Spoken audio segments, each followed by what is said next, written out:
Summer by Edith Wharton, 1917. Chapter 1. A girl came out of Lawyer Royal's house at the end of the one street of North Dormer and stood on the doorstep. It was the beginning of a June afternoon. The spring-like, transparent sky shed a rain of silver sunshine on the roofs of the village and on the pastures and larch woods surrounding it. A little wind moved among the round white clouds on the shoulders of the hills, driving their shadows across the fields and down the grassy road that takes the name of street when it passes through North Dormer. The place lies high and in the open, and lacks the lavish shade of the more protected New England villages. The clump of weeping willows about the duck pond and the Norway spruces in front of the Hatchard Gate cast almost the only roadside shadow between Lawyer Royal's house and the point where, at the other end of the village, the road rises above the church and skirts the black hemlock wall enclosing the cemetery. The little June wind, frisking down the street, shook the doleful fringes of the Hatchard spruces, caught the straw hat of a young man just passing under them, and spun it clean across the road into the duck pond. As he ran to fish it out, the girl on Lawyer Royal's doorstep noticed that he was a stranger, that he wore city clothes, and that he was laughing with all his teeth, as the young and careless laugh at such mishaps. Her heart contracted a little, and the shrinking that sometimes came over her when she saw people with holiday faces made her draw back into the house and pretend to look for the key that she knew she had already put into her pocket.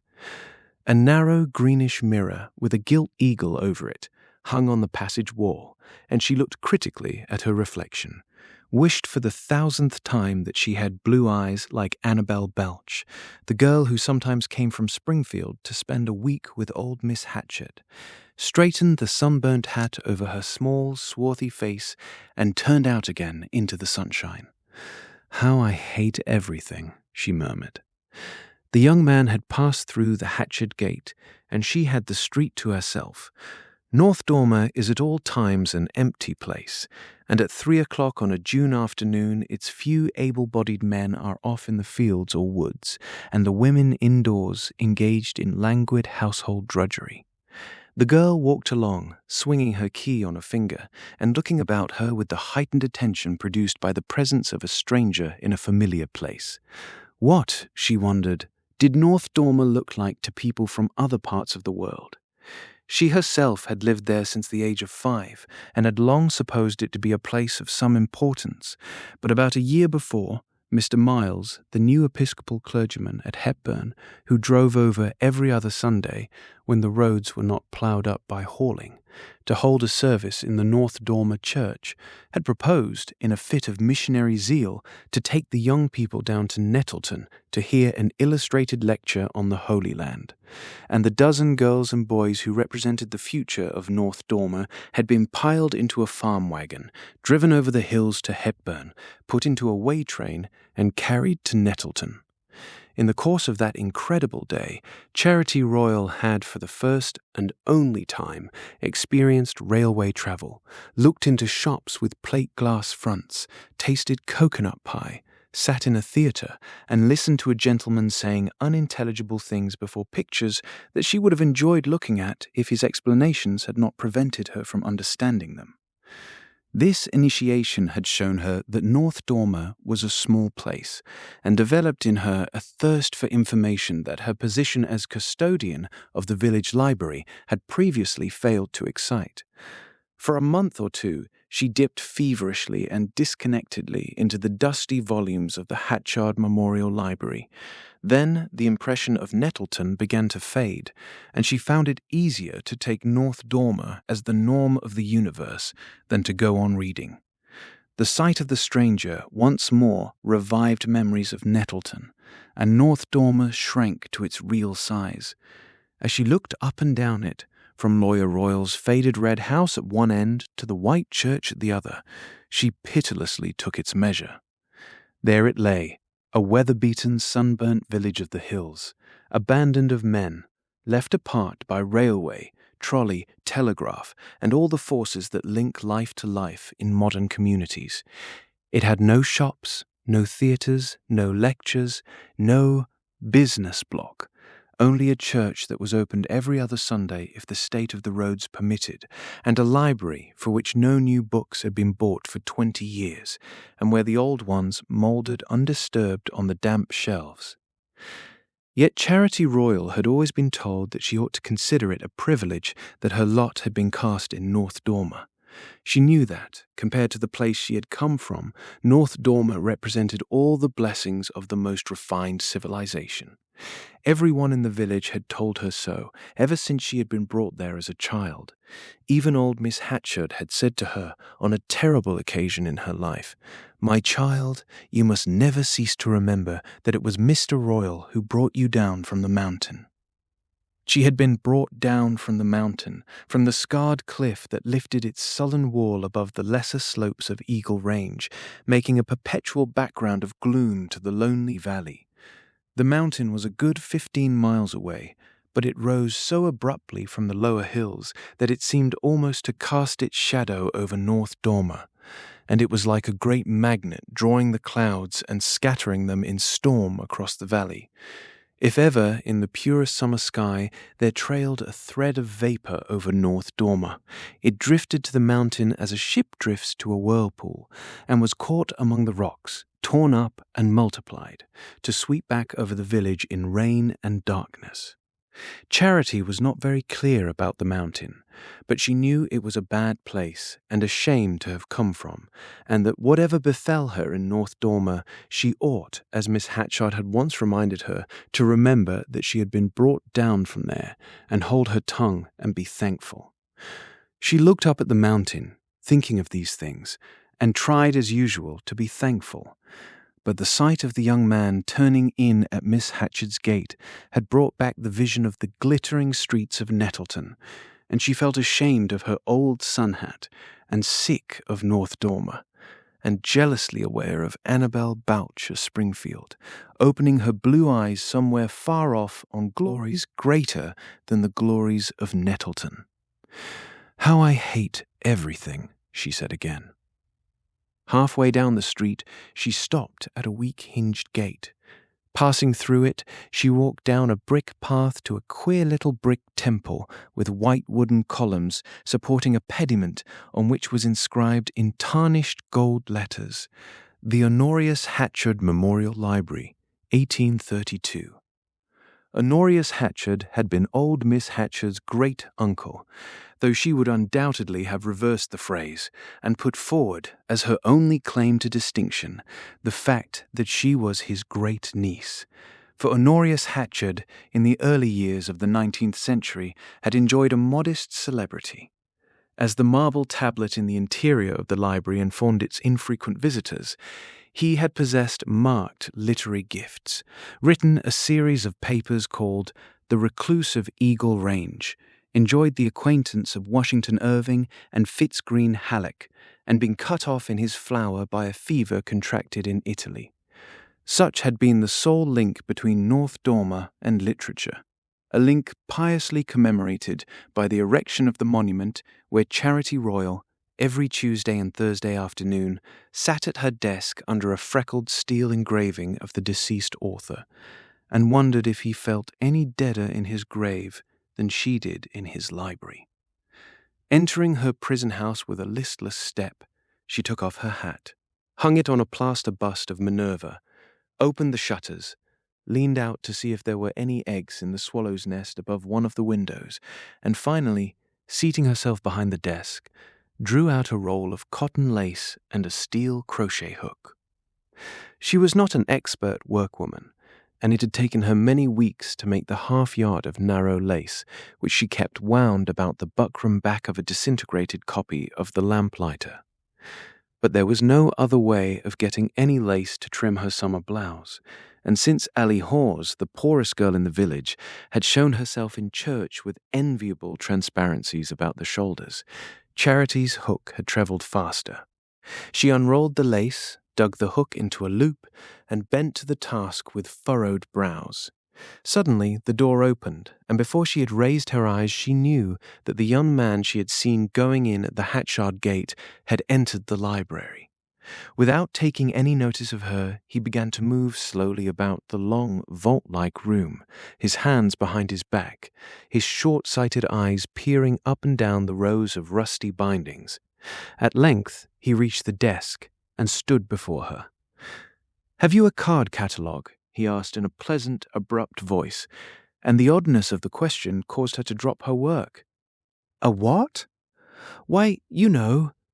He broke off, and she became conscious that he was looking at her for the first time, having apparently, on his entrance, included her in his general short-sighted survey as part of the furniture of the library.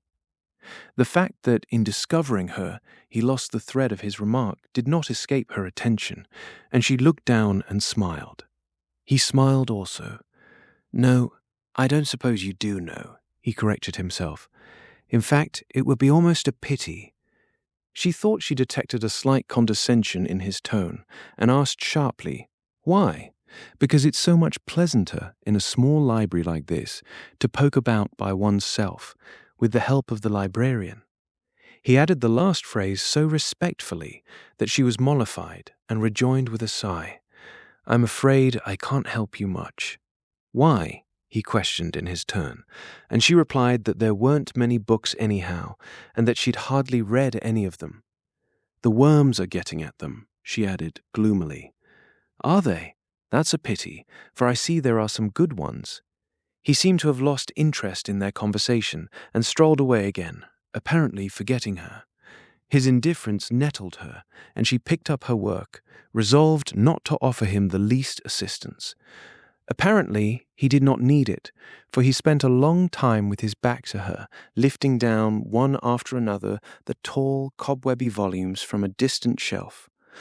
"Oh, I say!" he exclaimed, and looking up, she saw that he had drawn out his handkerchief and was carefully wiping the edges of the book in his hand. The action struck her as an unwarranted criticism on her care of the books, and she said irritably, "It's not my fault if they're dirty." He turned around and looked at her with reviving interest. "Ah, then you're not the librarian." "Of course I am, but I can't dust all these books. Besides, nobody ever looks at them, now Miss Hatchard's too lame to come round." "No, I suppose not." He laid down the book he had been wiping and stood considering her in silence. She wondered if Miss Hatchard had sent him round to pry into the way the library was looked after, and the suspicion increased her resentment. "I saw you going into her house just now, didn't I?" she asked, with the New England avoidance of the proper name.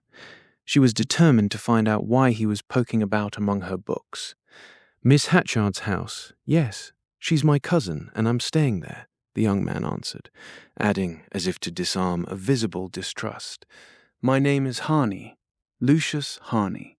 She may have spoken of me." "No, she hasn't," said Charity, wishing she could have said, "Yes, she has."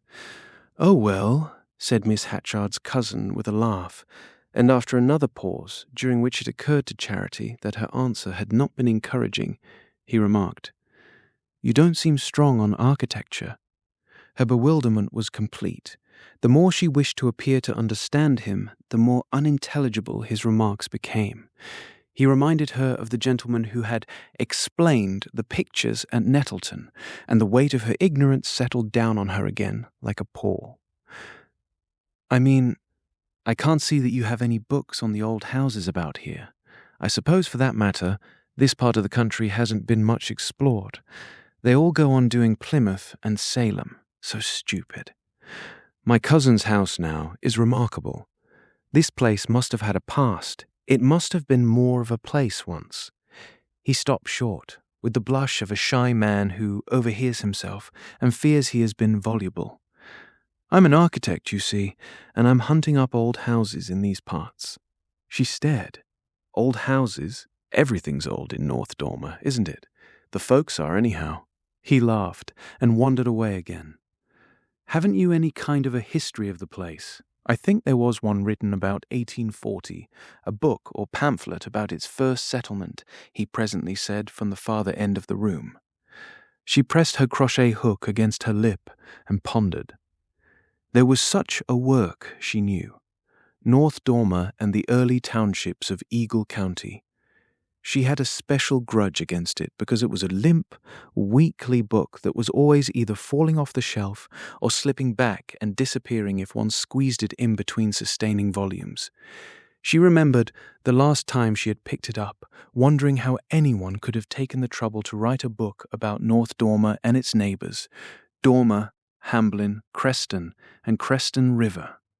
She knew them all. Mere lost clusters of houses in the folds of the desolate ridges. Dormer, where North Dormer went for its apples. Creston River, where there used to be a paper mill, and its grey walls stood decaying by the stream. And Hamblin, where the first snow always fell. Such were their titles to fame. She got up and began to move about vaguely before the shelves. But she had no idea where she had last put the book, and something told her that it was going to play her its usual trick and remain invisible. It was not one of her lucky days. "I guess it's somewhere," she said, to prove her zeal, but she spoke without conviction, and felt that her words conveyed none. "Oh well," he said again. She knew he was going, and wished more than ever to find the book. "It will be for next time," he added, and picking up the volume he had laid on the desk, he handed it to her. "By the way, a little air and sun would do this good. It's rather valuable." He gave her a nod and smile and passed out. Chapter 2. The hours of the Hatchard Memorial Librarian were from 3 to 5, and Charity Royal's sense of duty usually kept her at her desk until nearly 4:30. But she had never perceived that any practical advantage thereby accrued either to North Dormer or to herself, and she had no scruple in decreeing, when it suited her, that the library should close an hour earlier. A few minutes after Mr. Harney's departure, she formed this decision, put away her lace, fastened the shutters, and turned the key in the door of the Temple of Knowledge. The street upon which she emerged was still empty, and after glancing up and down it, she began to walk toward her house. But instead of entering, she passed on, turned into a field path, and mounted to a pasture on the hillside. She let down the bars of the gate, followed a trail along the crumbling wall of the pasture, and walked on till she reached a knoll where a clump of larches shook out their fresh tassels to the wind. There she lay down on the slope, tossed off her hat, and hid her face in the grass. She was blind and insensible to many things, and dimly knew it, but to all that was light and air, perfume and colour, every drop of blood in her responded. She loved the roughness of the dry mountain grass under her palms, the smell of the thyme into which she crushed her face, the fingering of the wind in her hair and through her cotton blouse, and the creak of the larches as they swayed to it. She often climbed up the hill and lay there alone for the mere pleasure of feeling the wind and of rubbing her cheeks in the grass. Generally, at such times, she did not think of anything, but lay immersed in an inarticulate well-being. Today, the sense of well-being was intensified by her joy at escaping from the library. She liked well enough to have a friend drop in and talk to her when she was on duty, but she hated to be bothered about books. How could she remember where they were when they were so seldom asked for? Orma Fry occasionally took out a novel, and her brother Ben was fond of what he called geography and of books relating to trade and bookkeeping.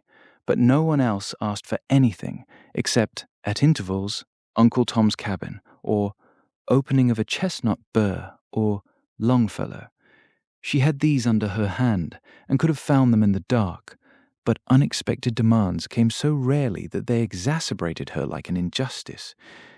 She had liked the young man's looks, and his short-sighted eyes, and his odd way of speaking, that was abrupt yet soft, just as his hands were sunburnt and sinewy, yet with smooth nails like a woman's. His hair was sunburnt-looking too, or rather the colour of bracken after frost. His eyes grey, with the appealing look of the short-sighted. His smile shy yet confident, as if he knew lots of things she had never dreamed of, and yet wouldn't for the world have had her feel his superiority. But she did feel it, and liked the feeling, for it was new to her. poor and ignorant as she was, and knew herself to be, humblest of the humble even in North Dormer, where to come from the mountain was the worst disgrace. Yet in her narrow world she had always ruled. It was partly, of course, owing to the fact that Lawyer Royal was the biggest man in North Dormer, so much too big for it, in fact, that outsiders who didn't know always wondered how it held him. In spite of everything, and in spite even of Miss Hatchard, Lawyer Royal ruled in North Dormer, and Charity ruled in Lawyer Royal's house. She had never put it to herself in those terms, but she knew her power, knew what it was made of, and hated it. Confusedly, the young man in the library had made her feel for the first time what might be the sweetness of dependence. She sat up, brushed the bits of grass from her hair, and looked down on the house where she held sway. It stood just below her, cheerless and untended, its faded red front divided from the road by a yard with a path bordered by gooseberry bushes, a stone well overgrown with traveller's joy, and a sickly crimson rambler tied to a fan-shaped support which Mr. Royal had once brought up from Hepburn to please her. Behind the house, a bit of uneven ground with clotheslines strung across it stretched up to a dry wall, and beyond the wall a patch of corn and a few rows of potatoes strayed vaguely into the adjoining wilderness of rock and fern. Charity could not recall her first sight of the house. She had been told that she was ill of a fever when she was brought down from the mountain, and she could only remember waking one day in a cot at the foot of Mrs. Royal's bed and opening her eyes on the cold neatness of the room that was afterward to be hers. Mrs. Royal died 7 or 8 years later, and by that time Charity had taken the measure of most things about her. She knew that Mrs. Royal was sad and timid and weak. She knew that Lawyer Royal was harsh and violent, and still weaker. She knew that she had been christened Charity in the white church at the other end of the village to commemorate Mr. Royal's disinterestedness in bringing her down, and to keep alive in her a becoming sense of her dependence. She knew that Mr. Royal was her guardian, but that he had not legally adopted her, though everybody spoke of her as Charity Royal, and she knew why he had come back to live at North Dormer instead of practicing at Nettleton, where he had begun his legal career. After Mrs. Royal's death, there was some talk of sending her to a boarding school. Miss Hatchard suggested it, and had a long conference with Mr. Royal, who, in pursuance of her plan, departed one day for Starkfield to visit the institution she recommended. He came back the next night with a black face, worse, Charity observed, than she had ever seen him, and by that time she had had some experience. When she asked him how soon she was to start, he answered shortly, "You ain't going," and shut himself up in the room he called his office. And the next day the lady who kept the school at Starkfield wrote that under the circumstances she was afraid she could not make room just then for another pupil. Charity was disappointed, but she understood. It wasn't the temptations of Starkfield that had been Mr. Royal's undoing. It was the thought of losing her. He was a dreadfully lonesome man. She had made that out because she was so lonesome herself. He and she, face to face in that sad house, had sounded the depths of isolation, and though she felt no particular affection for him, and not the slightest gratitude, she pitied him because she was conscious that he was superior to the people about him, and that she was the only being between him and solitude. Therefore, when Miss Hatchard sent for her a day or two later to talk of a school at Nettleton, and to say that this time a friend of hers would make the necessary arrangements, Charity cut her short with the announcement that she had decided not to leave North Dormer. Miss Hatchard reasoned with her kindly, but to no purpose. She simply repeated, "I guess Mr. Royal's too lonesome." Miss Hatchard blinked perplexedly behind her eyeglasses. Her long, frail face was full of puzzled wrinkles, and she leant forward, resting her hands on the arms of her mahogany armchair, with the evident desire to say something that ought to be said. "The feeling does you credit, my dear." She looked about the pale walls of her sitting room, seeking counsel of ancestral daguerreotypes and didactic samplers. But they seem to make utterance more difficult. The fact is, it's not only because of the advantages. There are other reasons. You're too young to understand. "Oh no, I ain't," said Charity harshly, and Miss Hatchard blushed to the roots of her blonde cap. But she must have felt a vague relief at having her explanation cut short, for she concluded, again invoking the daguerreotypes. "Of course I shall always do what I can for you, and in case, you know you can always come to me." Lawyer Royal was waiting for Charity in the porch when she returned from this visit. He had shaved and brushed his black coat and looked a magnificent monument of a man. At such moments, she really admired him. "Well," he said, "is it settled?" "Yes, it's settled. I ain't going. Not to the Nettleton school. Not anywhere." He cleared his throat and asked sternly why. "I'd rather not," she said, swinging past him on her way to her room. It was the following week that he brought her up the Crimson Rambler and its fan from Hepburn. He had never given her anything before. The next outstanding incident of her life had happened 2 years later, when she was 17. Lawyer Royal, who hated to go to Nettleton, had been called there in connection with a case. He still exercised his profession, though litigation languished in North Dormer and its outlying hamlets, and for once he had had an opportunity that he could not afford to refuse. He spent 3 days in Nettleton, won his case, and came back in high good humor. It was a rare mood with him, and manifested itself on this occasion by his talking impressively at the supper table of the rousing welcome his old friends had given him. He wound up confidentially, "I was a damn fool ever to leave Nettleton. It was Mrs. Royal that made me do it." Charity immediately perceived that something bitter had happened to him, and that he was trying to talk down the recollection. She went up to bed early, leaving him seated in moody thought, his elbows propped on the worn oilcloth of the supper table. On the way up, she had extracted from his overcoat pocket the key of the cupboard where the bottle of whiskey was kept. She was awakened by a rattling at her door and jumped out of bed. She heard Mr. Royal's voice, low and peremptory, and opened the door, fearing an accident. No other thought had occurred to her, but when she saw him in the doorway, a ray from the autumn moon falling on his discomposed face, she understood. For a moment they looked at each other in silence. Then, as he put his foot across the threshold, she stretched out her arm and stopped him. "You go right back from here," she said, in a shrill voice that startled her. "You ain't going to have that key tonight." "Charity, let me in. I don't want the key. I'm a lonesome man," he began, in the deep voice that sometimes moved her. Her heart gave a startled plunge, but she continued to hold him back contemptuously. "Well, I guess you made a mistake then. This ain't your wife's room any longer." She was not frightened. She simply felt a deep disgust, and perhaps he divined it or read it in her face, for after staring at her a moment, he drew back and turned slowly away from the door. With her ear to her keyhole, she heard him feel his way down the dark stairs and toward the kitchen, and she listened for the crash of the cupboard panel, but instead she heard him, after an interval, unlock the door of the house, and his heavy steps came to her through the silence as he walked down the path. She crept to the window and saw his bent figure striding up the road in the moonlight.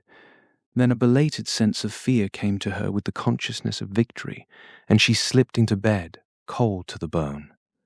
A day or two later, poor Eudora Skeff, who for 20 years had been the custodian of the Hatchard Library, died suddenly of pneumonia, and the day after the funeral, Charity went to see Miss Hatchard and asked to be appointed librarian.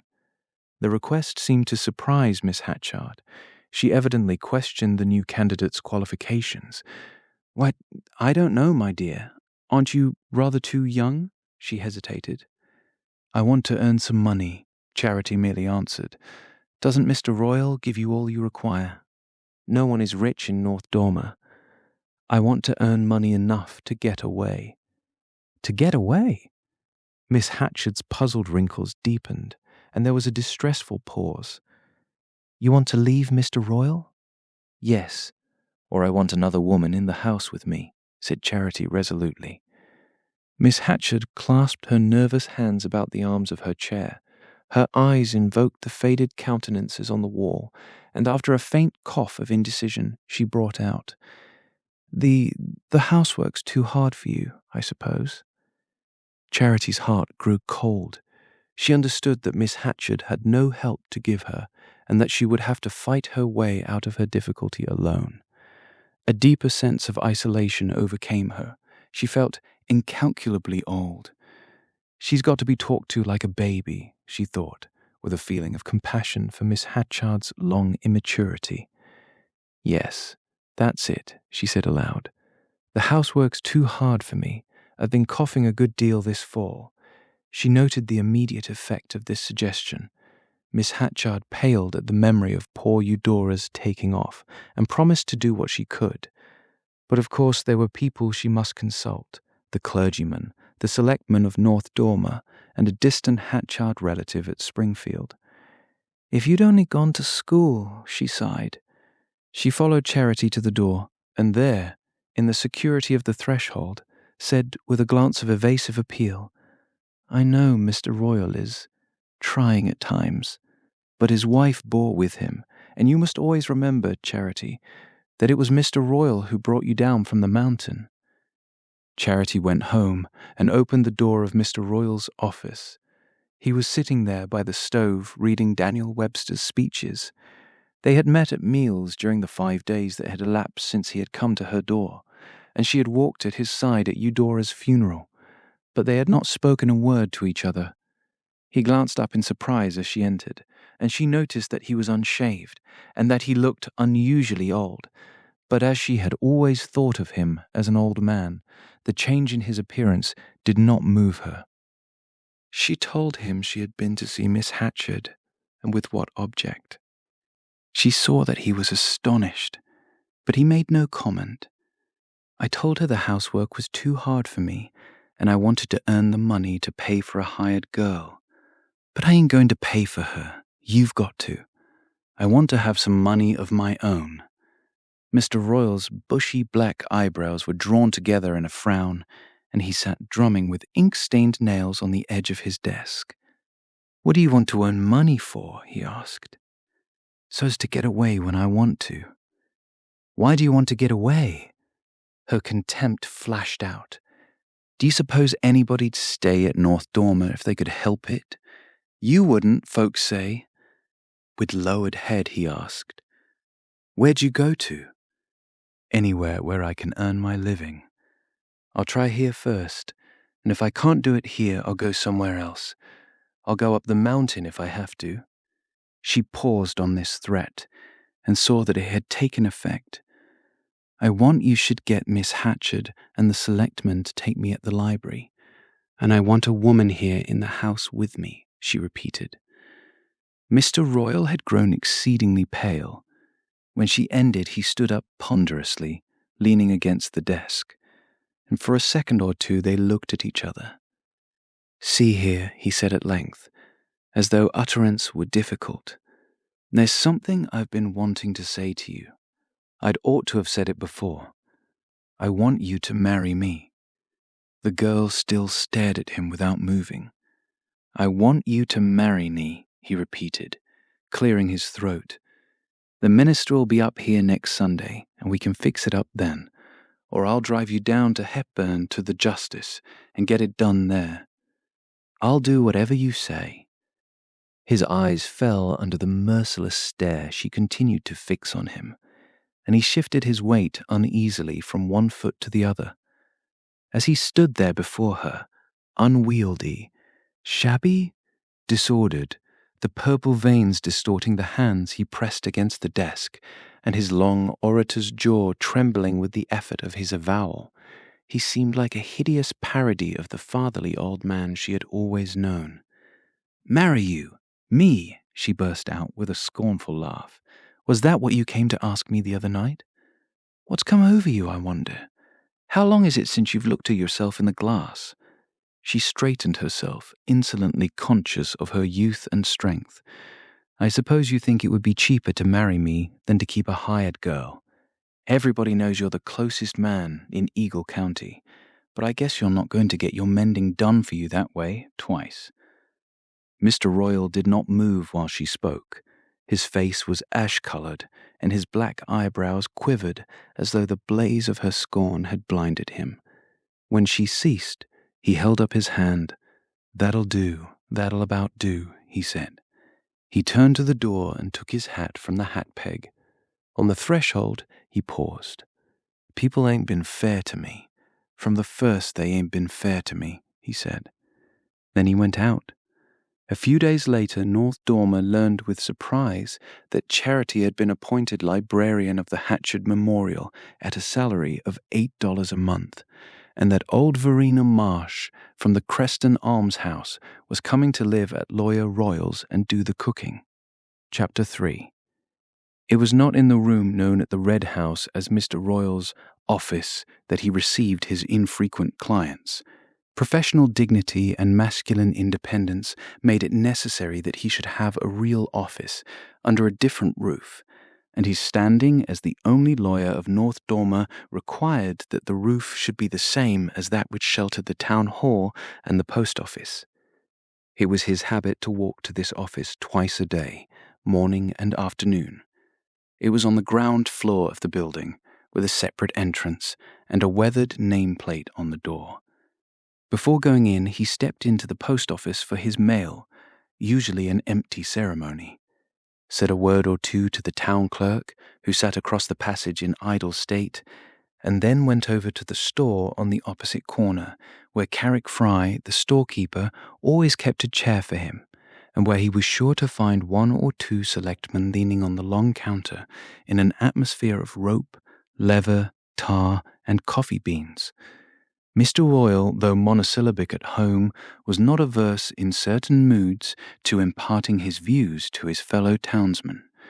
Perhaps, also, he was unwilling that his rare clients should surprise him, sitting, clerkless and unoccupied, in his dusty office. At any rate, his hours there were not much longer or more regular than Charity's at the library.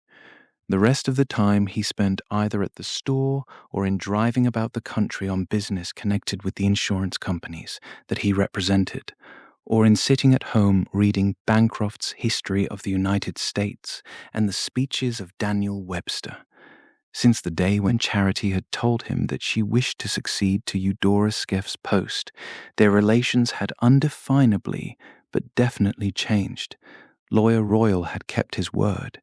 He had obtained the place for her, at the cost of considerable manoeuvring, as she guessed from the number of rival candidates and from the acerbity with which two of them, Orma Fry and the eldest Target girl, treated her for nearly a year afterward. And he had engaged Verena Marsh to come up from Creston and do the cooking. Verena was a poor old widow, doddering and shiftless. Charity suspected that she came for her keep. Mr. Royal was too close a man to give $1 a day to a smart girl when he could get a deaf pauper for nothing. But at any rate, Verena was there, in the attic just over Charity, and the fact that she was deaf did not greatly trouble the young girl. Charity knew that what had happened on that hateful night would not happen again.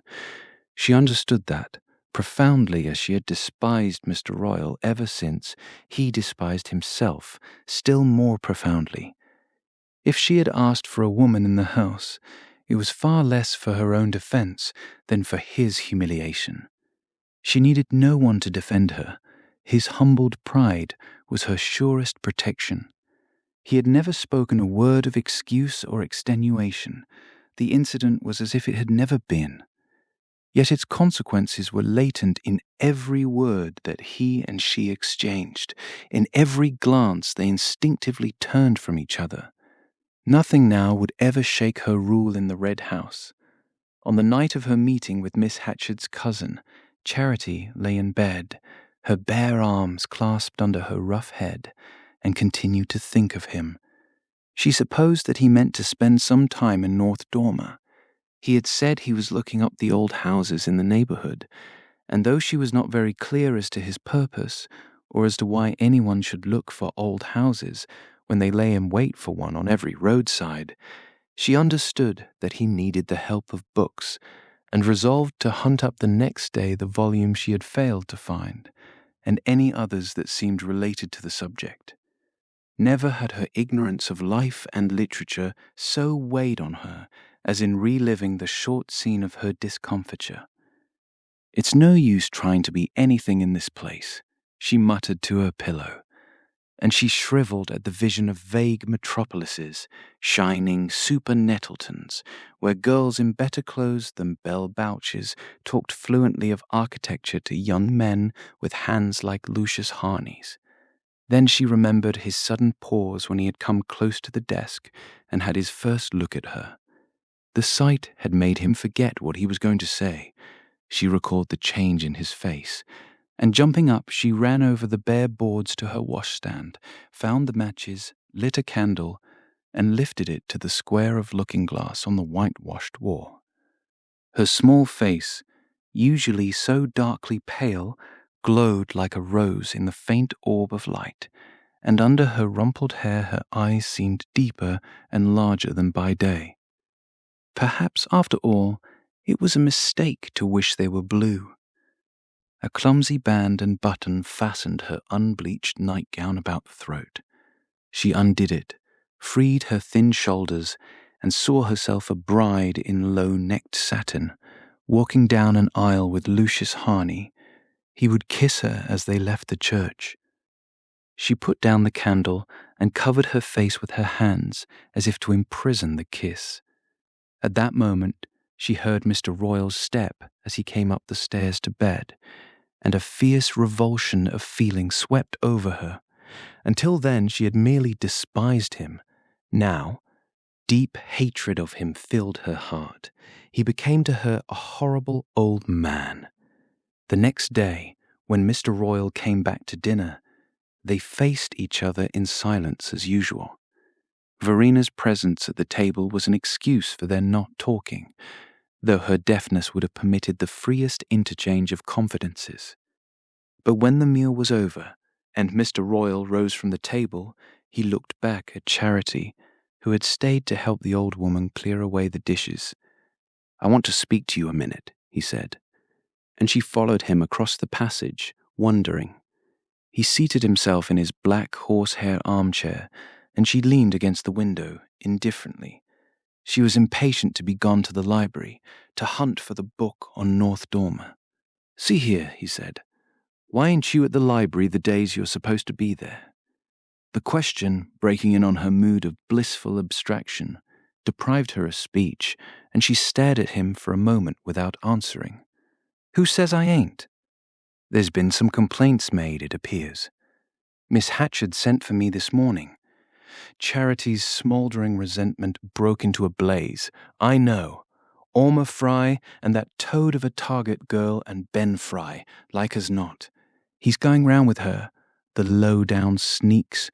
I always knew they'd try to have me out. As if anybody ever came to the library, anyhow. Somebody did yesterday, and you weren't there." "Yesterday?" She laughed at her happy recollection. "At what time wasn't I there yesterday, I'd like to know?" "Round about 4 o'clock. Charity was silent. She had been so steeped in the dreamy remembrance of young Harney's visit that she had forgotten having deserted her post as soon as he had left the library. "Who came at 4 o'clock? "Miss Hatchard did." "Miss Hatchard? Why, she ain't ever been near the place since she's been lame. She couldn't get up the steps if she tried." "She can be helped up, I guess. She was yesterday, anyhow, by the young fellow that's staying with her. He found you there, I understand, earlier in the afternoon, and he went back and told Miss Hatchard the books were in bad shape and needed attending to. She got excited and had herself wheeled straight round, and when she got there, the place was locked. So she sent for me and told me about that and about the other complaints. She claims you've neglected things and that she's going to get a trained librarian."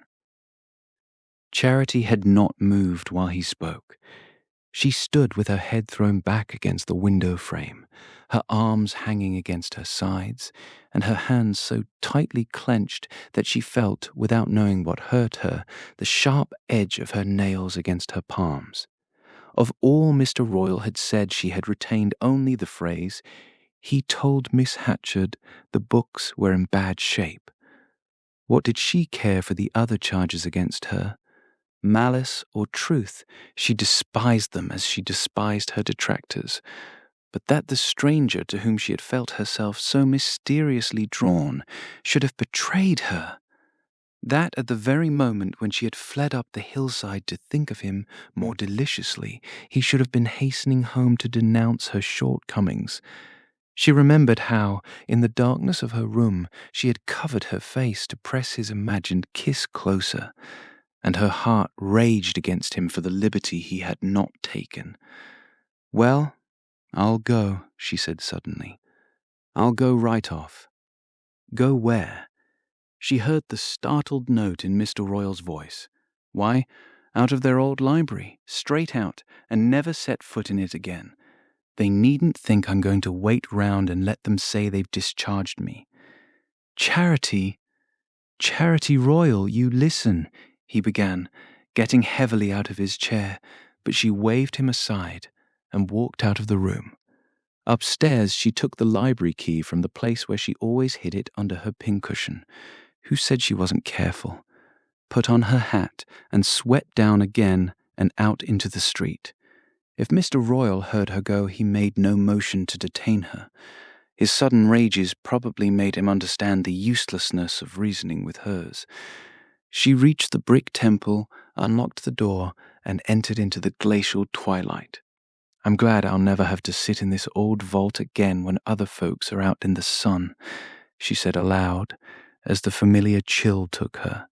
She looked with abhorrence at the long, dingy rows of books, the sheep-nosed Minerva on her black pedestal, and the mild-faced young man in a high stock whose effigy pined above her desk. She meant to take out of the drawer her roll of lace and the library register and go straight to Miss Hatchard to announce her resignation. But suddenly a great desolation overcame her, and she sat down and laid her face against the desk. Her heart was ravaged by life's cruelest discovery. The first creature who had come toward her out of the wilderness had brought her anguish instead of joy. She did not cry. Tears came hard to her, and the storms of her heart spent themselves inwardly. But as she sat there in her dumb woe, she felt her life to be too desolate, too ugly and intolerable. What have I ever done to it, that it should hurt me so? She groaned and pressed her fists against her lids, which were beginning to swell with weeping. I won't go there looking like a horror, she muttered, springing up and pushing back her hair as if it stifled her. She opened the drawer, dragged out the register, and turned toward the door. As she did so, it opened, and the young man from Miss Hatchard's came in whistling. Chapter 4. He stopped and lifted his hat with a shy smile. "I beg your pardon," he said. "I thought there was no one here." Charity stood before him, barring his way. "You can't come in. The library ain't open to the public Wednesdays." "I know it's not, but my cousin gave me her key." "Miss Hatchard's got no right to give her key to other folks, any more than I have. I'm the librarian, and I know the bylaws. This is my library." The young man looked profoundly surprised. "Why, I know it is. I'm so sorry if you mind my coming. I suppose you came to see what more you could say to set her against me. But you needn't trouble. It's my library today, but it won't be this time tomorrow. I'm on the way now to take her back the key and the register." Young Harney's face grew grave, but without betraying the consciousness of guilt she had looked for. "I don't understand," he said. "There must be some mistake. Why should I say things against you to Miss Hatchard, or to anyone?" The apparent evasiveness of the reply caused Charity's indignation to overflow. "I don't know why you should. I could understand Orma Fry's doing it, because she's always wanted to get me out of here ever since the first day. I can't see why, when she's got her own home and her father to work for her, nor Ida Target, neither, when she got a legacy from her stepbrother on last year. But anyway, we all live in the same place, and when it's a place like North Dormer, it's enough to make people hate each other just to have to walk down the same street every day. But you don't live here, and you don't know anything about any of us. So what did you have to meddle for? Do you suppose the other girls that have kept the books any better than I did? Why, Orma Fry don't hardly know a book from a flat iron, and what if I don't always sit round here doing nothing till it strikes 5 up at the church? Who cares if the library's open or shut? Do you suppose anybody ever comes here for books? What they'd like to come for is to meet the fellows they're going with, if I'd let 'em. But I wouldn't let Bill Solace from over the hill hang round here waiting for the youngest Target girl, because I know him, that's all, even if I don't know about books or liaidsi. She stopped with a choking in her throat. Tremors of rage were running through her, and she steadied herself against the edge of the desk lest he should see her weakness. What he saw seemed to affect him deeply, for he grew red under his sunburn and stammered out, "But, Miss Royal, I assure you—" His distress inflamed her anger, and she regained her voice to fling back, "If I was you, I'd have the nerve to stick to what I said." The taunt seemed to restore his presence of mind. "I hope I should if I knew, but I don't. Apparently something disagreeable has happened, for which you think I'm to blame. But I don't know what it is, because I've been up on Eagle Ridge ever since the early morning. I don't know where you've been this morning, but I know you were here in this library yesterday, and it was you that went home and told your cousin the books were in bad shape and brought her round to see how I'd neglected them." Young Harney looked sincerely concerned. "Was that what you were told? I don't wonder you're angry. The books are in bad shape, and as some are interesting, it's a pity. I told Miss Hatchard they were suffering from dampness and lack of air, and I brought her here to show her how easily the place could be ventilated.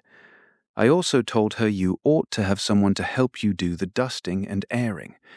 If you were given a wrong version of what I said, I'm sorry.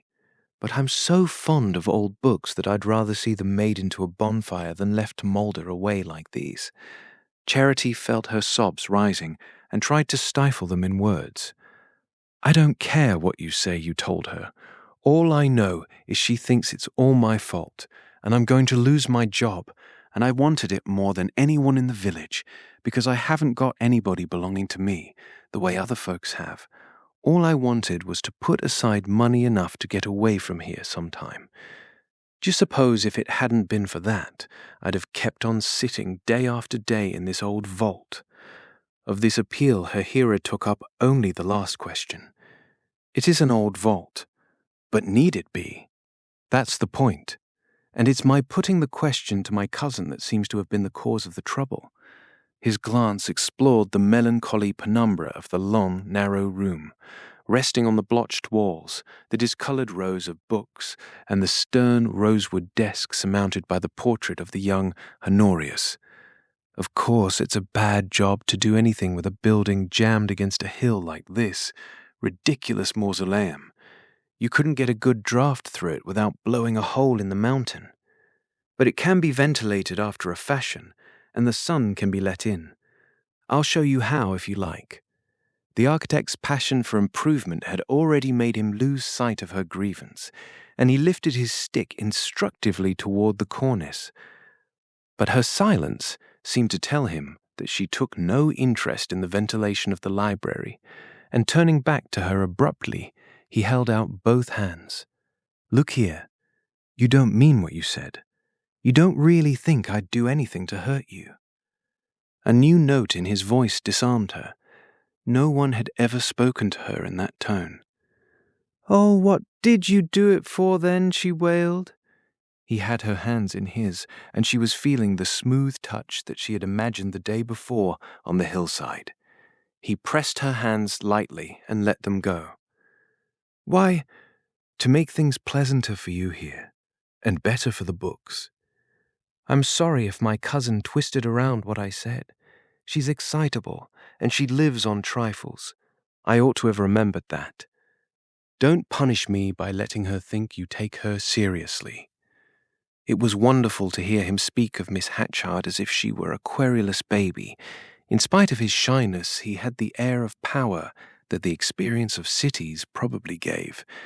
It was the fact of having lived in Nettleton that made Lawyer Royal, in spite of his infirmities, the strongest man in North Dormer, and Charity was sure that this young man had lived in bigger places than Nettleton.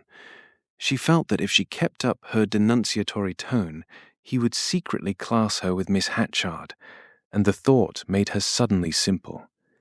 "It don't matter to Miss Hatchard how I take her. Mr. Royal says she's going to get a trained librarian, and I'd sooner resign than have the village say she sent me away."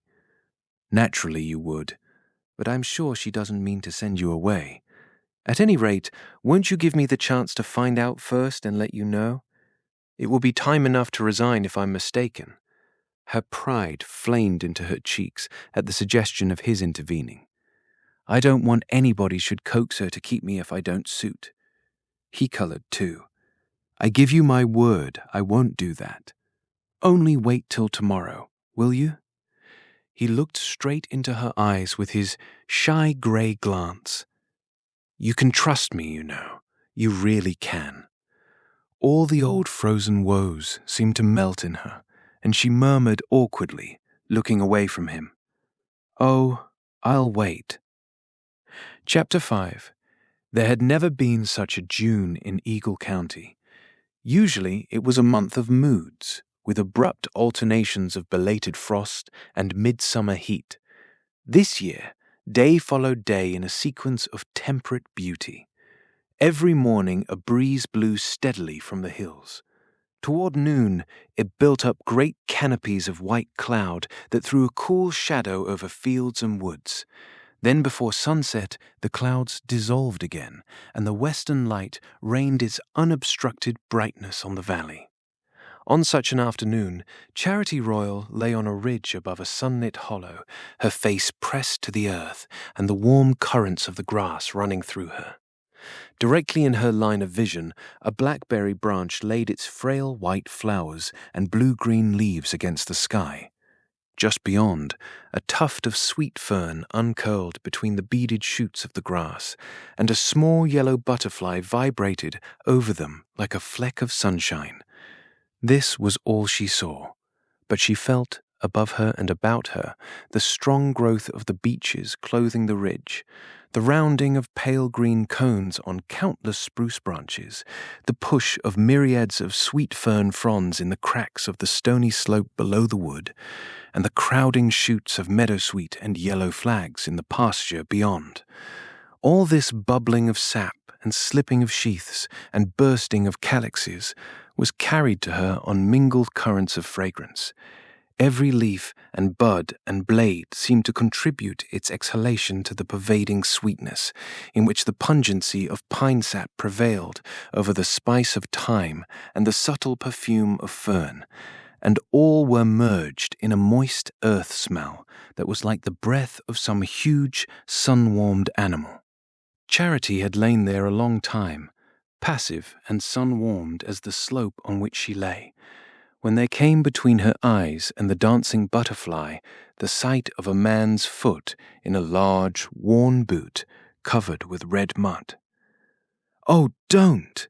she exclaimed, raising herself on her elbow and stretching out a warning hand. "Don't what?" a hoarse voice asked above her head. "Don't stamp on those bramble flowers, you dolt," she retorted, springing to her knees. The foot paused and then descended clumsily on the frail branch, and raising her eyes she saw above her the bewildered face of a slouching man with a thin sunburnt beard and white arms showing through his ragged shirt. "Don't you ever see anything, Liv Hyatt?" she assailed him, as he stood before her with the look of a man who has stirred up a wasp's nest. He grinned. "I seen you. That's what I come down for." "Down from where?" she questioned, stooping to gather up the petals his foot had scattered. He jerked his thumb toward the heights. Been cutting down trees for Dan Targat.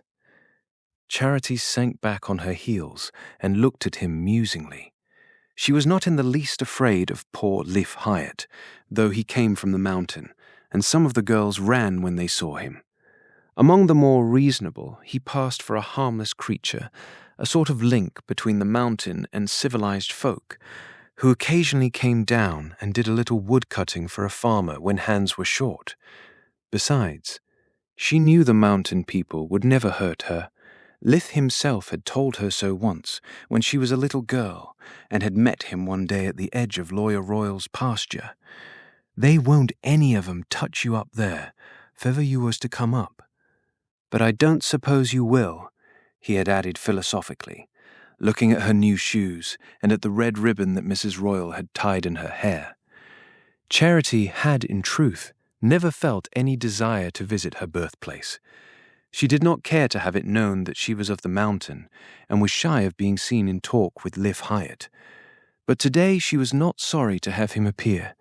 A great many things had happened to her since the day when young Lucius Harney had entered the doors of the Hatchard Memorial, but none, perhaps, so unforeseen as the fact of her suddenly finding it a convenience to be on good terms with Liv Hyatt.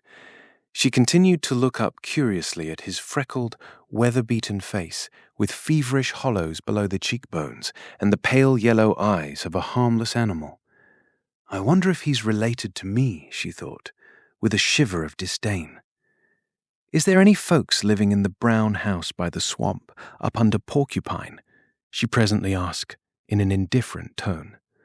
Liv Hyatt, for a while, considered her with surprise.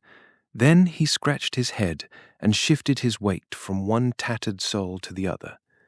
There's always the same folks in the brown house, he said with his vague grin. They're from up your way, ain't they? Their name's the same as mine, he rejoined uncertainly. Charity still held him with resolute eyes. See here, I want to go there some day and take a gentleman with me that's boarding with us. He's up in these parts drawing pictures. She did not offer to explain this statement. It was too far beyond Liv Hyatt's limitations for the attempt to be worth making. He wants to see the brown house and go all over it, she pursued. Liv was still running his fingers perplexedly through his shock of straw-coloured hair. Is it a fellow from the city? He asked. Yes, he draws pictures of things. He's down there now drawing the Bonner house. She pointed to a chimney just visible over the dip of the pasture below the wood. The Bonner house? Liv echoed incredulously. Yes, you won't understand, and it don't matter. All I say is, he's going to the Hyatts in a day or two.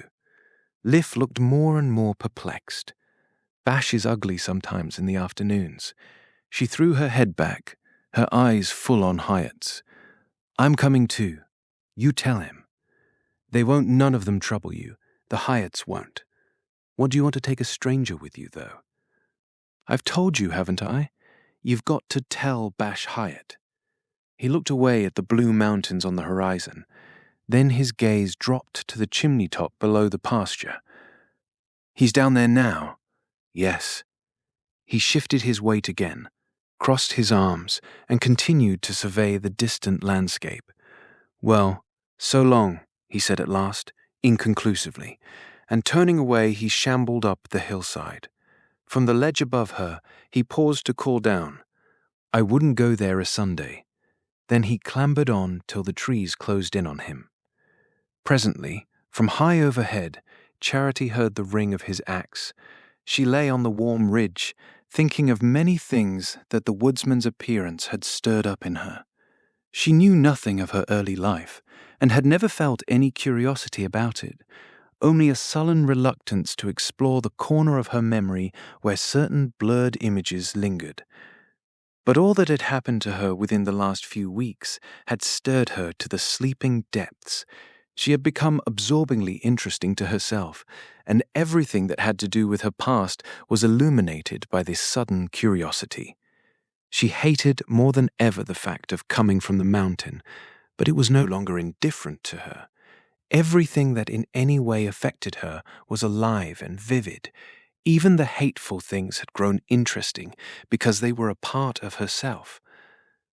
"I wonder if Liv Hyatt knows who my mother was," she mused, and it filled her with a tremor of surprise to think that some woman who was once young and slight, with quick motions of the blood like hers, had carried her in her breast and watched her sleeping. She had always thought of her mother as so long dead, as to be no more than a nameless pinch of earth. But now it occurred to her that the once young woman might be alive, and wrinkled and elf-locked, like the woman she had sometimes seen in the door of the brown house that Lucius Harney wanted to draw. The thought brought him back to the central point in her mind, and she strayed away from the conjectures roused by Liv Hyatt's presence. Speculations concerning the past could not hold her long when the present was so rich, the future so rosy, and when Lucius Harney, a stone's throw away, was bending over his sketchbook, frowning, calculating, measuring, and then throwing his head back with the sudden smile that had shed its brightness over everything. She scrambled to her feet, but as she did so, she saw him coming up the pasture and dropped down on the grass to wait. When he was drawing and measuring one of his houses, as she called them, she often strayed away by herself into the woods or up the hillside. It was partly from shyness that she did so, from a sense of inadequacy that came to her most painfully when her companion, absorbed in his job, forgot her ignorance and her inability to follow his least allusion and plunged into a monologue on art and life. To avoid the awkwardness of listening with a blank face, and also to escape the surprised stare of the inhabitants of the houses before which he would abruptly pull up their horse and open his sketchbook, she slipped away to some spot from which, without being seen, she could watch him at work, or at least look down on the house he was drawing. She had not been displeased at first to have it known to North Dormer and the neighbourhood that she was driving Miss Hatchard's cousin about the country in the buggy he had hired of Loyal Royal. She had always kept to herself, contemptuously aloof from village love-making, without exactly knowing whether her fierce pride was due to the sense of her tainted origin or whether she was reserving herself for a more brilliant fate. Sometimes she envied the other girls their sentimental preoccupations, their long hours of inarticulate philandering with one of the few youths who still lingered in the village. But when she pictured herself curling her hair or putting a new ribbon on her hat for Ben Fry or one of the Solace boys, the fever dropped and she relapsed into indifference. Now she knew the meaning of her disdains and reluctances. She had learned what she was worth when Lucius Harney, looking at her for the first time, had lost the thread of his speech and leaned reddening on the edge of her desk. But another kind of shyness had been born in her, a terror of exposing to vulgar perils the sacred treasure of her happiness. She was not sorry to have the neighbours suspect her of going with a young man from the city, but she did not want it known to all the countryside how many hours of the long June days she spent with him. What she most feared was that the inevitable comments should reach Mr. Royal. Charity was instinctively aware that few things concerning her escaped the eyes of the silent man under whose roof she lived, and in spite of the latitude which North Dormer accorded to courting couples, she had always felt that, on the day when she showed too open a preference, Mr. Royal might, as she phrased it, make her pay for it. How, she did not know, and her fear was the greater because it was undefinable. If she had been accepting the attentions of one of the village youths, she would have been less apprehensive. Mr. Royal could not prevent her marrying when she chose to, but everybody knew that going with a city fellow was a different and less straightforward affair. Almost every village could show a victim of the perilous venture, and her dread of Mr. Royal's intervention gave a sharpened joy to the hours she spent with young Harney, and made her at the same time shy of being too generally seen with him. As he approached, she rose to her knees, stretching her arms above her head with the indolent gesture that was her way of expressing a profound well-being. "I'm going to take you to that house up under Porcupine," she announced. "What house?" "Oh, yes, that ramshackle place near the swamp, with the gypsy-looking people hanging about. It's curious that a house with traces of real architecture should have been built in such a place, but the people were a sulky-looking lot. Do you suppose they'll let us in?" "They'll do whatever I tell them," she said with assurance. He threw himself down beside her. "Will they?" he rejoined with a smile. "Well, I should like to see what's left inside the house, and I should like to have a talk with the people. Who was it who was telling me the other day that they had come down from the mountain?" Charity shot a sideward look at him. It was the first time he had spoken of the mountain except as a feature of the landscape. What else did he know about it, and about her relation to it? Her heart began to beat with the fierce impulse of resistance which she instinctively opposed to every imagined slight. "The mountain? I ain't afraid of the mountain." Her tone of defiance seemed to escape him. He lay breast down on the grass, breaking off sprigs of thyme and pressing them against his lips. Far off, above the folds of the nearer hills, the mountain thrust itself up menacingly against a yellow sunset. "I must go up there some day. I want to see it," he continued. Her heartbeat slackened, and she turned again to examine his profile. It was innocent of all unfriendly intention. "What did you want to go up the mountain for?" "Why, it must be rather a curious place. There's a queer colony up there, you know, sort of outlaws, a little independent kingdom. Of course you've heard them spoken of, but I'm told they have nothing to do with the people in the valleys, rather look down on them, in fact. I suppose they're rough customers, but they must have a good deal of character." She did not quite know what he meant by having a good deal of character, but his tone was expressive of admiration and deepened her dawning curiosity. It struck her now as strange that she knew so little about the mountain. She had never asked, and no one had ever offered to enlighten her. North Dormer took the mountain for granted, and implied its disparagement by an intonation rather than by explicit criticism. "It's queer, you know," he continued, "that just over there, on top of that hill, there should be a handful of people who don't give a damn for anybody." The words thrilled her. They seemed the clue to her own revolts and defiances, and she longed to have him tell her more. "I don't know much about them. Have they always been there?" "Nobody seems to know exactly how long. Down at Creston they told me that the first colonists are supposed to have been men who worked on the railway that was built 40 or 50 years ago between Springfield and Nettleton. Some of them took to drink or got into trouble with the police and went off, disappeared into the woods. A year or two later, there was a report that they were living up on the mountain. Then I suppose others joined them, and children were born. Now they say there are over 100 people up there. They seem to be quite outside the jurisdiction of the valleys. No school, no church, and no sheriff ever goes up to see what they're about. But don't people ever talk of them at North Dormer?" "I don't know. They say they're bad." He laughed. "Do they? We'll go and see, shall we?" She flushed at the suggestion and turned her face to his. "You never heard, I suppose. I come from there. They brought me down when I was little." "You?" He raised himself on his elbow, looking at her with sudden interest. "You're from the mountain? How curious. I suppose that's why you're so different." Her happy blood bathed her to the forehead.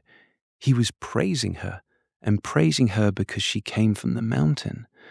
"Am I different?" she triumphed, with affected wonder. "Oh, awfully." He picked up her hand and laid a kiss on the sunburnt knuckles. "Come," he said, "let's be off." He stood up and shook the grass from his loose grey clothes. "What a good day. Where are you going to take me tomorrow?" Chapter 6. That evening after supper, Charity sat alone in the kitchen and listened to Mr. Royal and young Harney talking in the porch. She had remained indoors after the table had been cleared, and old Verena had hobbled up to bed. The kitchen window was open, and Charity seated herself near it, her idle hands on her knee. The evening was cool and still. Beyond the black hills an amber west passed into pale green, and then to a deep blue in which a great star hung. The soft hoot of a little owl came through the dusk, and between its calls the men's voices rose and fell. Mr. Royals was full of a sonorous satisfaction. It was a long time since he had had anyone of Lucius Harney's quality to talk to. Charity divined that the young man symbolized all his ruined and unforgotten past. When Miss Hatchard had been called to Springfield by the illness of a widowed sister, and young Harney, by that time seriously embarked on his task of drawing and measuring all the old houses between Nettleton and the New Hampshire border, had suggested the possibility of boarding at the Red House in his cousin's absence, Charity had trembled lest Mr. Royal should refuse. There had been no question of lodging the young man. There was no room for him. But it appeared that he could still live at Miss Hatchard's if Mr. Royal would let him take his meals at the Red House, and after a day's deliberation, Mr. Royal consented. Charity suspected him of being glad of the chance to make a little money. He had the reputation of being an avaricious man, but she was beginning to think he was probably poorer than people knew. His practice had become little more than a vague legend, revived only at lengthening intervals by a summons to Hepburn or Nettleton, and he appeared to depend for his living mainly on the scant produce of his farm and on the commissions received from the few insurance agencies that he represented in the neighborhood.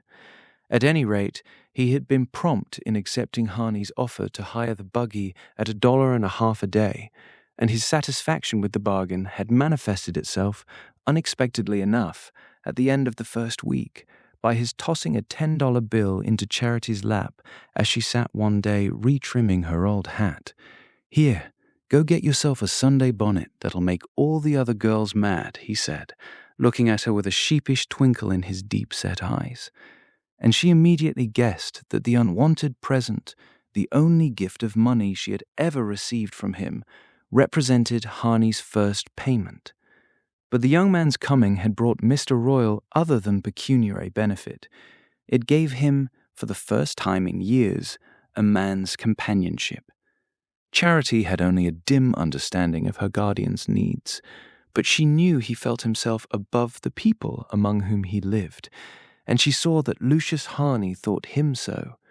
She was surprised to find how well he seemed to talk now that he had a listener who understood him, and she was equally struck by young Harney's friendly deference. Their conversation was mostly about politics and beyond her range, but tonight it had a peculiar interest for her, for they had begun to speak of the mountain. She drew back a little, lest they should see she was in hearing. The mountain, she heard Mr. Royal say. "Why, the mountain's a blot. That's what it is, sir, a blot. That scum up there ought to have been run in long ago, and would have if the people down here hadn't been clean scared of them. The mountain belongs to this township, and it's North Dormer's fault if there's a gang of thieves and outlaws living over there, in sight of us, defying the laws of their country. Why, there ain't a sheriff or a tax collector or a coroner durst go up there. When they hear of trouble on the mountain, the selectmen look the other way and pass an appropriation to beautify the town pump. The only man that ever goes up is the minister, and he goes because they send down and get him whenever there's any of them dies. They think a lot of Christian burial on the mountain, but I never heard of their having the minister up to marry them. And they never trouble the justice of the peace either. They just herd together like the heathen." He went on, explaining in somewhat technical language how the little colony of squatters had contrived to keep the law at bay, and Charity, with burning eagerness, awaited young Harney's comment. But the young man seemed more concerned to hear Mr. Royal's views than to express his own. "I suppose you've never been up there yourself?" he presently asked. "Yes, I have," said Mr. Royal, with a contemptuous laugh. The wiseacres down here told me I'd be done for before I got back, but nobody lifted a finger to hurt me, and I'd just had one of their gang sent up for 7 years, too." "You went up after that?" "Yes, sir, right after it. The fellow came down to Nettleton and ran amok, the way they sometimes do. After they'd done a wood-cutting job, they come down and blow the money in, and this man ended up with manslaughter. I got him convicted, though they were scared of the mountain even at Nettleton, and then a queer thing happened. The fellow sent for me to go and see him in jail. I went, and this is what he says. 'The fool that defended me is a chicken-livered son of a—' and all the rest of it, he says. 'I've got a job to be done for me up on the mountain, and you're the only man I seen in court that looks as if he'd do it.' He told me he had a child up there, or thought he had, a little girl, and he wanted her brought down and reared like a Christian. I was sorry for the fellow, so I went up and got the child." He paused, and Charity listened with a throbbing heart. "That's the only time I ever went up the mountain," he concluded. There was a moment's silence. Then Harney spoke. "And the child, had she no mother?" "Oh yes, there was a mother, but she was glad enough to have her go. She'd have given her to anybody. They ain't half human up there. I guess the mother's dead by now, with the life she was leading.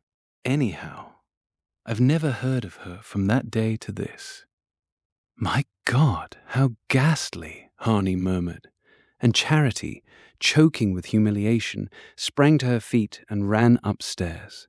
She knew at last, knew that she was the child of a drunken convict and of a mother who wasn't half human, and was glad to have her go. And she had heard this history of her origin related to the one being in whose eyes she longed to appear superior to the people about her. She had noticed that Mr. Royle had not named her, had even avoided any allusion that might identify her with the child he had brought down from the mountain, and she knew it was out of regard for her that he had kept silent. But of what use was his discretion, since only that afternoon, misled by Harney's interest in the outlaw colony, she had boasted to him of coming from the mountain.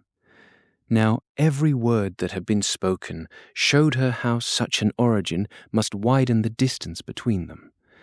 During his 10 days' sojourn at North Dormer, Lucius Harney had not spoken a word of love to her. He had intervened in her behalf with his cousin, and had convinced Miss Hatchard of her merits as a librarian, but that was a simple act of justice, since it was by his own fault that those merits had been questioned. He had asked her to drive him about the country when he hired Lawyer Royle's buggy to go on his sketching expeditions, but that too was natural enough, since he was unfamiliar with the region. Lastly, when his cousin was called to Springfield, he had begged Mr. Royle to receive him as a boarder, but where else in North Dormer could he have boarded? Not with Carrick Fry, whose wife was paralyzed, and whose large family crowded his table to overflowing, not with the Targats, who lived a mile up the road, nor with poor old Mrs. Hawes, who, since her eldest daughter had deserted her, barely had the strength to cook her own meals, while Allie picked up her living as a seamstress. Mr. Royle's was the only house where the young man could have been offered a decent hospitality. There had been nothing, therefore, in the outward course of events to raise in Charity's breast the hopes with which it trembled. But beneath the visible incidents resulting from Lucius Harney's arrival, there ran an undercurrent as mysterious and potent as the influence that makes the forest break into leaf before the ice is off the pools. The business on which Harney had come was authentic. Charity had seen the letter from a New York publisher commissioning him to make a study of the 18th century houses in the less familiar districts of New England. But incomprehensible as the whole affair was to her, and hard as she found it to understand why he paused, enchanted before certain neglected and paintless houses, while others, refurbished and improved by the local builder, did not arrest a glance, she could not but suspect that Eagle County was less rich in architecture than he averred, and that the duration of his stay, which he had fixed at a month, was not unconnected with the look in his eyes when he had first paused before her in the library. Everything that had followed seemed to have grown out of that look. His way of speaking to her, his quickness in catching her meaning, his evident eagerness to prolong their excursions and to seize on every chance of being with her. The signs of his liking were manifest enough, but it was hard to guess how much they meant, because his manner was so different from anything North Dormer had ever shown her. He was at once simpler and more deferential than anyone she had known, and sometimes it was just when he was simplest that she most felt the distance between them. Education and opportunity had divided them by a width that no effort of hers could bridge, and even when his youth and his admiration brought him nearest, some chance word, some unconscious allusion, seemed to thrust her back across the gulf. Never had it yawned so wide as when she fled up to her room, carrying with her the echo of Mr. Royal's tale. Her first confused thought was the prayer that she might never see young Harney again. It was too bitter to picture him as the detached, impartial listener to such a story. "I wish he'd go away. I wish he'd go tomorrow and never come back," she moaned to her pillow, and far into the night she lay there, in the disordered dress she had forgotten to take off, her whole soul a tossing misery on which her hopes and dreams spun about like drowning straws. Of all this tumult, only a vague heart-soreness was left when she opened her eyes the next morning.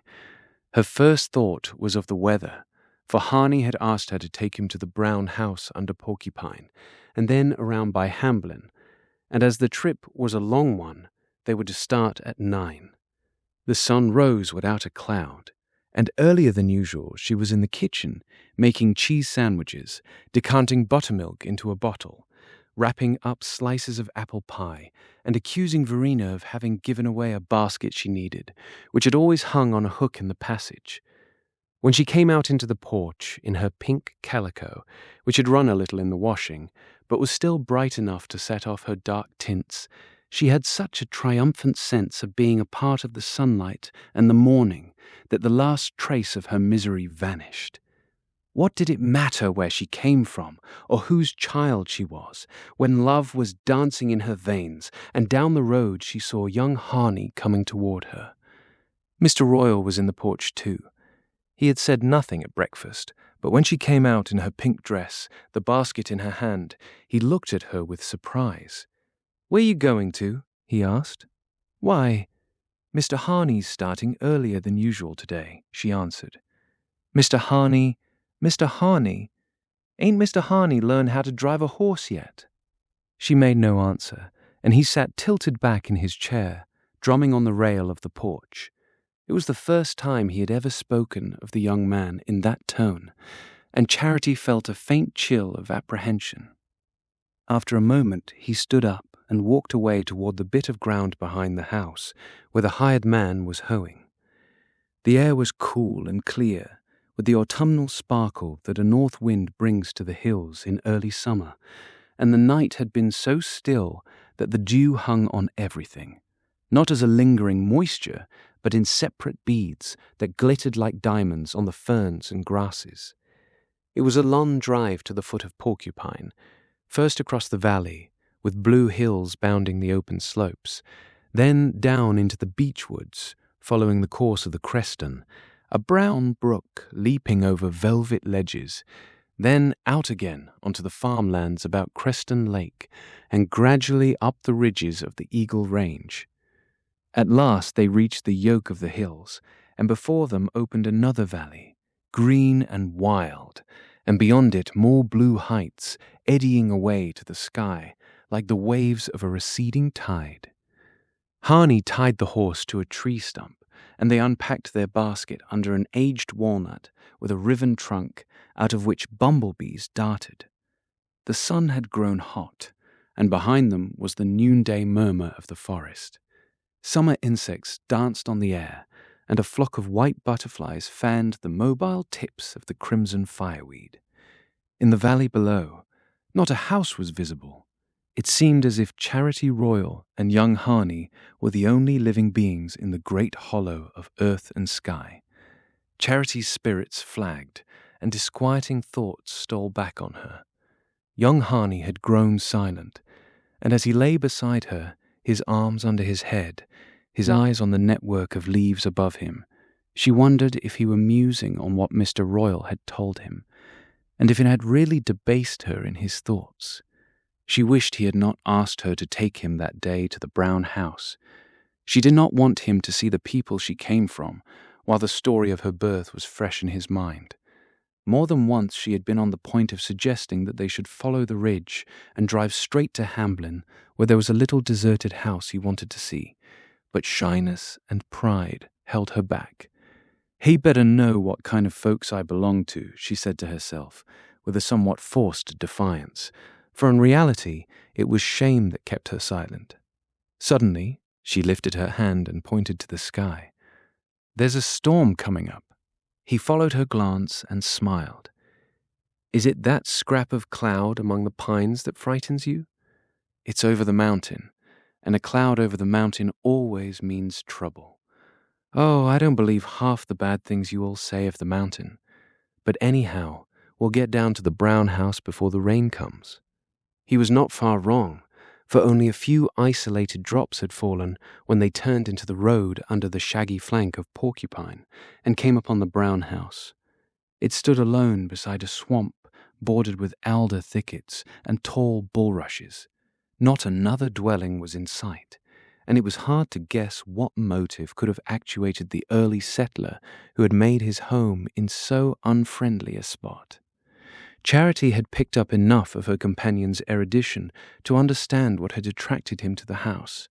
She noticed the fan-shaped tracery of the broken light above the door, the flutings of the paintless pilasters at the corners, and the round window set in the gable, and she knew that for reasons that still escaped her, these were things to be admired and recorded.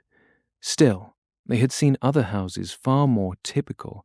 The word was Harney's, and as he threw the reins on the horse's neck, he said with a slight shiver of repugnance, "We won't stay long."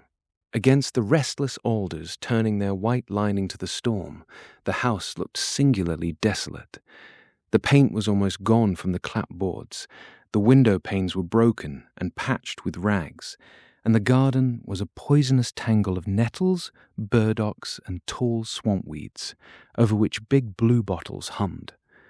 At the sound of wheels, a child with a towhead and pale eyes like Liv Hyatt's peered over the fence and then slipped away behind an outhouse. Harney jumped down and helped Charity out, and as he did so, the rain broke on them. It came slantwise on a furious gale, laying shrubs and young trees flat, tearing off their leaves like an autumn storm, turning the road into a river and making hissing pools of every hollow. Thunder rolled incessantly through the roar of the rain, and a strange glitter of light ran along the ground under the increasing blackness. "Lucky we're here, after all," Harney laughed. He fastened the horse under a half-roofless shed, and wrapping Charity in his coat, ran with her to the house. The boy had not reappeared, and as there was no response to their knocks, Harney turned the door handle and they went in. There were 3 people in the kitchen to which the door admitted them.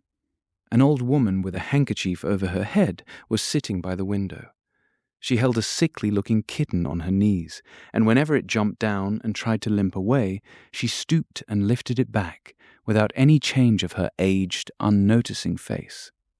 Another woman, the unkempt creature that Charity had once noticed in driving by, stood leaning against the window frame and stared at them. And near the stove, an unshaved man in a tattered shirt sat on a barrel asleep. The place was bare and miserable, and the air heavy with the smell of dirt and stale tobacco. Charity's heart sank.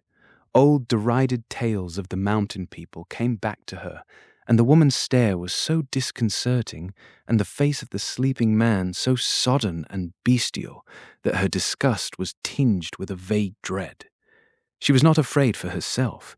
She knew the Hyatts would not be likely to trouble her, but she was not sure how they would treat a city fellow. Lucius Harney would certainly have laughed at her fears. He glanced about the room, uttered a general "How are you?" to which no one responded, and then asked the younger woman if they might take shelter till the storm was over. She turned her eyes away from him and looked at Charity. "You're the girl from Royals, ain't you?" The color rose in Charity's face. "I'm Charity Royal," she said, as if asserting her right to the name in the very place where it might have been most open to question. The woman did not seem to notice. "You can stay," she merely said. Then she turned away and stooped over a dish in which she was stirring something. Harney and Charity sat down on a bench made of a board resting on 2 starch boxes. They faced a door hanging on a broken hinge, and through the crack they saw the eyes of the tow-headed boy and of a pale little girl with a scar across her cheek. Charity smiled and signed to the children to come in, but as soon as they saw they were discovered, they slipped away on bare feet. It occurred to her that they were afraid of rousing the sleeping man, and probably the woman shared their fear, for she moved about as noiselessly and avoided going near the stove. The rain continued to beat against the house, and in 1 or 2 places it sent a stream through the patched panes and ran into pools on the floor. Every now and then the kitten mewed and struggled down, and the old woman stooped and caught it, holding it tight in her bony hands. And once or twice the man on the barrel half woke, changed his position, and dozed again, his head falling forward on his hairy breast. As the minutes passed, and the rain still streamed against the windows, a loathing of the place and the people came over Charity. The sight of the weak-minded old woman, of the cowed children, and the ragged man sleeping off his liquor made the setting of her own life seem a vision of peace and plenty. She thought of the kitchen at Mr. Royal's, with its scrubbed floor and dresser full of china, and the peculiar smell of yeast and coffee and soft soap that she had always hated, but that now seemed the very symbol of household order.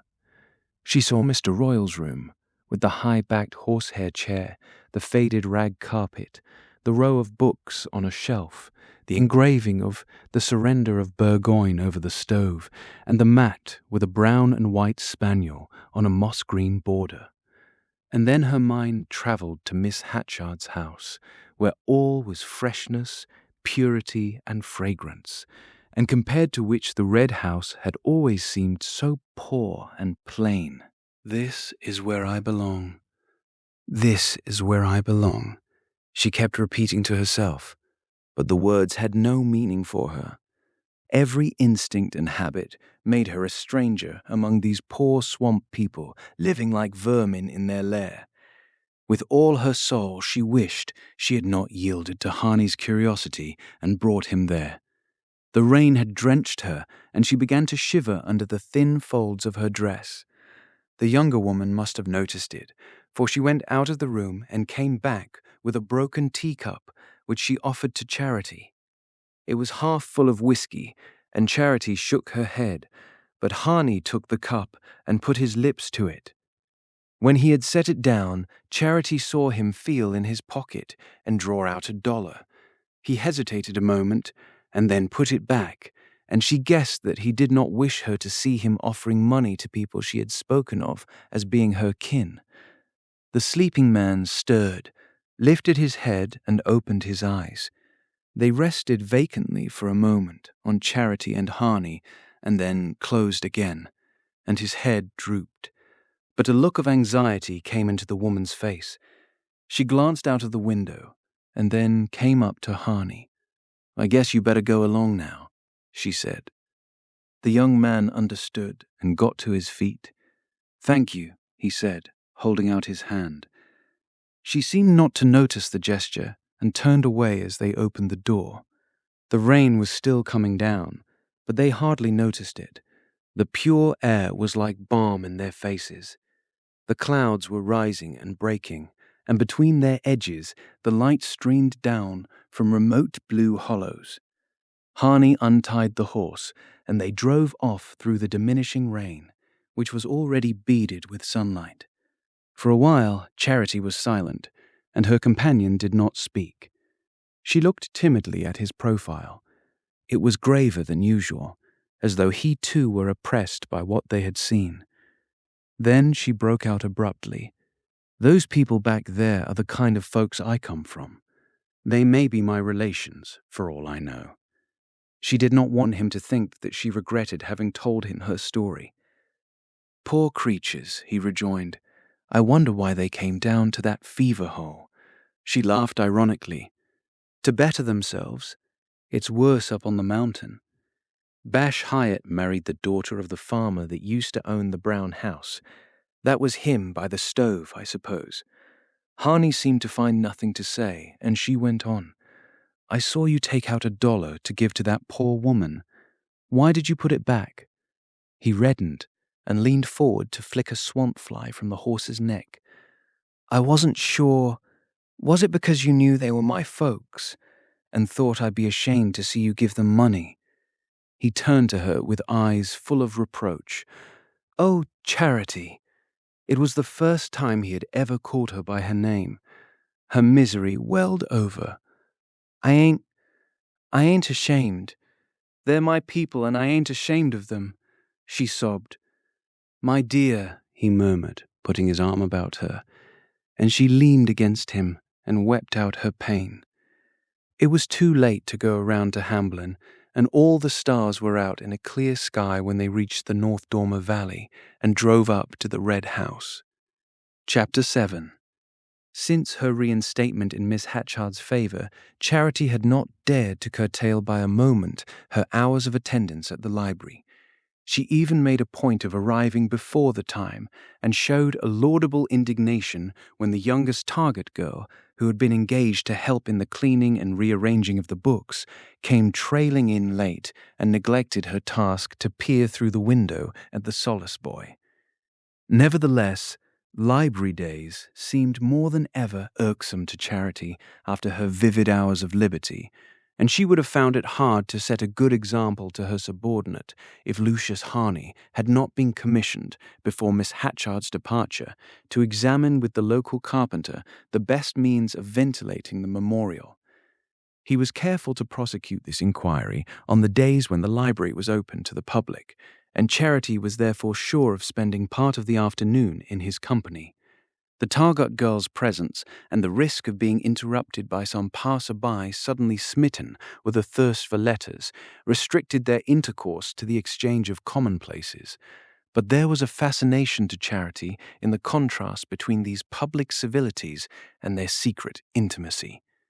The day after their drive to the Brown House was Library Day, and she sat at her desk working at the revised catalogue while the Target girl, one eye on the window, chanted out the titles of a pile of books.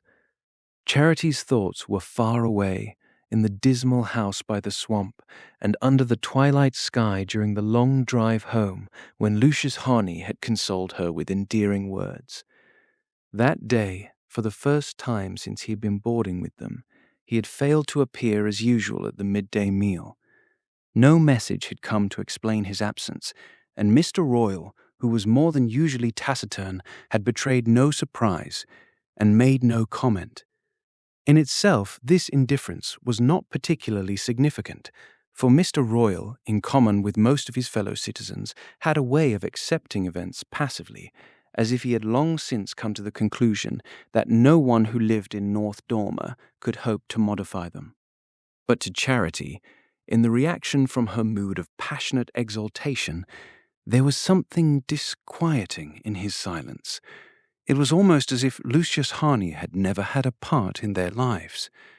Mr. Royal's imperturbable indifference seemed to relegate him to the domain of unreality. As she sat at work, she tried to shake off her disappointment at Harney's non-appearing. Some trifling incident had probably kept him from joining them at midday, but she was sure he must be eager to see her again, and that he would not want to wait till they met at supper between Mr. Royal and Verena. She was wondering what his first words would be, and trying to devise a way of getting rid of the Target girl before he came, when she heard steps outside, and he walked up the path with Mr. Miles. The clergyman from Hepburn seldom came to North Dormer except when he drove over to officiate at the old white church, which, by an unusual chance, happened to belong to the Episcopal Communion.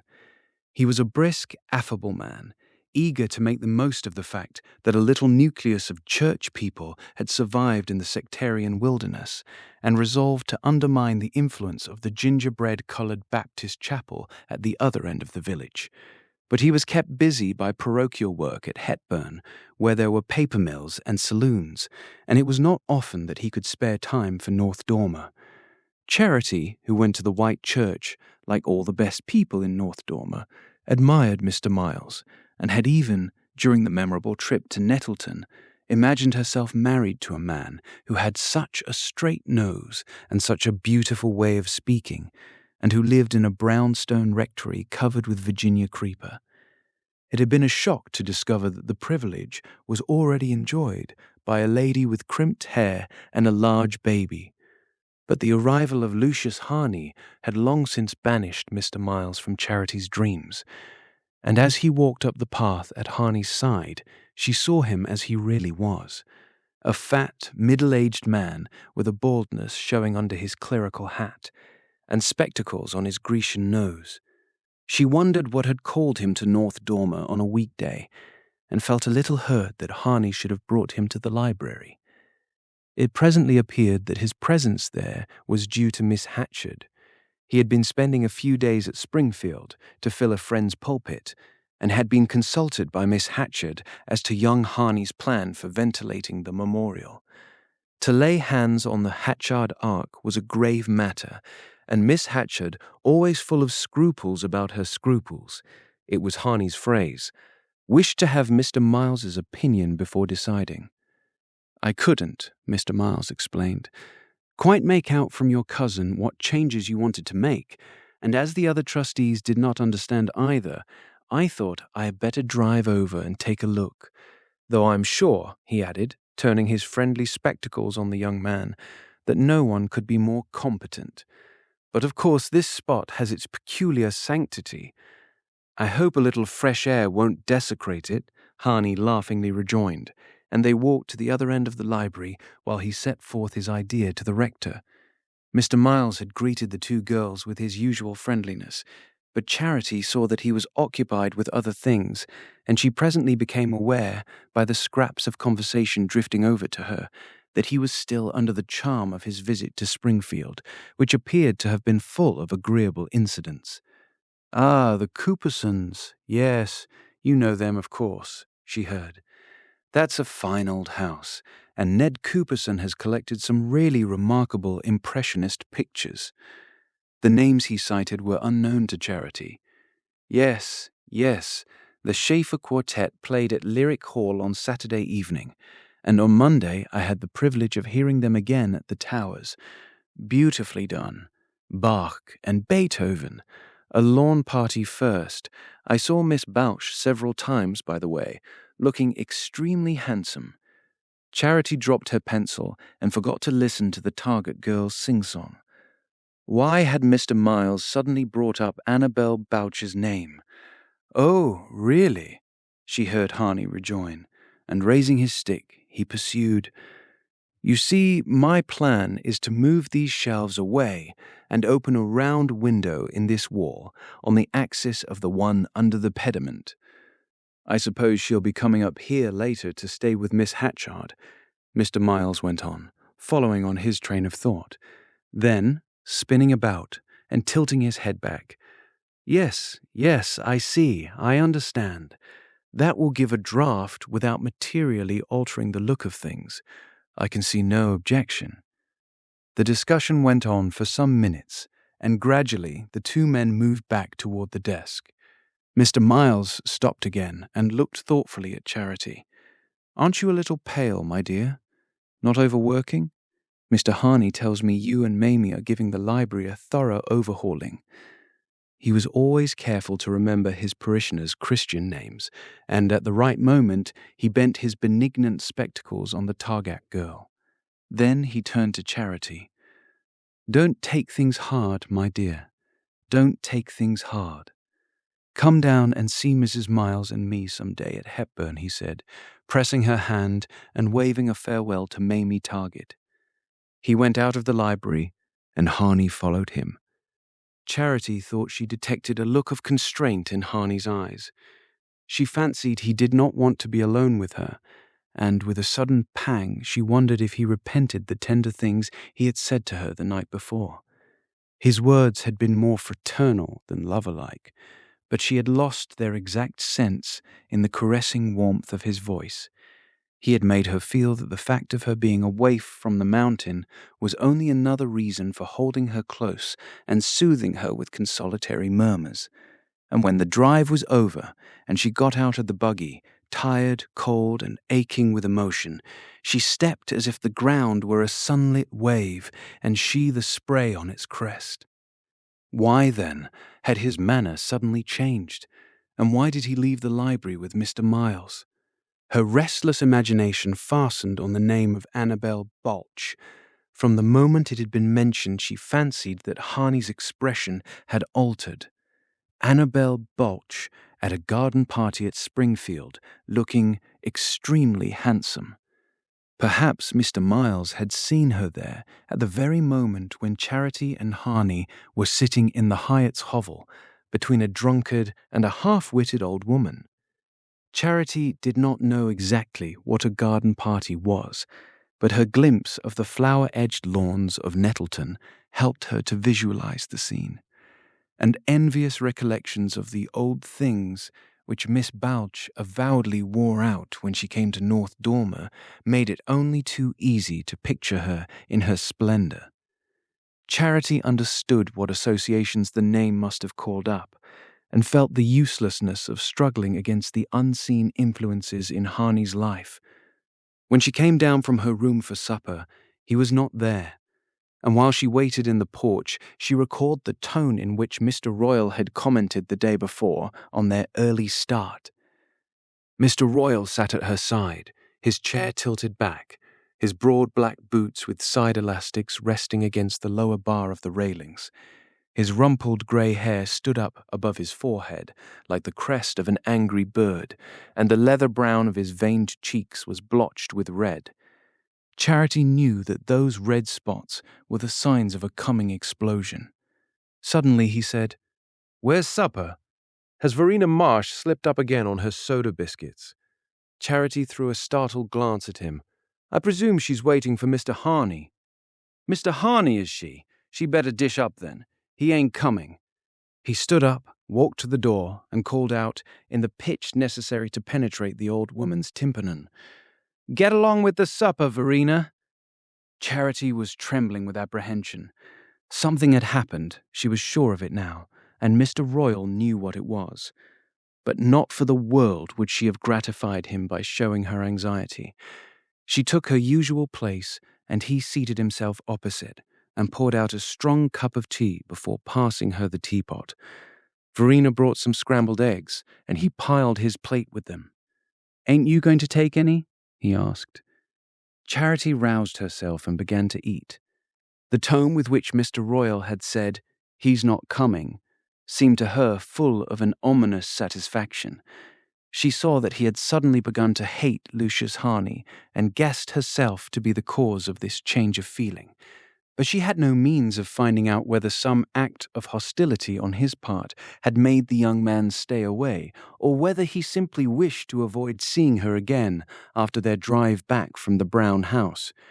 She ate her supper with a studied show of indifference, but she knew that Mr. Royal was watching her and that her agitation did not escape him. After supper she went up to her room. She heard Miss Royal cross the passage, and presently the sounds below her window showed that he had returned to the porch. She seated herself on her bed and began to struggle against the desire to go down and ask him what had happened. "I'd rather die than do it," she muttered to herself. With a word he could have relieved her uncertainty, but never would she gratify him by saying it. She rose and leaned out of the window. The twilight had deepened into night, and she watched the frail curve of the young moon dropping to the edge of the hills. Through the darkness she saw one or two figures moving down the road, But the evening was too cold for loitering, and presently the strollers disappeared. Lamps were beginning to show here and there in the windows. A bar of light brought out the whiteness of a clump of lilies in the Hawes's yard, and farther down the street, Carrick Fry's Rochester lamp cast its bold illumination on the rustic flower tub in the middle of his grass plot. For a long time she continued to lean in the window, but a fever of unrest consumed her, and finally she went downstairs, took her hat from its hook, and swung out of the house. Mr. Royal sat in the porch, Verena beside him, her old hands crossed on her patched skirt.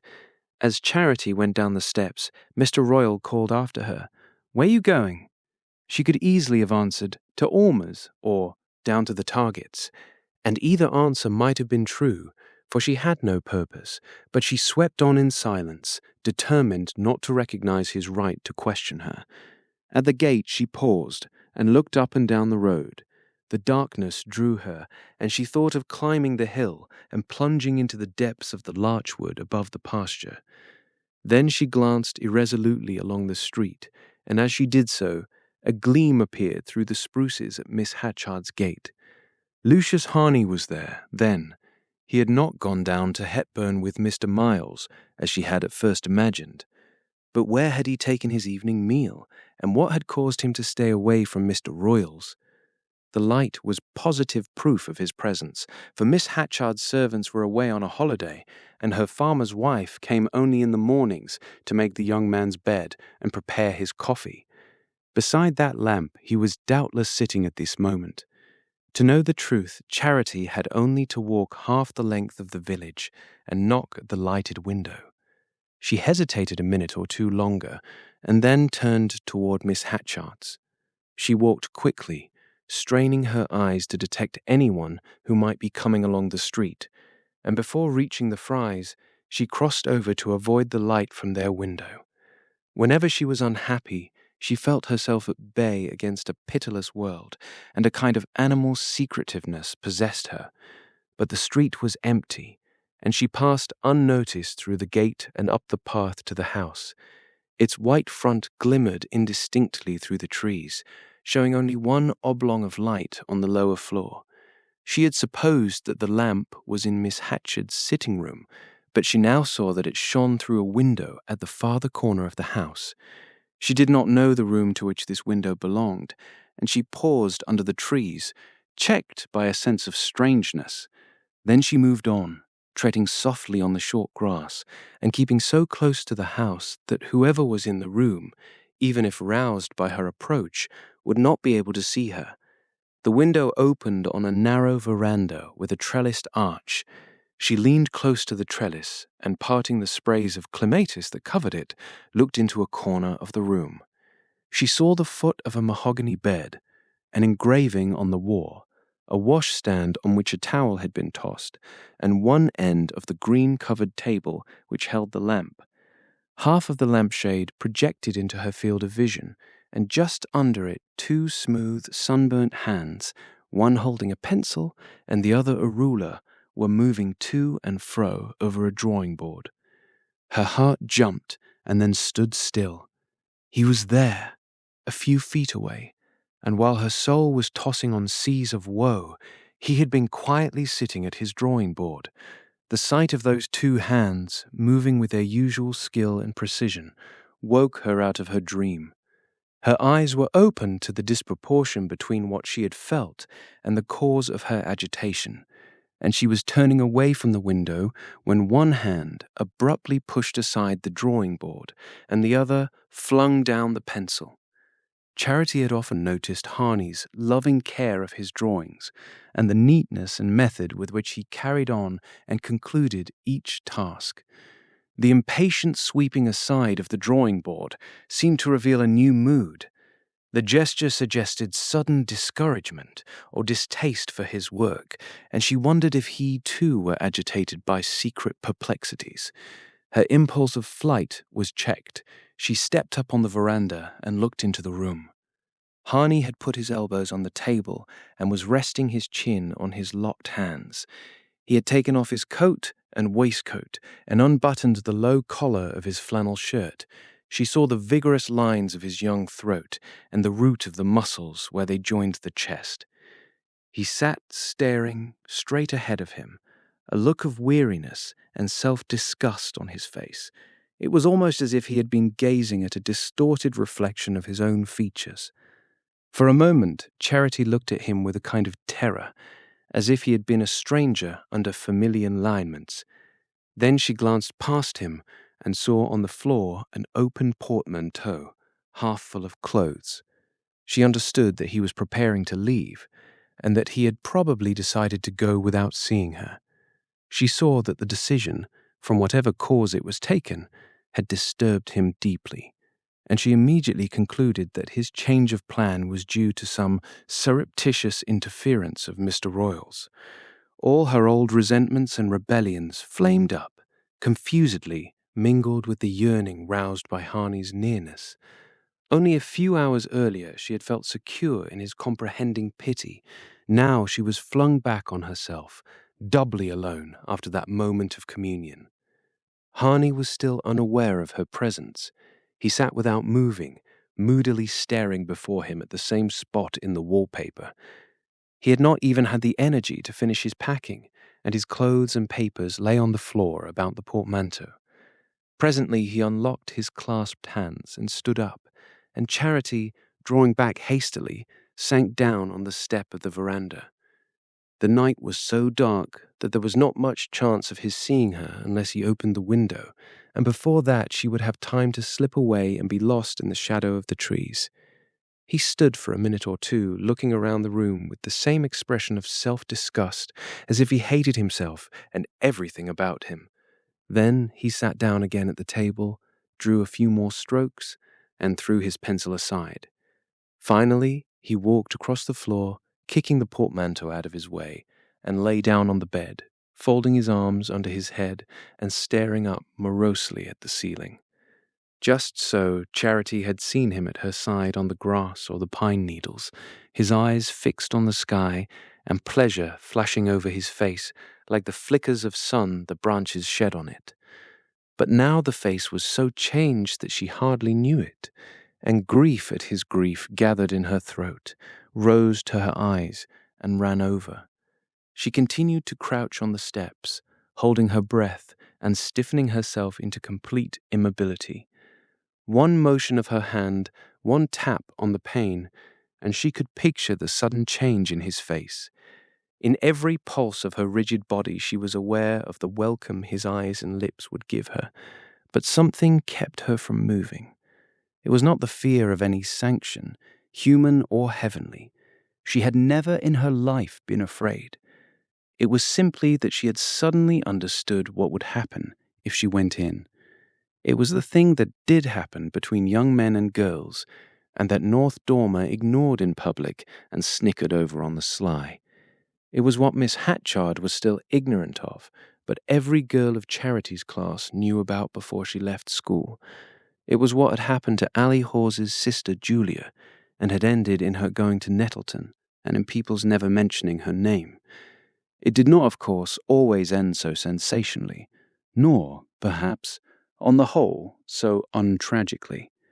Charity had always suspected that the shunned Julia's fate might have its compensations. There were others, worse endings that the village knew of, mean, miserable, unconfessed, other lives that went on drearily, without visible change, in the same cramped setting of hypocrisy. But these were not the reasons that held her back. Since the day before, she had known exactly what she would feel if Harney should take her in his arms. The melting of palm into palm and mouth on mouth, and the long flame burning her from head to foot. But mixed with this feeling was another, the wondering pride in his liking for her, the startled softness that his sympathy had put into her heart. Sometimes, when her youth flushed up in her, she had imagined yielding like other girls to furtive caresses in the twilight, but she could not so cheapen herself to Harney. She did not know why he was going, but since he was going, she felt she must do nothing to deface the image of her that he carried away. If he wanted her, he must seek her. He must not be surprised into taking her as girls like Julia Hawes were taken. No sound came from the sleeping village, and in the deep darkness of the garden she heard now and then a secret rustle of branches, as though some night bird brushed them. Once a footfall passed the gate, and she shrank back into her corner, but the steps died away and left a profounder quiet. Her eyes were still on Harney's tormented face. She felt she could not move till he moved. But she was beginning to grow numb from her constrained position, and at times her thoughts were so indistinct that she seemed to be held there only by a vague weight of weariness. A long time passed in this strange vigil. Harney still lay on the bed, motionless and with fixed eyes, as though following his vision to its bitter end. At last he stirred and changed his attitude slightly, and Charity's heart began to tremble. But he only flung out his arms and sank back into his former position. With a deep sigh, he tossed the hair from his forehead. Then his whole body relaxed. His head turned sideways on the pillow, and she saw that he had fallen asleep. The sweet expression came back to his lips, and the haggardness faded from his face, leaving it as fresh as a boy's. She rose and crept away. Chapter 8. She had lost the sense of time, and did not know how late it was till she came out into the street and saw that all the windows were dark between Miss Hatchard's and the royal house. As she passed from under the black pall of the Norway spruces, she fancied she saw two figures in the shade about the duck pond. She drew back and watched, but nothing moved, and she had stared so long into the lamp-lit room that the darkness confused her, and she thought she must have been mistaken. She walked on, wondering whether Mr. Royal was still in the porch. In her exalted mood, she did not greatly care whether he was waiting for her or not. She seemed to be floating high over life on a great cloud of misery, beneath which everyday realities had dwindled to mere specks in space. But the porch was empty. Mr. Royal's hat hung on its peg in the passage, and the kitchen lamp had been left to light her to bed. She took it and went up. The morning hours of the next day dragged by without incident. Charity had imagined that, in some way or other, she would learn whether Harney had already left, but Verena's deafness prevented her being a source of news, and no one came to the house who could bring enlightenment. Mr. Royal went out early and did not return till Verena had set the table for the midday meal. When he came in, he went straight to the kitchen and shouted to the old woman, "Ready for dinner." Then he turned into the dining room, where Charity was already seated. Harney's plate was in its usual place, but Mr. Royal offered no explanation of his absence, and Charity asked none. The feverish exaltation of the night before had dropped, and she said to herself that he had gone away indifferently, almost callously, and that now her life would lapse again into the narrow rut out of which he had lifted it. For a moment she was inclined to sneer at herself for not having used the arts that might have kept him. She sat at table till the meal was over, lest Mr. Royal should remark on her leaving. But when he stood up, she rose also, without waiting to help Verena. She had her foot on the stairs when he called to her to come back. "I've got a headache. I'm going up to lie down. I want you should come in here first. I've got something to say to you." She was sure from his tone that in a moment she would learn what every nerve in her ached to know. But as she turned back, she made a last effort of indifference. Mr. Royal stood in the middle of the office, his thick eyebrows beetling, his lower jaw trembling a little. At first she thought he had been drinking. Then she saw that he was sober, but stirred by a deep and stern emotion, totally unlike his usual transient angers. And suddenly she understood that, until then, she had never really noticed him or thought about him. Except on the occasion of his one offense, he had been to her merely the person who is always there, the unquestioned central fact of life, as inevitable but as uninteresting as North Dormer itself or any of the other conditions fate had laid on her. Even then she had regarded him only in relation to herself, and had never speculated as to his own feelings beyond instinctively concluding that he would not trouble her again in the same way. But now she began to wonder what he was really like. He had grasped the back of his chair with both hands and stood looking hard at her. At length he said, "Charity, for once, let's you and me talk together like friends." Instantly she felt that something had happened and that he held her in his hand. "Where is Mr. Harney? Why hasn't he come back? Have you sent him away?" she broke out, without knowing what she was saying. The change in Mr. Royle frightened her. All the blood seemed to leave his veins, and against his swarthy pallor, the deep lines in his face looked black. Didn't he have time to answer some of those questions last night? "You was with him long enough," he said. Charity stood speechless. The taunt was so unrelated to what had been happening in her soul that she hardly understood it. But the instinct of self-defense awoke in her. "Who says I was with him last night? The whole place is saying it by now. Then it was you that put the lie into their mouths. Oh, how I've always hated you," she cried. She had expected a retort in kind, and it startled her to hear her exclamation sounding on through silence. "Yes, I know," Mr. Royle said slowly, "but that ain't going to help us much now. It helps me not to care a straw what lies you tell about me. If they're lies, they're not my lies. My Bible oath on that, Charity. I didn't know where you were. I wasn't out of this house last night." She made no answer, and he went on. "Is it a lie that you were seen coming out of Miss Hatchard's nigh on to midnight?" She straightened herself with a laugh, all her reckless insolence recovered. "I didn't look to see what time it was." "You lost girl. You... Oh my God, why did you tell me?" he broke out, dropping into his chair, his head bowed down like an old man's. Charity's self-possession had returned with the sense of her danger. "Do you suppose I'd take the trouble to lie to you? Who are you, anyhow, to ask me where I go to when I go out at night?"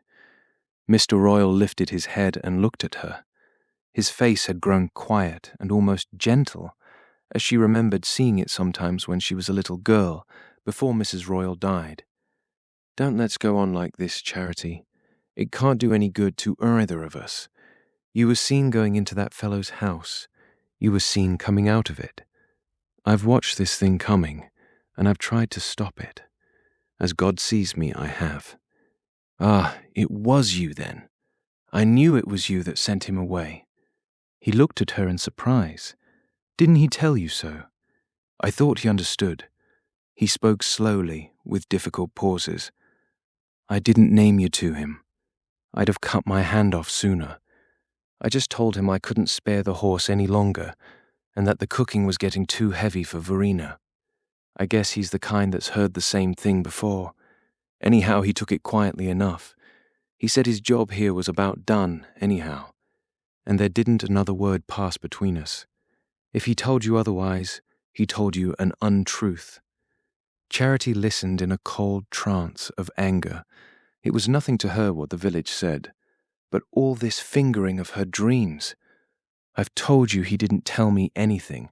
I didn't speak with him last night." "You didn't speak with him?" "No. It's not that I care what any of you say, but you may as well know. Things ain't between us the way you think, and the other people in this place.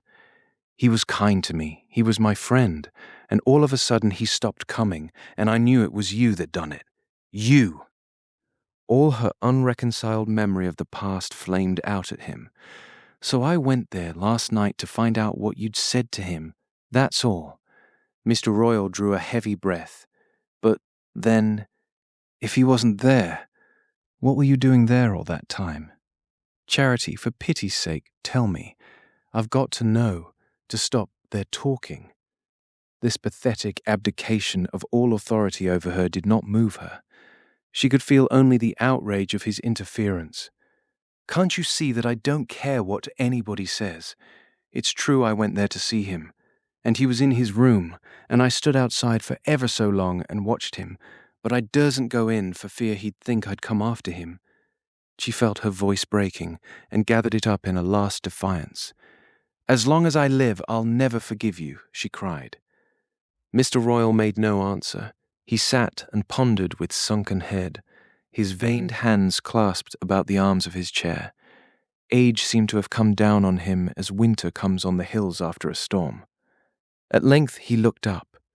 "Charity, you say you don't care, but you're the proudest girl I know and the last to want people to talk against you. You know there's always eyes watching you. You're handsomer and smarter than the rest, and that's enough. But till lately, you've never given them a chance. Now they've got it, and they're going to use it. I believe what you say, but they won't. It was Mrs. Tom Fry seen you going in, and 2 or 3 of them watched for you to come out again. You've been with the fellow all day long, every day since he come here, and I'm a lawyer, and I know how hard slander dies." He paused, but she stood motionless, without giving him any sign of acquiescence or even of attention.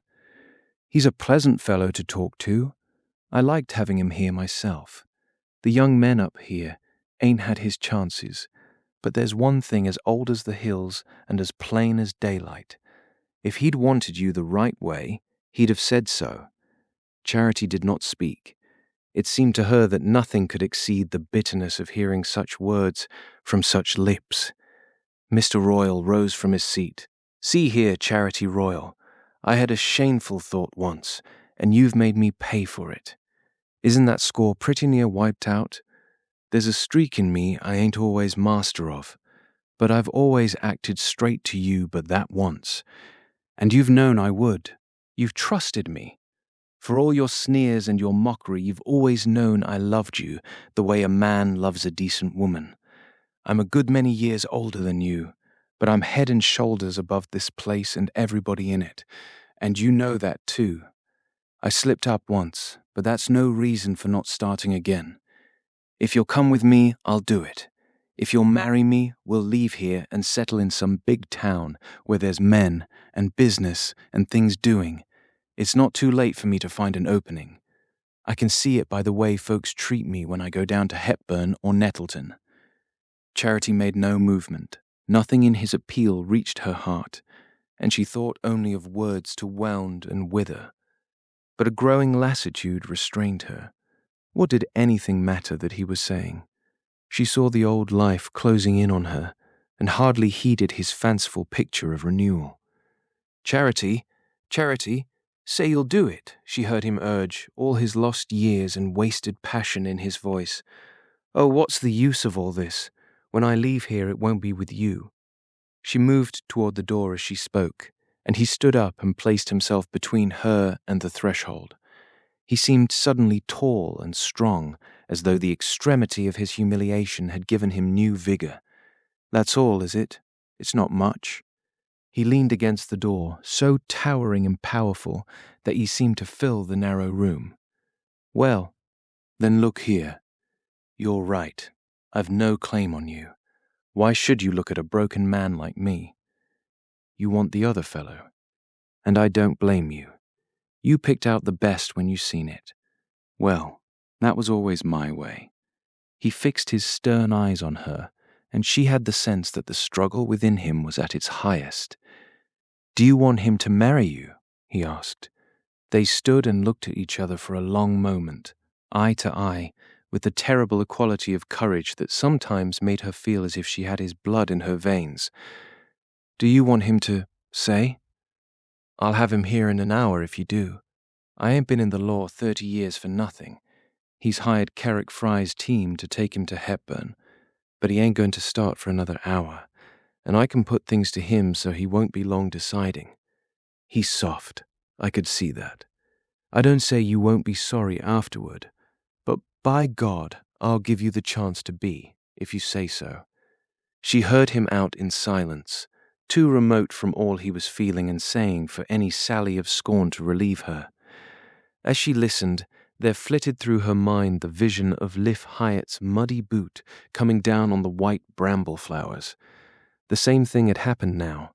Something transient and exquisite had flowered in her, and she had stood by and seen it trampled to earth. While the thought passed through her, she was aware of Mr. Royal, still leaning against the door, but crestfallen, diminished, as though her silence were the answer he most dreaded. I don't want any chance you can give me. I'm glad he's going away, she said. He kept his place a moment longer, his hand on the doorknob. Charity, he pleaded. She made no answer, and he turned the knob and went out. She heard him fumble with the latch of the front door and saw him walk down the steps. He passed out of the gate, and his figure, stooping and heavy, receded slowly up the street. For a while she remained where he had left her. She was still trembling with the humiliation of his last words, which rang so loud in her ears that it seemed as though they must echo through the village, proclaiming her a creature to lend herself to such vile suggestions. Her shame weighed on her like a physical oppression. The roof and walls seemed to be closing in on her, and she was seized by the impulse to get away, under the open sky, where there would be room to breathe. She went to the front door, and as she did so, Lucius Harney opened it. He looked graver and less confident than usual, and for a moment or two neither of them spoke. Then he held out his hand. "Are you going out?" he asked. "May I come in?" Her heart was beating so violently that she was afraid to speak, and stood looking at him with tear-dilated eyes. Then she became aware of what her silence must betray, and said quickly, "Yes, come in." She led the way into the dining room, and they sat down on opposite sides of the table, the cruet stand and japanned bread basket between them. Harney had laid his straw hat on the table, and as he sat there, in his easy-looking summer clothes, a brown tie knotted under his flannel collar, and his smooth brown hair brushed back from his forehead, she pictured him as she had seen him the night before, lying on his bed, with the tossed locks falling into his eyes, and his bare throat rising out of his unbuttoned shirt. He had never seemed so remote as at the moment when that vision flashed through her mind. "I'm so sorry it's goodbye. I suppose you know I'm leaving," he began, abruptly and awkwardly. She guessed that he was wondering how much she knew of his reasons for going. "I presume you found your work was over quicker than what you expected," she said. "Well, yes. That is, no. There are plenty of things I should have liked to do. But my holiday's limited, and now that Mr. Royal needs the horse for himself, it's rather difficult to find means of getting about. There ain't any too many teams for hire around here," she acquiesced, and there was another silence. "These days here have been awfully pleasant. I wanted to thank you for making them so," he continued, his color rising. She could not think of any reply, and he went on, "You've been wonderfully kind to me, and I wanted to tell you. I wish I could think of you as happier, less lonely. Things are sure to change for you by and by. Things don't change at North Dormer. People just get used to them." The answer seemed to break up the order of his prearranged consolations, and he sat looking at her uncertainly. Then he said, with his sweet smile, "That's not true of you. It can't be." The smile was like a knife thrust through her heart. Everything in her began to tremble and break loose. She felt her tears run over, and stood up. "Well, goodbye," she said. She was aware of his taking her hand, and of feeling that his touch was lifeless. "Goodbye." He turned away and stopped on the threshold. "You'll say goodbye for me to Verena." She heard the closing of the outer door and the sound of his quick tread along the path. The latch of the gate clicked after him. The next morning when she arose in the cold dawn and opened her shutters, she saw a freckled boy standing on the other side of the road and looking up at her. He was a boy from a farm 3 or 4 miles down the Creston Road, and she wondered what he was doing there at that hour, and why he looked so hard at her window. When he saw her, he crossed over and leaned against the gate unconcernedly. There was no one staring in the house, and she threw a shawl over her nightgown and ran down and let herself out. By the time she reached the gate, the boy was sauntering down the road, whistling carelessly, but she saw that a letter had been thrust between the slats and the crossbar of the gate. She took it out and hastened back to her room. The envelope bore her name, and inside was a leaf torn from a pocket diary. Dear Charity, I can't go away like this. I am staying for a few days at Creston River. Will you come down and meet me at Creston Pool? I will wait for you till evening. Chapter 9. Charity sat before the mirror trying on a hat which Ali Haas, with much secrecy, had trimmed for her. It was of white straw, with a drooping brim and cherry-coloured lining that made her face glow like the inside of the shell on the parlour mantelpiece. She propped the square of looking-glass against Mr. Royal's black leather Bible, steadying it in front with a white stone on which a view of the Brooklyn Bridge was painted, and she sat before her reflection, bending the brim this way and that, while Ali Hawes's pale face looked over her shoulder like the ghost of wasted opportunities. I look awful, don't I? She said at last, with a happy sigh. Ali smiled and took back the hat. I'll stitch the roses on right here, so you can put it away at once. Charity laughed and ran her fingers through her rough, dark hair. She knew that Hani liked to see its reddish edges ruffled about her forehead and breaking into little rings at the nape. She sat down on her bed and watched Ali stoop over the hat with a careful frown. Don't you ever feel like going down to Nettleton for a day? She asked. Ali shook her head without looking up. No, I always remember that awful time I went down with Julia to that doctor's. Oh, Ali. I can't help it. The house is on the corner of Wing Street and Lake Avenue. The trolley from the station goes right by it. And the day the minister took us down to see those pictures, I recognized it right off and couldn't seem to see anything else. There's a big black sign with gold letters all across the front. Private consultations. She came as near as anything to dying. Poor Julia. Charity sighed from the height of her purity and her security. She had a friend whom she trusted and who respected her. She was going with him to spend the next day, the 4th of July, at Nettleton. Whose business was it but hers, and what was the harm? The pity of it was that girls like Julia did not know how to choose and to keep bad fellows at a distance. Charity slipped down from the bed and stretched out her hands. Is it sewed? Let me try it on again. She put the hat on and smiled at her image. The thought of Julia had vanished.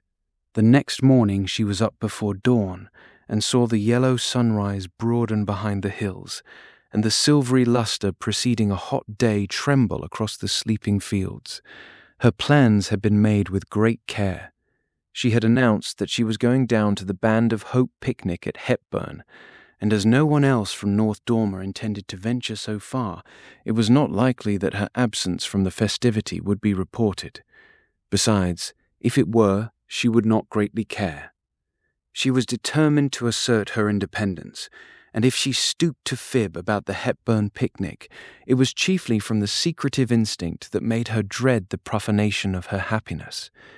Whenever she was with Lucius Harney, she would have liked some impenetrable mountain mist to hide her. It was arranged that she should walk to a point of the Creston Road where Harney was to pick her up and drive her across the hills to Hepburn in time for the 9:30 train to Nettleton. Harney at first had been rather lukewarm about the trip.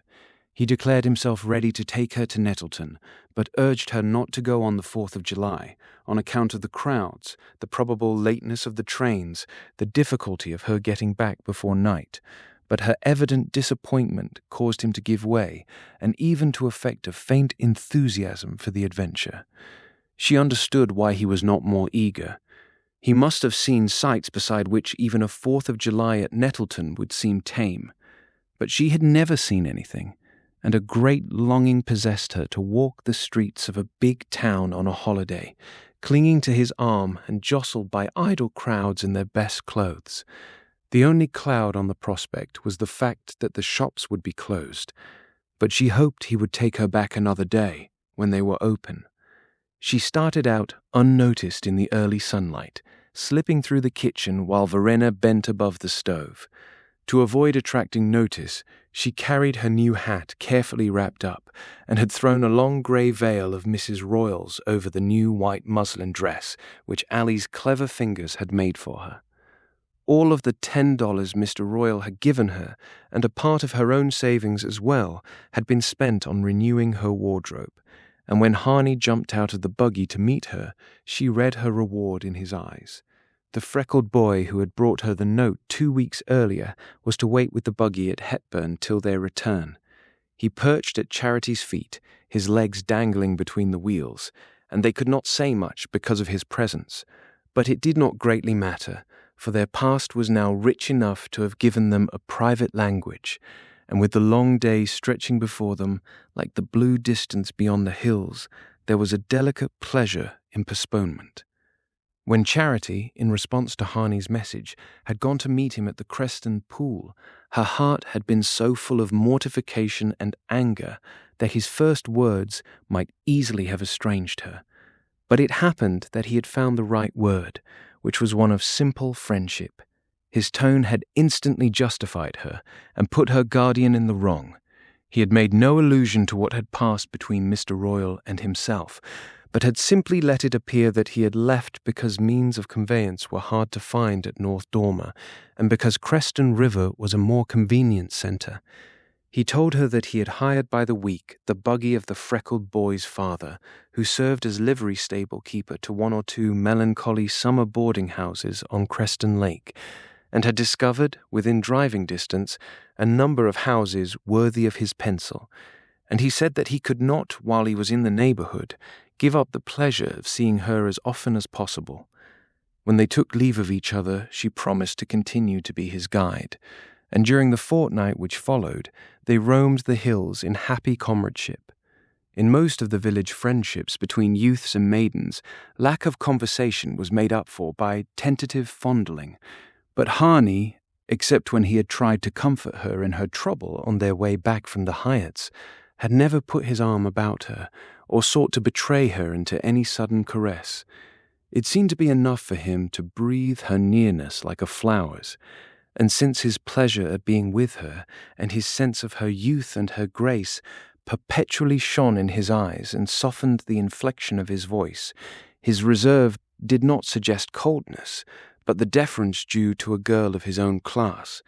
The buggy was drawn by an old trotter who whirled them along so briskly that the pace created a little breeze, but when they reached Hepburn the full heat of the airless morning descended on them.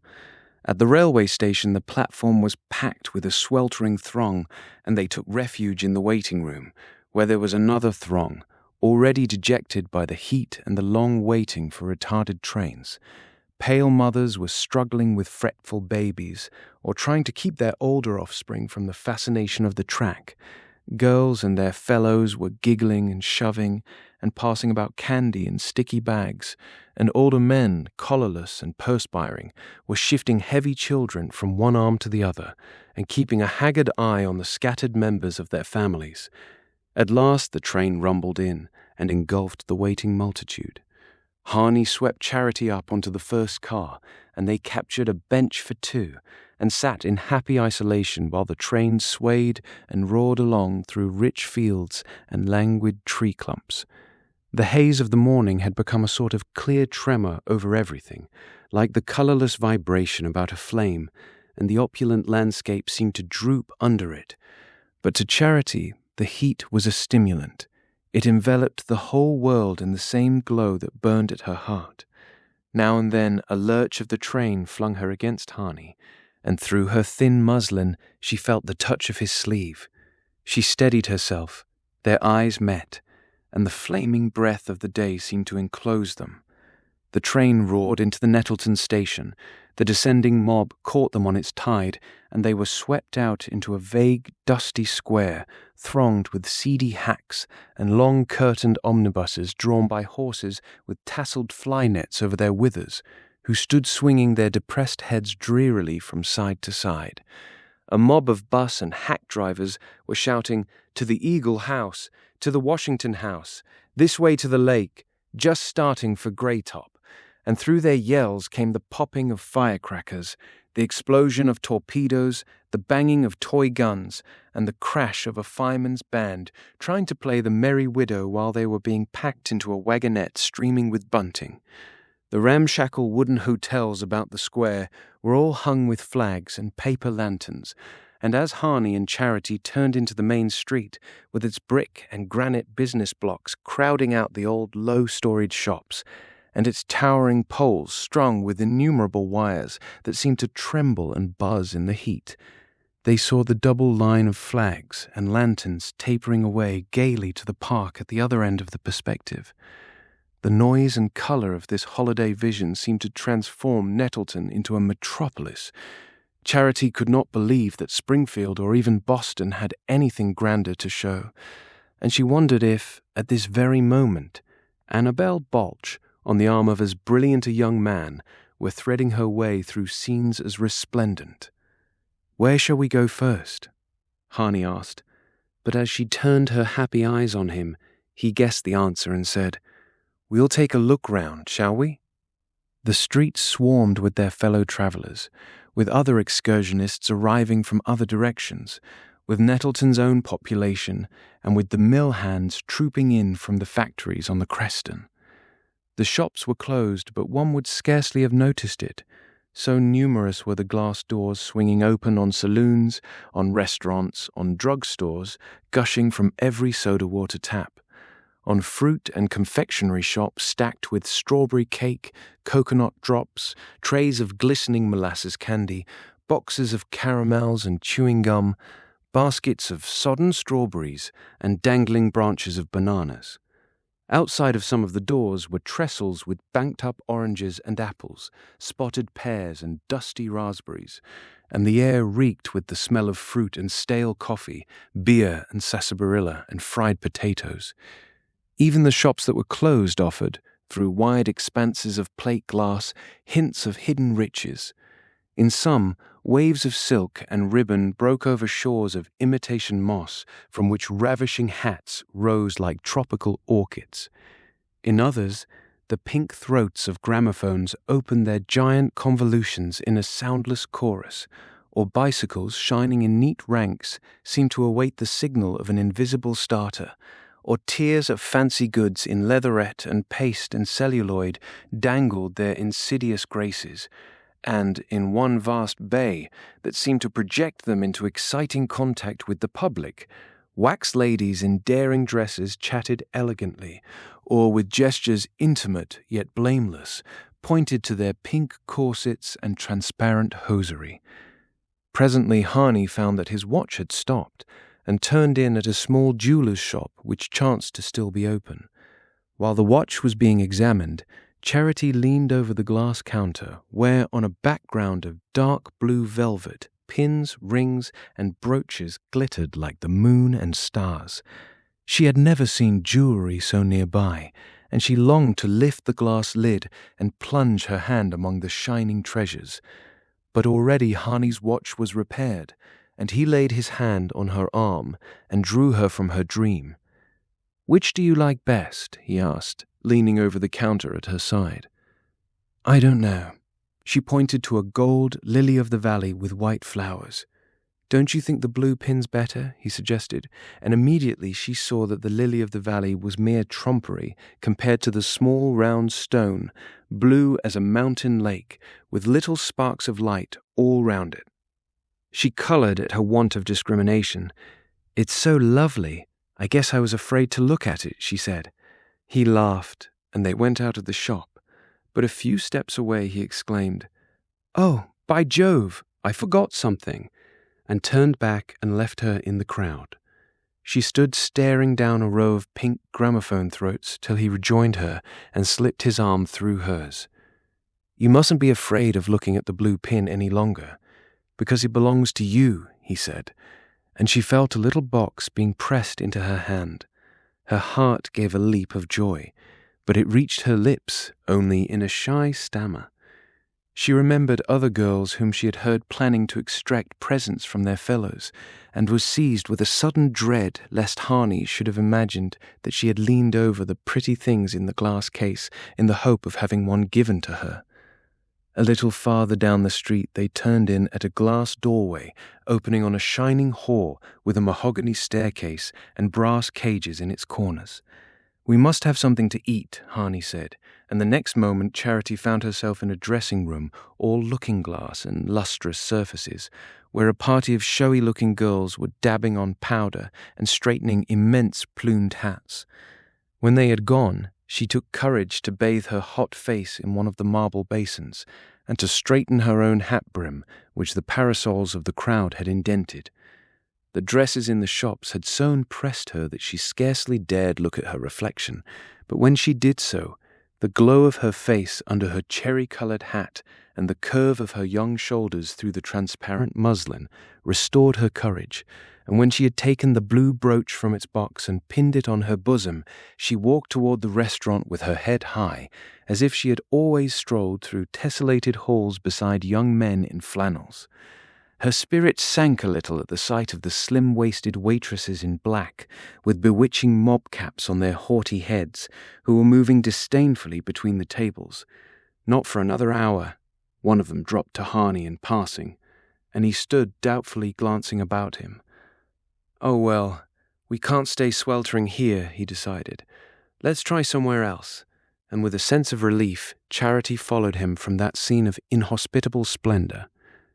That somewhere else turned out, after more hot tramping and several failures, to be of all things a little open-air place in a back street that called itself a French restaurant, and consisted in 2 or 3 rickety tables under a scarlet runner between a patch of zinnias and petunias and a big elm bending over from the next yard.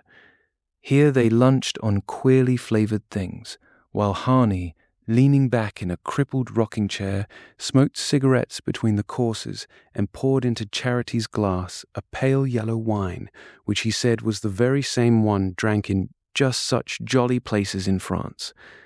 Charity did not think the wine as good as sarsaparilla, but she sipped a mouthful for the pleasure of doing what he did, and of fancying herself alone with him in foreign countries. The illusion was increased by their being served by a deep-bosomed woman with smooth hair and a pleasant laugh, who talked to Harney in unintelligible words, and seemed amazed and overjoyed at his answering her in kind. At the other tables other people sat, mill hands probably, homely but pleasant-looking, who spoke the same shrill jargon, and looked at Harney and Charity with friendly eyes. And between the table legs a poodle with bald patches and pink eyes nosed about for scraps and sat up on his hind legs absurdly. Harney showed no inclination to move, for hot as their corner was, it was at least shaded and quiet, and from the main thoroughfares came the clanging of trolleys, the incessant popping of torpedoes, the jingle of street organs, the bawling of megaphone men, and the loud murmur of increasing crowds. He leaned back, smoking his cigar, patting the dog, and stirring the coffee that steamed in their chipped cups. "It's the real thing, you know," he explained, and Charity hastily revised her previous conception of the beverage. They had made no plans for the rest of the day, and when Harney asked her what she wanted to do next, she was too bewildered by rich possibilities to find an answer. Finally, she confessed that she longed to go to the lake, where she had not been taken on her former visit. And when he answered, "Oh, there's time for that. It will be pleasanter later," she suggested seeing some pictures like the ones Mr. Miles had taken her to. She thought Harney looked a little disconcerted, but he passed his fine handkerchief over his warm brow, said gaily, "Come along then," and rose with a last pat for the pink-eyed dog. Mr. Miles's pictures had been shown in an austere YMCA hall with white walls and an organ, but Harney led Charity to a glittering place.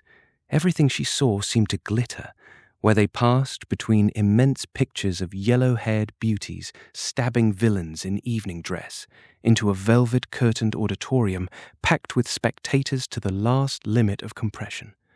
After that, for a while, everything was merged in her brain in swimming circles of heat and blinding alternations of light and darkness.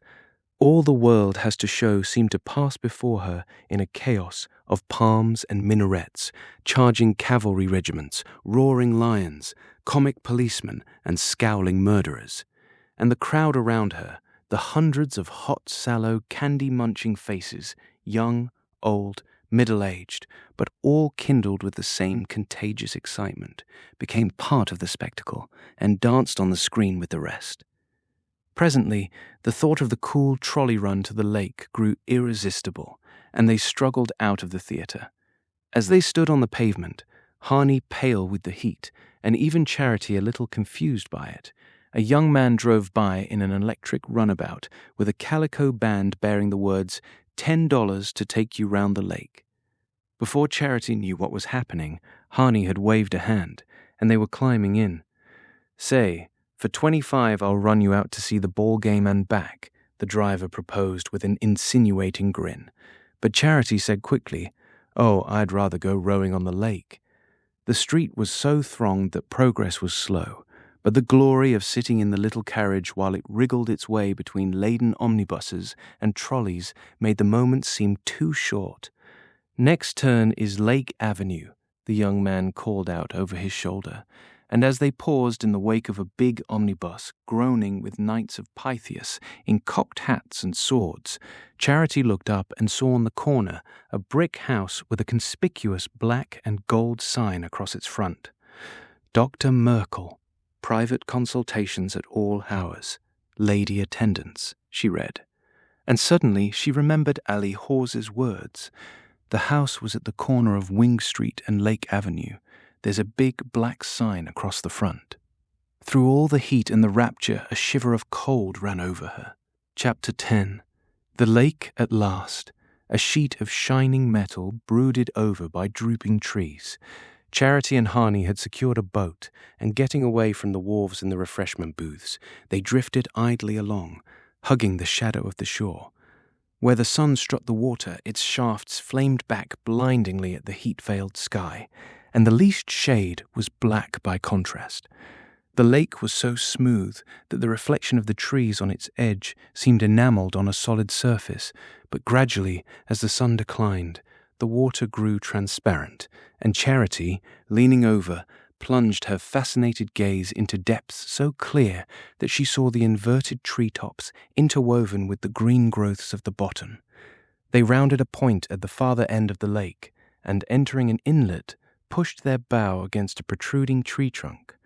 A green veil of willows overhung them. Beyond the trees, wheat fields sparkled in the sun, and all along the horizon the clear hills throbbed with light. Charity leaned back in the stern, and Harney unshipped the oars and lay in the bottom of the boat without speaking. Ever since their meeting at the Creston Pool, he had been subject to these brooding silences, which were as different as possible from the pauses when they ceased to speak because words were needless. At such times, his face wore the expression she had seen on it when she had looked in at him from the darkness, and again there came over her a sense of the mysterious distance between them. But usually his fits of abstraction were followed by bursts of gaiety that chased away the shadow before it chilled her. She was still thinking of the $10 he had handed to the driver of the runabout. It had given them 20 minutes of pleasure, and it seemed unimaginable that anyone should be able to buy amusement at that rate. With $10 he might have bought her an engagement ring. She knew that Mrs. Tom Fry's, which came from Springfield and had a diamond in it, had cost only $8.75. But she did not know why the thought had occurred to her. Harney would never buy her an engagement ring. They were friends and comrades, but no more. He had been perfectly fair to her. He had never said a word to mislead her. She wondered what the girl was like whose hand was waiting for his ring. Boats were beginning to thicken on the lake, and the clang of incessantly arriving trolleys announced the return of the crowds from the ball field. The shadows lengthened across the pearl-grey water, and 2 white clouds near the sun were turning golden. On the opposite shore, men were hammering hastily at a wooden scaffolding in a field. Charity asked what it was for. "Why, the fireworks. I suppose there'll be a big show." Harney looked at her, and a smile crept into his moody eyes. "Have you never seen any good fireworks?" "Miss Hatchard always sends up lovely rockets on the 4th, she answered doubtfully. "Oh!" His contempt was unbounded. "I mean a big performance like this, illuminated boats and all the rest." She flushed at the picture. "Do they send them up from the lake, too?" "Rather. Didn't you notice that big raft we passed? It's wonderful to see the rockets completing their orbits down under one's feet." She said nothing, and he put the oars into the rowlocks. "If we stay, we'd better go and pick up something to eat." "But how can we get back afterwards?" she ventured, feeling it would break her heart if she missed it. He consulted a timetable, found a 10 o'clock train, and reassured her. "The moon rises so late that it will be dark by 8, and we'll have over an hour of it." Twilight fell, and lights began to show along the shore. The trolleys roaring out from Nettleton became great luminous serpents, coiling in and out among the trees. The wooden eating houses at the lake's edge danced with lanterns, and the dusk echoed with laughter and shouts and the clumsy splashing of oars. Harney and Charity had found a table in the corner of a balcony built over the lake, and were patiently awaiting an unattainable chowder. Close under them the water lapped the piles, agitated by the evolutions of a little white steamboat trellised with coloured globes, which was to run passengers up and down the lake. It was already black with them as it sheered off on its first trip. Suddenly, Charity heard a woman's laugh behind her. The sound was familiar, and she turned to look. A band of showily dressed girls and dapper young men wearing badges of secret societies, with new straw hats tilted far back on their square-clipped hair, had invaded the balcony and were loudly clamoring for a table. The girl in the lead was the one who had laughed. She wore a large hat with a long white feather, and from under its brim her painted eyes looked at Charity with amused recognition. "Say, if this ain't like Old Home Week," she remarked to the girl at her elbow, and giggles and glances passed between them. Charity knew at once that the girl with the white feather was Julia Hawes. She had lost her freshness, and the paint under her eyes made her face seem thinner, but her lips had the same lovely curve and the same cold, mocking smile, as if there were some secret absurdity in the person she was looking at, and she had instantly detected it. Charity flushed to the forehead and looked away. She felt herself humiliated by Julia's sneer and vexed that the mockery of such a creature should affect her. She trembled lest Harney should notice that the noisy troop had recognized her. But they found no table free and passed on tumultuously. Presently, there was a soft rush through the air, and a shower of silver fell from the blue evening sky. In another direction, pale Roman candles shot up singly through the trees, and a fire-haired rocket swept the horizon like a portent. Between these intermittent flashes, the velvet curtains of the darkness were descending, and in the intervals of eclipse, the voices of the crowd seemed to sink to smothered murmurs. Charity and Harney, dispossessed by newcomers, were at length obliged to give up their table and struggle through the throng about the boat landings. For a while there seemed no escape from the tide of late arrivals, but finally Harney secured the last 2 places on the stand, from which the more privileged were to see the fireworks. The seats were at the end of a row, one above the other. Charity had taken off her hat to have an uninterrupted view, and whenever she leaned back to follow the curve of some dishevelled rocket, she could feel Harney's knees against her head. After a while the scattered fireworks ceased. A longer interval of darkness followed, and then the whole night broke into flower. From every point of the horizon, gold and silver arches sprang up and crossed each other. Sky orchards broke into blossom, shed their flaming petals, and hung their branches with golden fruit. And all the while the air was filled with a soft supernatural hum, as though great birds were building their nests in those invisible treetops. Now and then there came a lull, and a wave of moonlight swept the lake. In a flash it revealed hundreds of boats, steel dark against lustrous ripples. Then it withdrew, as if with a furling of vast translucent wings. Charity's heart throbbed with delight. It was as if all the latent beauty of things had been unveiled to her. She could not imagine that the world held anything more wonderful. But near her she heard someone say, "You wait till you see the set piece," and instantly her hopes took a fresh flight. At last, just as it was beginning to seem as though the whole arch of the sky were one great lid pressed against her dazzled eyeballs, and striking out of them continuous jets of jeweled light, the velvet darkness settled down again, and a murmur of expectation ran through the crowd. Now "Now," the same voice said excitedly, and Charity, grasping the hat on her knee, crushed it tight in the effort to restrain her rapture. For a moment the night seemed to grow more impenetrably black. Then a great picture stood out against it like a constellation. It was surmounted by a golden scroll bearing the inscription, "Washington crossing the Delaware," and across a flood of motionless golden ripples the national hero passed, erect, solemn, and gigantic, standing with folded arms in the stern of a slowly moving golden boat. A long "Oh!" burst from the spectators. The stand creaked and shook with their blissful trepidations. "Oh!" Charity gasped. She had forgotten where she was, had at last forgotten even Harney's nearness. She seemed to have been caught up into the stars. The picture vanished, and darkness came down. In the obscurity she felt her head clasped by two hands. Her face was drawn backward, and Harney's lips were pressed on hers. With sudden vehemence, he wound his arms about her, holding her head against his breast while she gave him back his kisses. An unknown Harney had revealed himself, a Harney who dominated her, and yet over whom she felt herself possessed of a new mysterious power.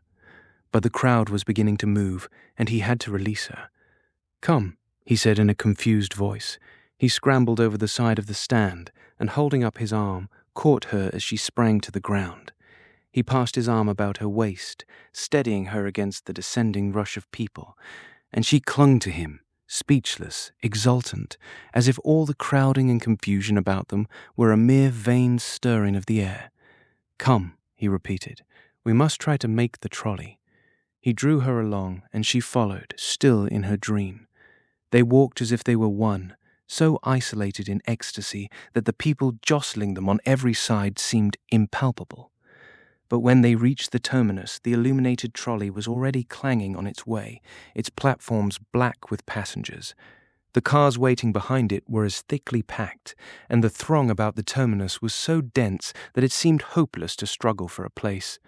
"Last trip up the lake," a megaphone bellowed from the wharf, and the lights of the little steamboat came dancing out of the darkness. "No use waiting here. Shall we run up the lake?" Harney suggested. They pushed their way back to the edge of the water just as the gangplank lowered from the white side of the boat. The electric light at the end of the wharf flashed full on the descending passengers, and among them Charity caught sight of Julia Hawes, her white feather askew and the face under it flushed with coarse laughter. As she stepped from the gangplank, she stopped short, her dark-ringed eyes darting malice. "Hello, Charity Royal," she called out, and then, looking back over her shoulder, "Didn't I tell you it was a family party? Here's Grandpa's little daughter come to take him home." A snigger ran through the group, and then, towering above them and steadying himself by the handrail in a desperate effort at erectness, Mr. Royal stepped stiffly ashore. Like the young men of the party, he wore a secret society emblem in the buttonhole of his black frock coat. His head was covered by a new Panama hat, and his narrow black tie, half undone, dangled down on his rumpled shirt front. His face, a livid brown, with red blotches of anger and lips sunken in like an old man's, was a lamentable ruin in the searching glare. He was just behind Julia Hawes, and had one hand on her arm, but as he left the gangplank he freed himself and moved a step or two away from his companions. He had seen Charity at once, and his glance passed slowly from her to Harney, whose arm was still about her. He stood staring at them and trying to master the senile quiver of his lips. Then he drew himself up with the tremulous majesty of drunkenness and stretched out his arm. "You whore! You damn bare-headed whore, you!" he enunciated slowly. There was a scream of tipsy laughter from the party, and Charity involuntarily put her hands to her head. She remembered that her hat had fallen from her lap when she jumped up to leave the stand, and suddenly she had a vision of herself, hatless, disheveled, with a man's arm about her, confronting that drunken crew, headed by her guardian's pitiable figure. The picture filled her with shame. She had known since childhood about Mr. Royal's habits, had seen him as she went up to bed, sitting morosely in his office, a bottle at his elbow, or coming home, heavy and quarrelsome, from his business expeditions to Hepburn or Springfield. But the idea of his associating himself publicly with a band of disreputable girls and bar-room loafers was new and dreadful to her. "Oh," she said in a gasp of misery, and releasing herself from Harney's arm, she went straight up to Mr. Royle. "You come home with me. You come right home with me," she said in a low, stern voice, as if she had not heard his apostrophe. And one of the girls called out, "Say, how many fellas does she want?"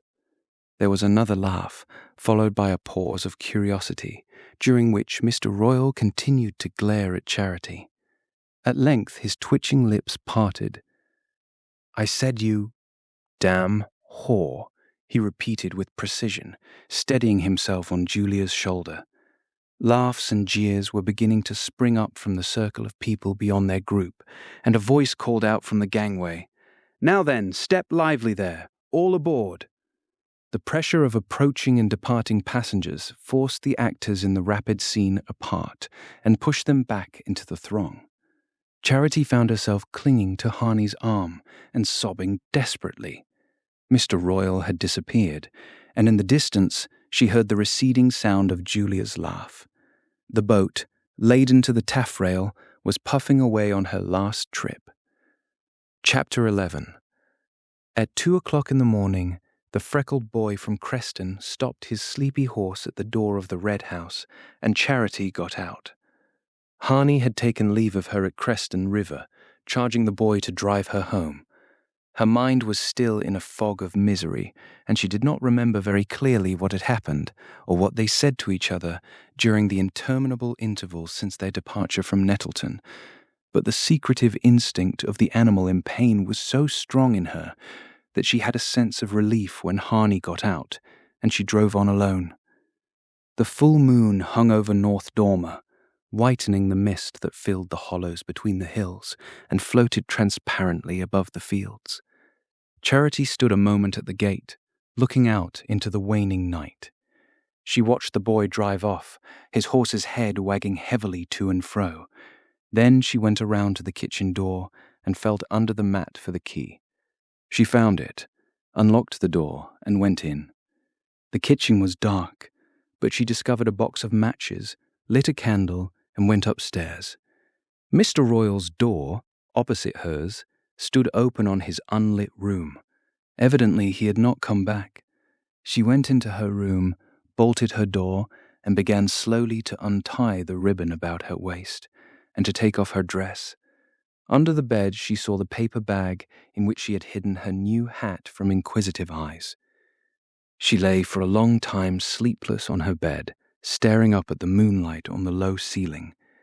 Dawn was in the sky when she fell asleep, and when she woke, the sun was on her face. She dressed and went down to the kitchen. Verena was there alone. She glanced at Charity tranquilly, with her old, deaf-looking eyes. There was no sign of Mr. Royle about the house, and the hours passed without his reappearing. Charity had gone up to her room and sat there listlessly, her hands on her lap. Puffs of sultry air fanned her dimity window curtains, and flies buzzed stiflingly against the bluish panes. At 1:00, Verena hobbled up to see if she were not coming down to dinner, but she shook her head, and the old woman went away, saying, "I'll cover up then." The sun turned and left her room, and Charity seated herself in the window, gazing down the village street through the half-opened shutters. Not a thought was in her mind. It was just a dark whirlpool of crowding images, and she watched the people passing along the street, Dan Targett's team hauling a load of pine trunks down to Hepburn, the sexton's old white horse grazing on the bank across the way, as if she looked at these familiar sights from the other side of the grave. She was roused from her apathy by seeing Allie Hawes come out of the Fry's gate and walk slowly toward the red house with her uneven, limping step. At the sight, Charity recovered her severed contact with reality. She divined that Ally was coming to hear about her day. No one else was in the secret of the trip to Nettleton, and it had flattered Ally profoundly to be allowed to know of it. At the thought of having to see her, of having to meet her eyes and answer or evade her questions, the whole horror of the previous night's adventure rushed back upon Charity. What had been a feverish nightmare became a cold and unescapable fact. Poor Ally, at that moment, represented North Dormer, with all its mean curiosities, its furtive malice, its sham unconsciousness of evil. Charity knew that, although all relations with Julia were supposed to be severed, the tender-hearted Alice still secretly communicated with her, and no doubt Julia would exult in the chance of retailing the scandal of the wharf. The story, exaggerated and distorted, was probably already on its way to North Dormer. Ally's dragging pace had not carried her far from the Fry's gate when she was stopped by old Mrs. Solace, who was a great talker and spoke very slowly because she had never been able to get used to her new teeth from Hepburn. Still, even this respite would not last long. In another 10 minutes, Ally would be at the door, and Charity would hear her greeting Verena in the kitchen, and then calling up from the foot of the stairs. Suddenly it became clear that flight, and instant flight, was the only thing conceivable. The longing to escape, to get away from familiar faces, from places where she was known, had always been strong in her in moments of distress. She had a childish belief in the miraculous power of strange scenes and new faces to transform her life and wipe out bitter memories. But such impulses were mere fleeting whims compared to the cold resolve which now possessed her. She felt she could not remain an hour longer under the roof of the man who had publicly dishonored her, and face to face with the people who would presently be gloating over all the details of her humiliation. Her passing pity for Mr. Royle had been swallowed up in loathing. Everything in her recoiled from the disgraceful spectacle of the drunken old man apostrophizing her in the presence of a band of loafers and streetwalkers.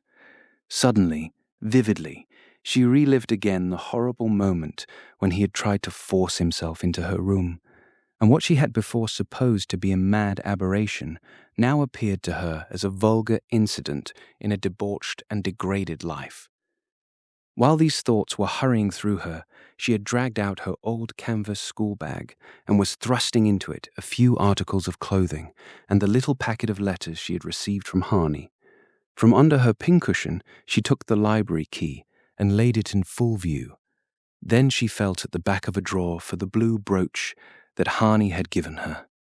She would not have dared to wear it openly at North Dormer, but now she fastened it on her bosom as if it were a talisman to protect her in her flight. These preparations had taken but a few minutes, and when they were finished, Ally Hawes was still at the Fry's corner, talking to old Mrs. Solace. She had said to herself, as she always said in moments of revolt, "I'll go to the mountain, I'll go back to my own folks."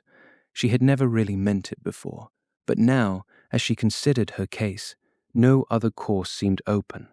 She had never learned any trade that would have given her independence in a strange place, and she knew no one in the big towns of the valley where she might have hoped to find employment.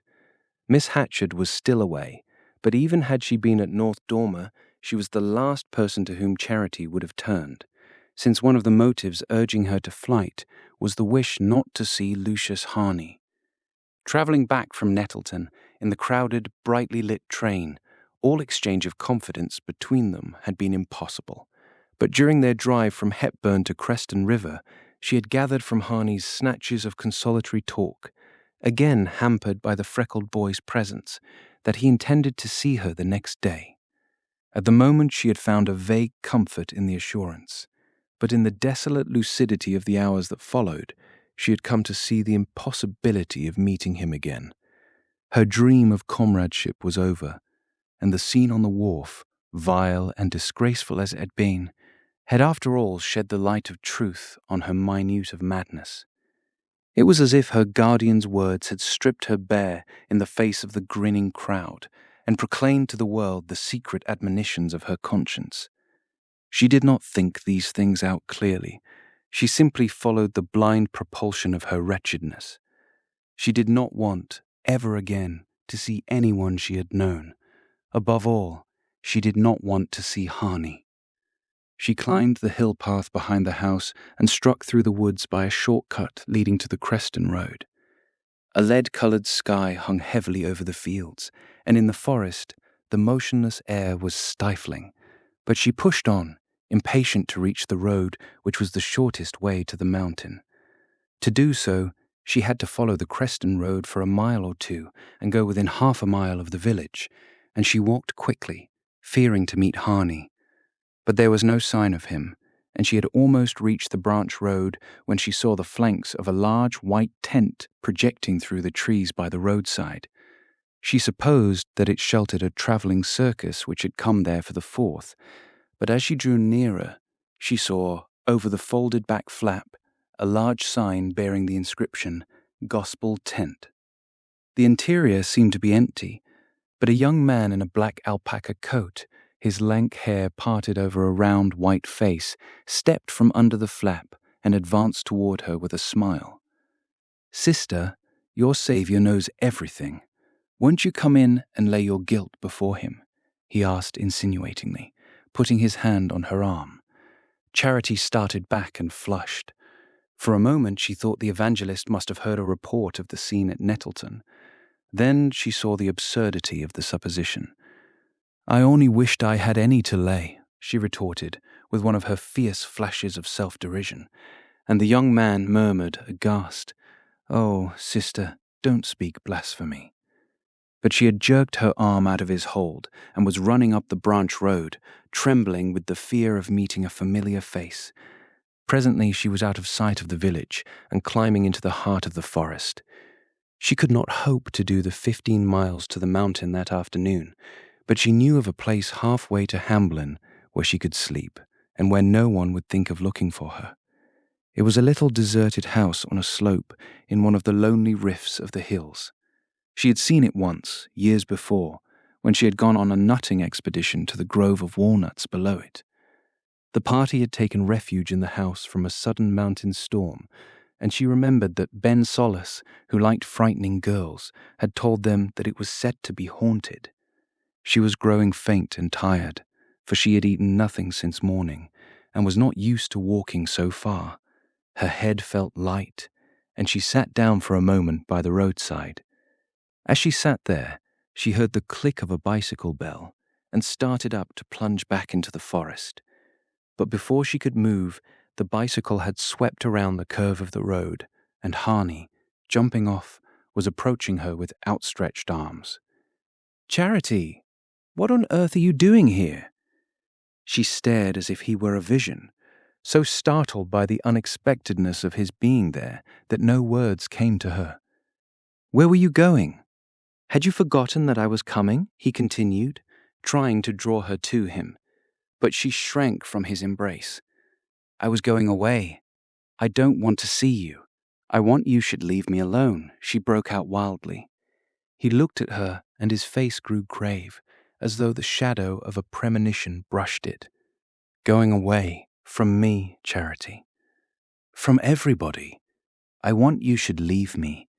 He stood, glancing doubtfully up and down the lonely forest road that stretched away into sun-flecked distances. "Where were you going?" "Home. Home. This way?"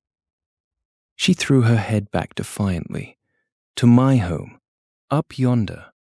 To the mountain." As she spoke, she became aware of a change in his face. He was no longer listening to her. He was only looking at her, with the passionate, absorbed expression she had seen in his eyes after they had kissed on the stand at Nettleton.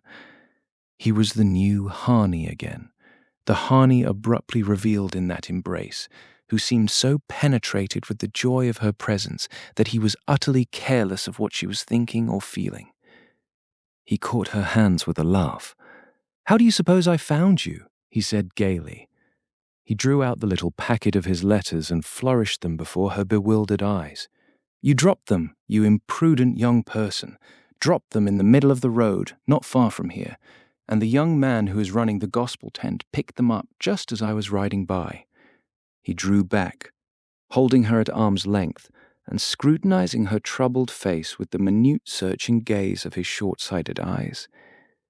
Did you really think you could run away from me? You see, you weren't meant to, he said. And before she could answer, he had kissed her again, not vehemently, but tenderly, almost fraternally, as if he had guessed her confused pain and wanted her to know he understood it. He wound his fingers through hers. Come, let's walk a little. I want to talk to you. There's so much to say. He spoke with a boy's gaiety, carelessly and confidently, as if nothing had happened that could shame or embarrass them, and for a moment, in the sudden relief of her release from lonely pain, she felt herself yielding to his mood. But he had turned and was drawing her back along the road by which she had come. She stiffened herself and stopped short. I won't go back, she said. They looked at each other a moment in silence. Then he answered gently, Very well. Let's go the other way, then. She remained motionless, gazing silently at the ground, and he went on. Isn't there a house up here somewhere? A little abandoned house. You meant to show me someday. Still she made no answer, and he continued in the same tone of tender reassurance. Let us go there now and sit down and talk quietly. He took one of the hands that hung by her side and pressed his lips to the palm. Do you suppose I'm going to let you send me away? Do you suppose I don't understand?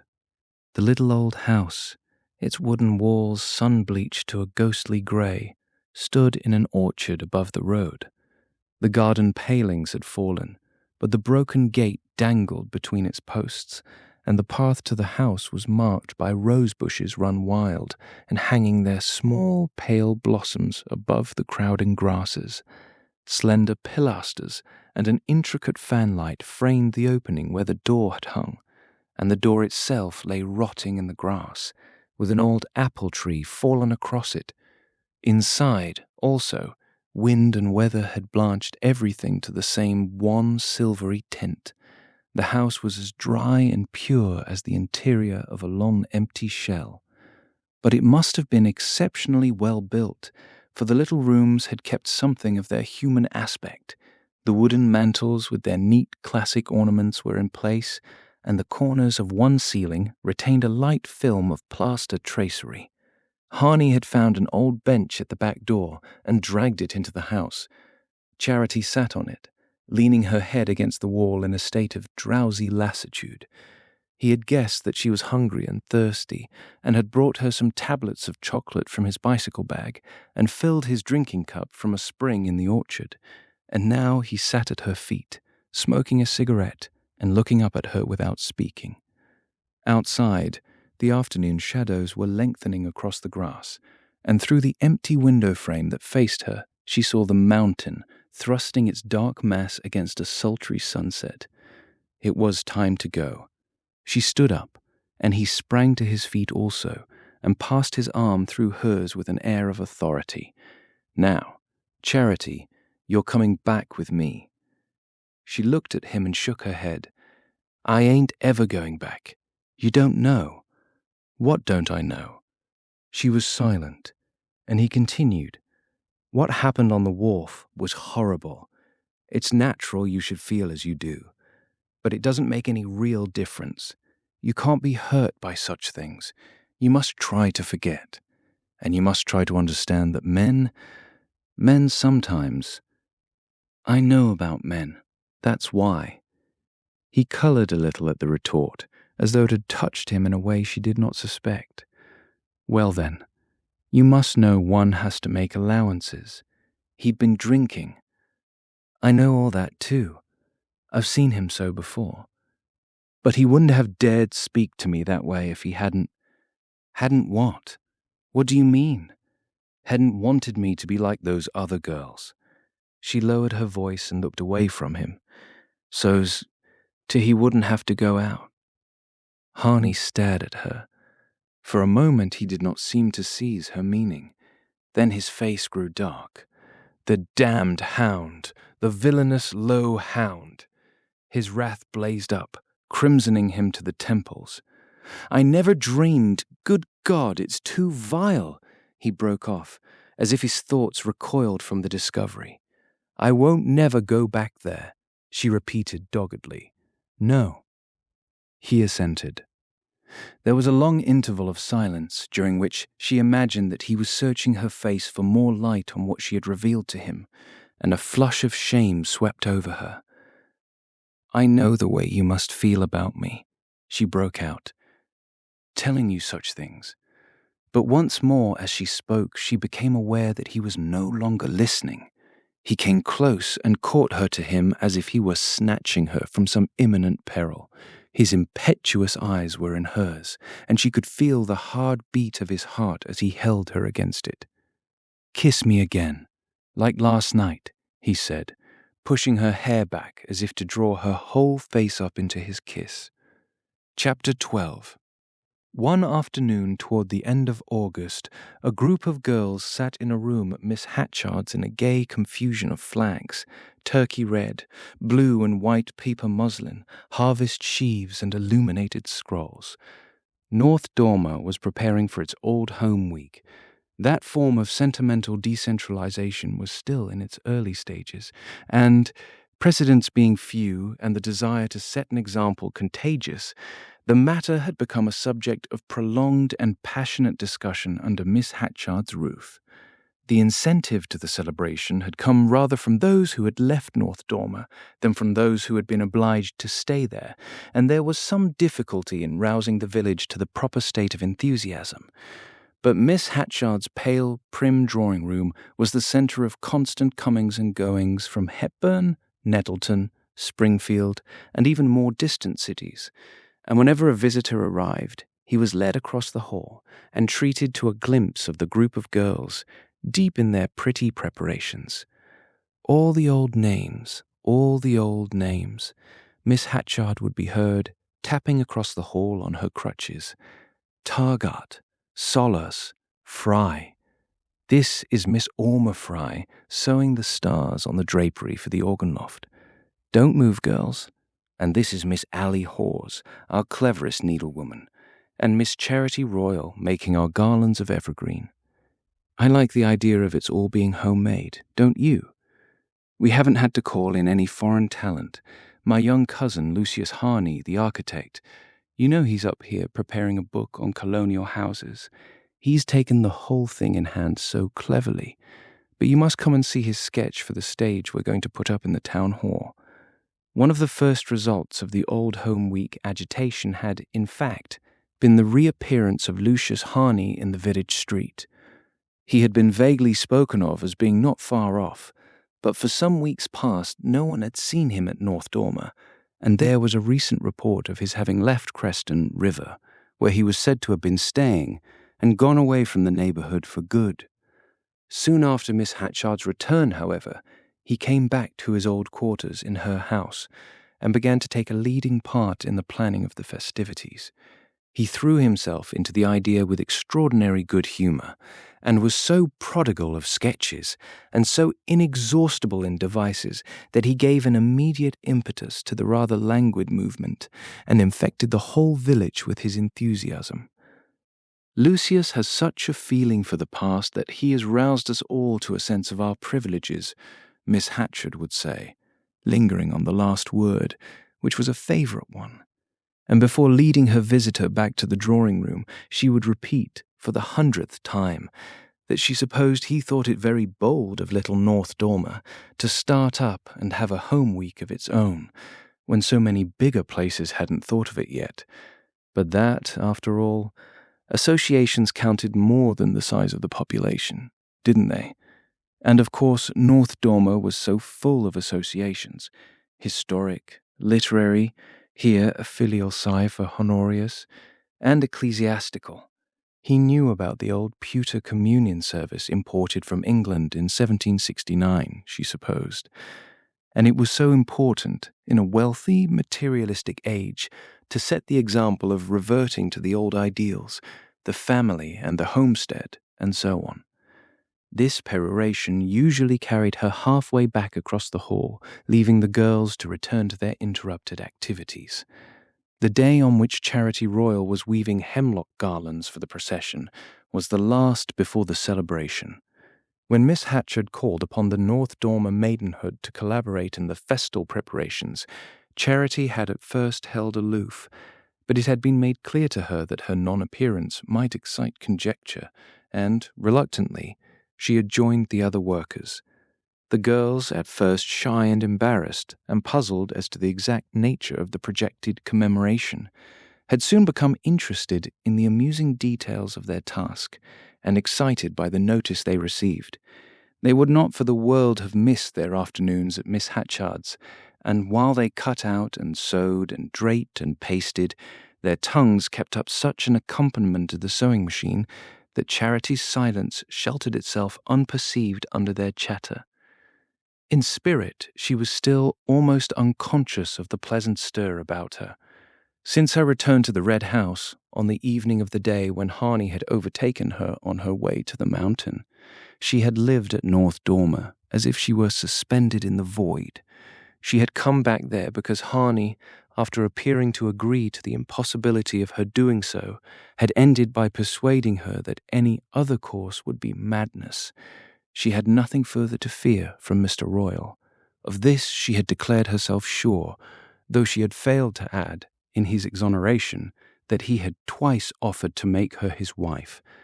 Her hatred of him made it impossible at the moment for her to say anything that might partly excuse him in Harney's eyes. Harney, however, once satisfied of her security, had found plenty of reasons for urging her to return. The first, and the most unanswerable, was that she had nowhere else to go. But the one on which he laid the greatest stress was that flight would be equivalent to avowal. If, as was almost inevitable, rumours of the scandalous scene at Nettleton should reach North Dormer, how else would her disappearance be interpreted? Her guardian had publicly taken away her character, and she immediately vanished from his house. Seekers after motives could hardly fail to draw an unkind conclusion. But if she came back at once and was seen leading her usual life, the incident was reduced to its true proportions, as the outbreak of a drunken old man furious at being surprised in disreputable company.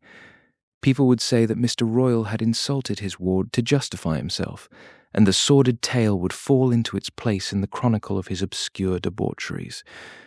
Charity saw the force of the argument, but if she acquiesced, it was not so much because of that, as because it was Harney's wish.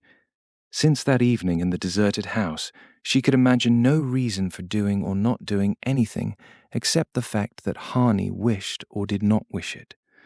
All her tossing contradictory impulses were merged in a fatalistic acceptance of his will. It was not that she felt in him any ascendancy of character. There were moments already when she knew she was the stronger, but that all the rest of life had become a mere cloudy rim about the central glory of their passion. Whenever she stopped thinking about that for a moment, she felt as she sometimes did after lying on the grass and staring up too long at the sky. Her eyes were so full of light that everything about her was a blur.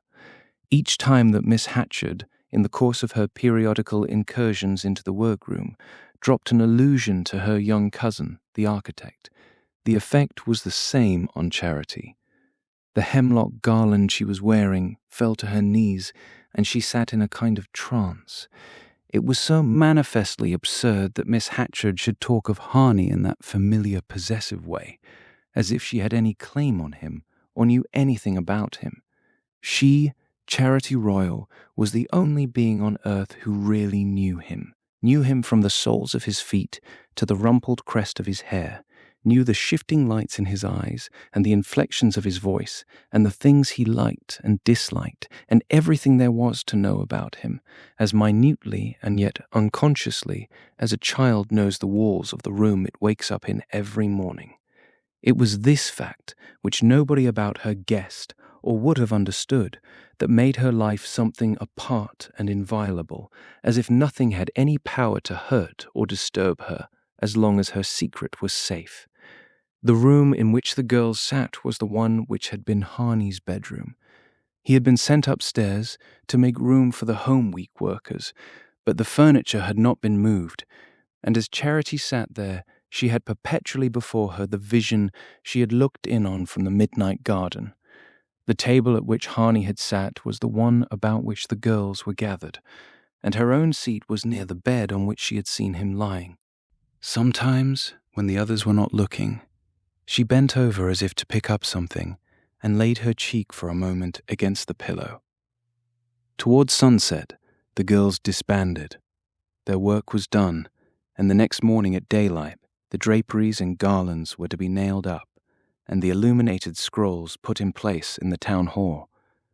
The first guests were to drive over from Hepburn in time for the midday banquet under a tent in Miss Hatchard's field, and after that, the ceremonies were to begin.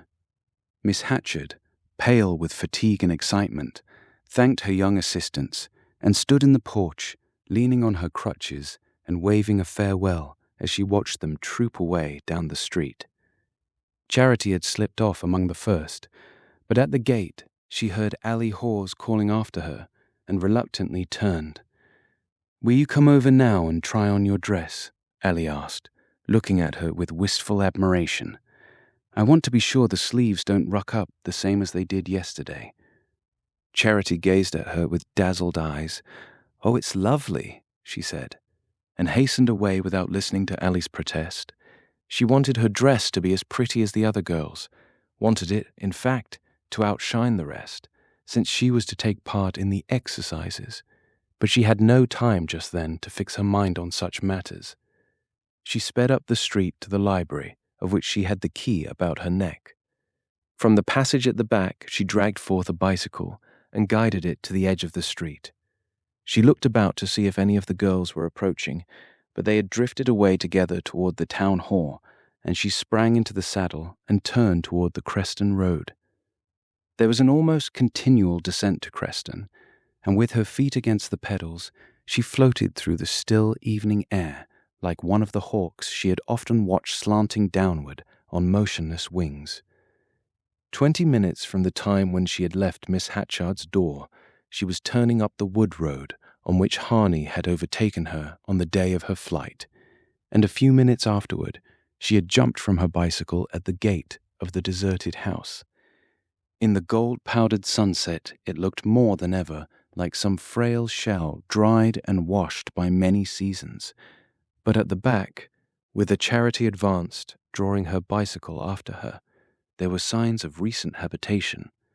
A rough door, made of boards, hung in the kitchen doorway, and pushing it open, she entered a room furnished in primitive camping fashion. In the window was a table, also made of boards, with an earthenware jar holding a big bunch of wild asters. 2 canvas chairs stood nearby, and in one corner was a mattress with a Mexican blanket over it. The room was empty, and leaning her bicycle against the house, Charity clambered up the slope and sat down on a rock under an old apple tree.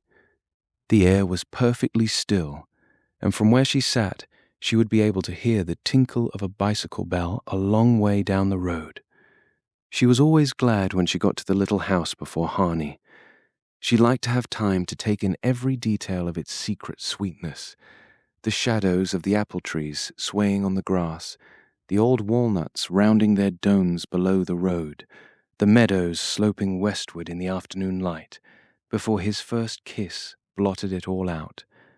Everything unrelated to the hours spent in that tranquil place was as faint as the remembrance of a dream. The only reality was the wondrous unfolding of her new self, the reaching out to the light of all her contracted tendrils. She had lived all her life among people whose sensibilities seemed to have withered for lack of use, and more wonderful, at first, than Harney's endearments were the words that were a part of them.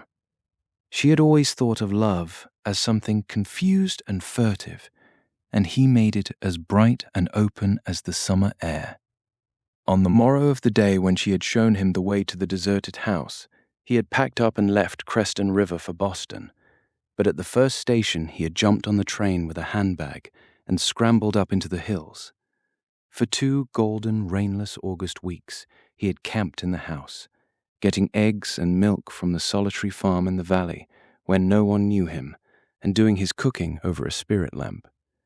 He got up every day with the sun, took a plunge in a brown pool he knew of, and spent long hours lying in the scented hemlock woods above the house, or wandering along the yoke of the Eagle Ridge, far above the misty blue valleys that swept away east and west between the endless hills. And in the afternoon, Charity came to him. With part of what was left of her savings, she had hired a bicycle for a month, and every day after dinner, as soon as her guardian started to his office, she hurried to the library, got out her bicycle, and flew down the Creston Road. She knew that Mr. Royal, like everyone else in North Dormer, was perfectly aware of her acquisition. Possibly, he, as well as the rest of the village, knew what use she made of it. She did not care. She felt him to be so powerless that if he had questioned her, she would probably have told him the truth. But they had never spoken to each other since the night on the wharf at Nettleton. He had returned to North Dormer only on the third day after that encounter, arriving just as Charity and Verena were sitting down to supper. He had drawn up his chair, taken his napkin from the sideboard drawer, pulled it out of its ring, and seated himself as unconcernedly as if he had come in from his usual afternoon session at Carrick Fry's, and the long habit of the household made it seem almost natural that Charity should not so much as raise her eyes when he entered. She had simply let him understand that her silence was not accidental by leaving the table while he was still eating and going up without a word to shut herself into her room. After that, he formed the habit of talking loudly and genially to Verena whenever Charity was in the room, but otherwise there was no apparent change in their relations. She did not think connectedly of these things while she sat waiting for Harney, but they remained in her mind as a sullen background against which her short hours with him flamed out like forest fires. Nothing else mattered, neither the good nor the bad, or what might have seemed so before she knew him. He had caught her up and carried her away into a new world, from which, at stated hours, the ghost of her came back to perform certain customary acts, but also thinly and insubstantially that she sometimes wondered that the people she went about among could see her. Behind the swarthy mountain, the sun had gone down in waveless gold. From a pasture up the slope, a tinkle of cowbells sounded. A puff of smoke hung over the farm in the valley, trailed on the pure air, and was gone. For a few minutes, in the clear light that is all shadow, fields and woods were outlined with an unreal precision. Then the twilight blotted them out, and the little house turned grey and spectral under its wizened apple branches. Charity's heart contracted. The first fall of night after a day of radiance often gave her a sense of hidden menace. It was like looking out over the world, as it would be when love had gone from it. She wondered if some day she would sit in that same place and watch in vain for her lover. His bicycle bell sounded down the lane, and in a minute she was at the gate, and his eyes were laughing in hers. They walked back through the long grass and pushed open the door behind the house. The room at first seemed quite dark, and they had to grope their way in hand. Through the window frame, the sky looked light by contrast, and above the black mass of asters in the earthen jar, one white star glimmered like a moth. There was such a lot to do at the last minute, Harney was explaining, and I had to drive down to Creston to meet someone who has come to stay with my cousin for the show. He had his arms about her, and his kisses were in her hair and on her lips. Under his touch, things deep down in her struggled to the light and sprang up like flowers in sunshine. She twisted her fingers into his, and they sat down side by side on the improvised couch. She hardly heard his excuses for being late. In his absence, 1,000 doubts tormented her. But as soon as he appeared, she ceased to wonder where he had come from, what had delayed him, who had kept him from her. It seemed as if the places he had been in and the people he had been with must cease to exist when he left them, just as her own life was suspended in his absence. He continued now to talk to her volubly and gaily, deploring his lateness, grumbling at the demands on his time, and good-humouredly mimicking Miss Hatchard's benevolent agitation. She hurried off Miles to ask Mr. Royal to speak at the town hall tomorrow. I didn't know till it was done. Charity was silent, and he added, After all, perhaps it's just as well. No one else could have done it. Charity made no answer. She did not care what part her guardian played in the morrow's ceremonies. Like all the other figures peopling her meagre world, he had grown non-existent to her. She had even put off hating him. Tomorrow I shall only see you from far off, Harney continued. But in the evening, there'll be the dance in the town hall. Do you want me to promise not to dance with any other girl? Any other girl? Were there any others? She had forgotten even that peril. So enclosed did he and she seem in their secret world. Her heart gave a frightened jerk. Yes, promise. He laughed and took her in his arms. You goose, not even if they're hideous. He pushed the hair from her forehead, bending her face back, as his way was, and leaning over so that his head loomed black between her eyes and the paleness of the sky, in which the white star floated. Side by side they sped back along the dark wood road to the village. A late moon was rising, full-orbed and fiery, turning the mountain ranges from fluid grey to a massive blackness, and making the upper sky so light that the stars looked as faint as their own reflections in water. At the edge of the wood, half a mile from North Dormer, Harney jumped from his bicycle, took Charity in his arms for a last kiss, and then waited while she went on alone. They were later than usual, and instead of taking the bicycle to the library, she propped it against the back of the woodshed and entered the kitchen of the red house. Verena sat there alone. When Charity came in, she looked at her with mild, impenetrable eyes, and then took a plate and a glass of milk from the shelf and set them silently on the table. Charity nodded her thanks, and sitting down, fell hungrily upon her piece of pie and emptied the glass. Her face burned with her quick flight through the night, and her eyes were dazzled by the twinkle of the kitchen lamp. She felt like a night bird suddenly caught and caged. He ain't come back since supper, Verena said. He's down to the hall. Charity took no notice. Her soul was still winging through the forest. She washed her plate and tumbler, and then felt her way up the dark stairs. When she opened her door, a wonder arrested her.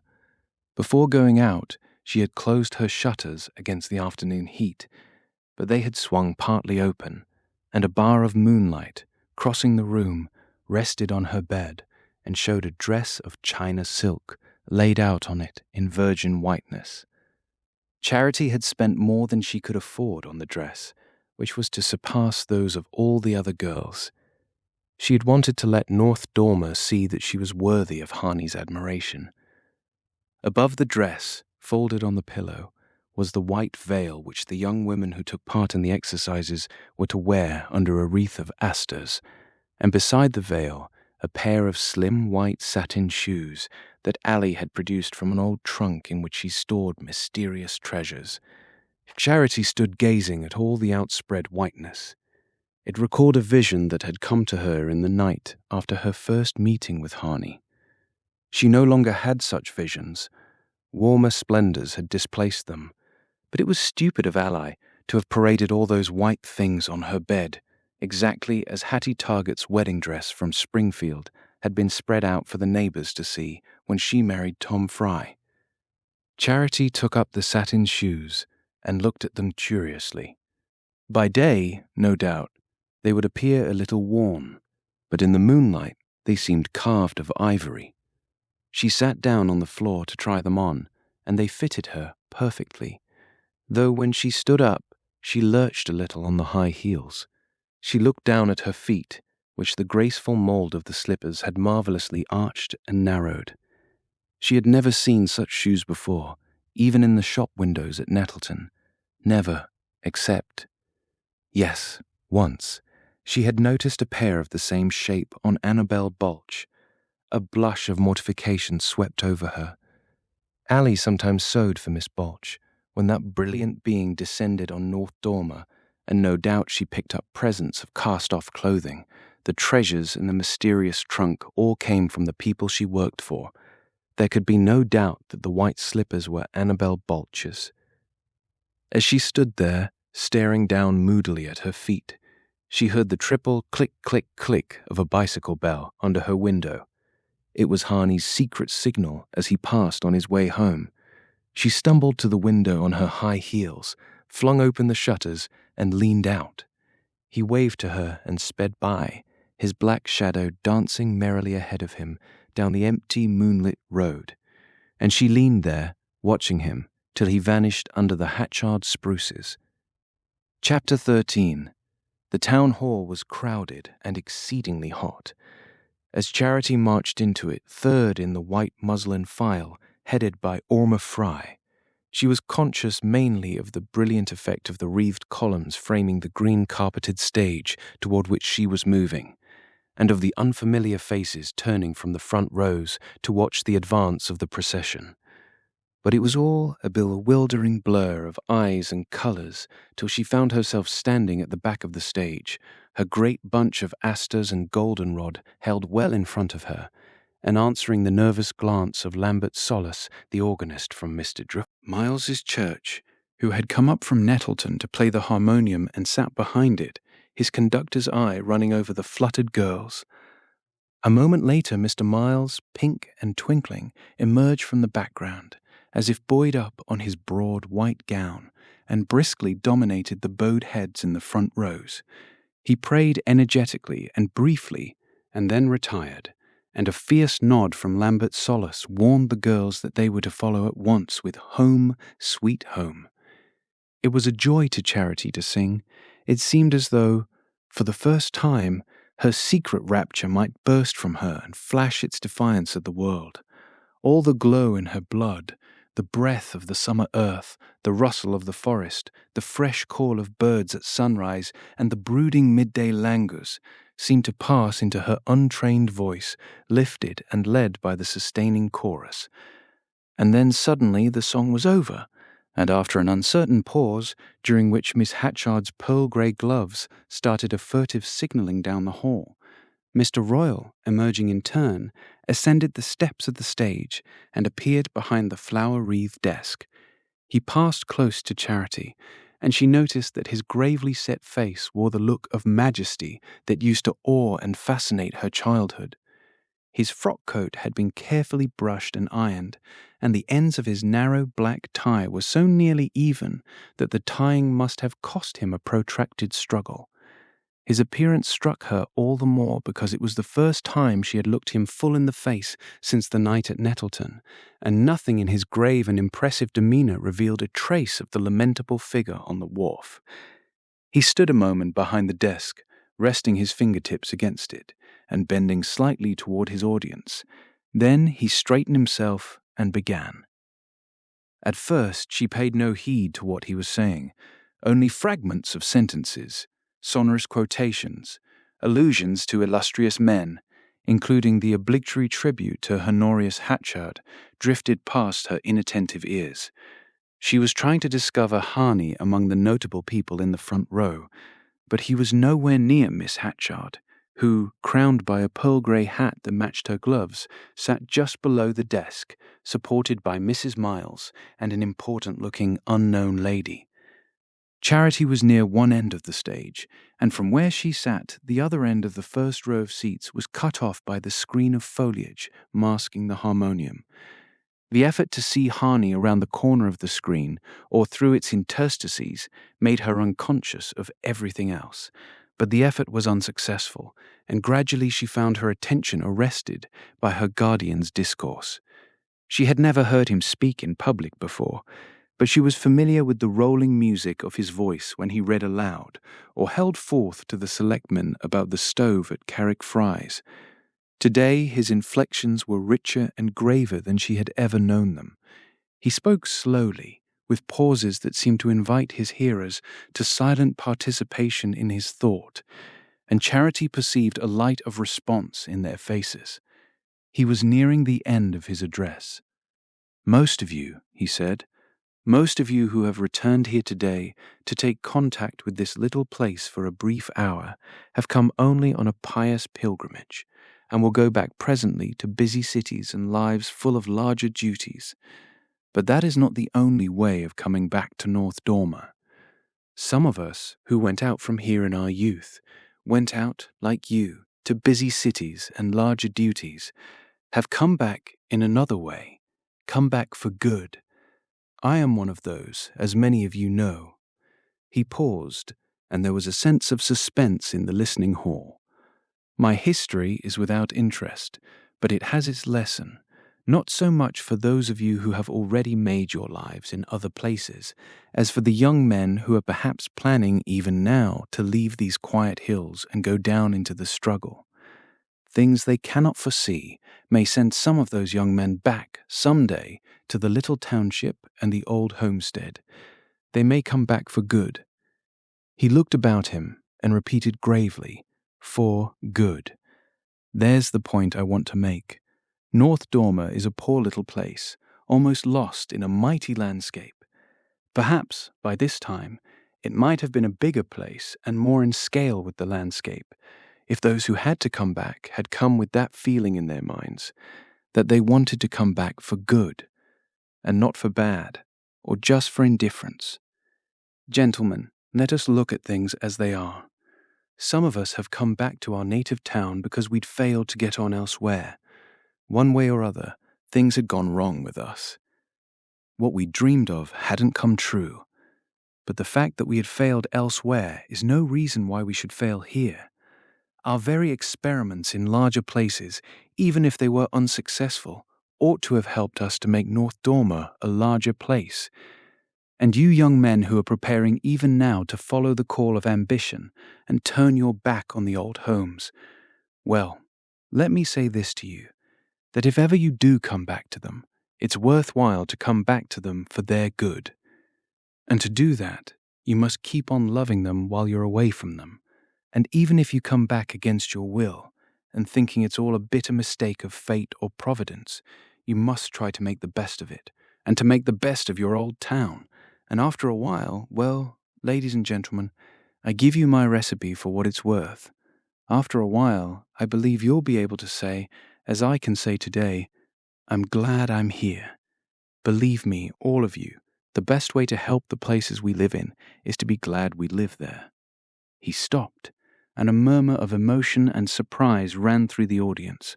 It was not in the least what they had expected, but it moved them more than what they had expected would have moved them. "Hear, hear!" a voice cried out in the middle of the hall. An outburst of cheers caught up the cry, and as they subsided, Charity heard Mr. Miles saying to someone near him, "That was a man talking." He wiped his spectacles. Mr. Royal had stepped back from the desk and taken his seat in the row of chairs in front of the harmonium. A dapper, white-haired gentleman, a distant Hatchard, succeeded him behind the goldenrod, and began to say beautiful things about the old oaken bucket, patient, white-haired mothers, and where the boys used to go nutting. And Charity began again to search for Harney. Suddenly Mr. Royal pushed back his seat, and one of the maple branches in front of the harmonium collapsed with a crash. It uncovered the end of the first row, and in one of the seats Charity saw Harney, and in the next, a lady whose face was turned toward him, and almost hidden by the brim of her drooping hat. Charity did not need to see the face. She knew at a glance the slim figure, the fair hair heaped up under the hat brim, the long, pale, wrinkled gloves with bracelets slipping over them. At the fall of the branch, Miss Balch turned her head toward the stage, and in her pretty, thin-lipped smile there lingered the reflection of something her neighbor had been whispering to her. Someone came forward to replace the fallen branch, and Miss Balch and Harney were once more hidden. But to Charity, the vision of their two faces had blotted out everything. In a flash, they had shown her the bare reality of her situation. Behind the frail screen of her lover's caresses was the whole inscrutable mystery of his life, his relations with other people, with other women, his opinions, his prejudices, his principles, the net of influences and interests and ambitions in which every man's life is entangled. Of all these she knew nothing, except what he had told her of his architectural aspirations. She had always dimly guessed him to be in touch with important people, involved in complicated relations, but she felt it all to be so far beyond her understanding that the whole subject hung like a luminous mist on the farthest verge of her thoughts. In the foreground, hiding all else, there was the glow of his presence, the light and shadow of his face, the way his short-sighted eyes, at her approach, widened and deepened as if to draw her down into them, and, above all, the flush of youth and tenderness in which his words enclosed her. Now she saw him detached from her, drawn back into the unknown, and whispering to another girl things that provoked the same smile of mischievous complicity he had so often called to her own lips. The feeling possessing her was not one of jealousy. She was too sure of his love. It was rather a terror of the unknown, of all the mysterious attractions that must even now be dragging him away from her, and of her own powerlessness to contend with them. She had given him all she had, but what was it compared to the other gifts life held for him? She understood now the case of girls like herself to whom this kind of thing happened. They gave all they had, but their all was not enough. It could not buy more than a few moments. The heat had grown suffocating. She felt it descend on her in smothering waves, and the faces in the crowded hall began to dance like the pictures flashed on the screen at Nettleton. For an instant, Mr. Royal's countenance detached itself from the general blur. He had resumed his place in front of the harmonium and sat close to her, his eyes on her face, and his look seemed to pierce to the very center of her confused sensations. A feeling of physical sickness rushed over her, and then deadly apprehension. The light of the fiery hours in the little house swept back on her in a glare of fear. She forced herself to look away from her guardian, and became aware that the oratory of the Hatchard cousin had ceased, and that Mr. Miles was again flapping his wings. Fragments of his peroration floated through her bewildered brain. A rich harvest of hallowed memories, a sanctified hour, to which in moments of trial your thoughts will prayerfully return. And now, O Lord, let us humbly and fervently give thanks for this blessed day of reunion, here in the old home to which we have come back from so far.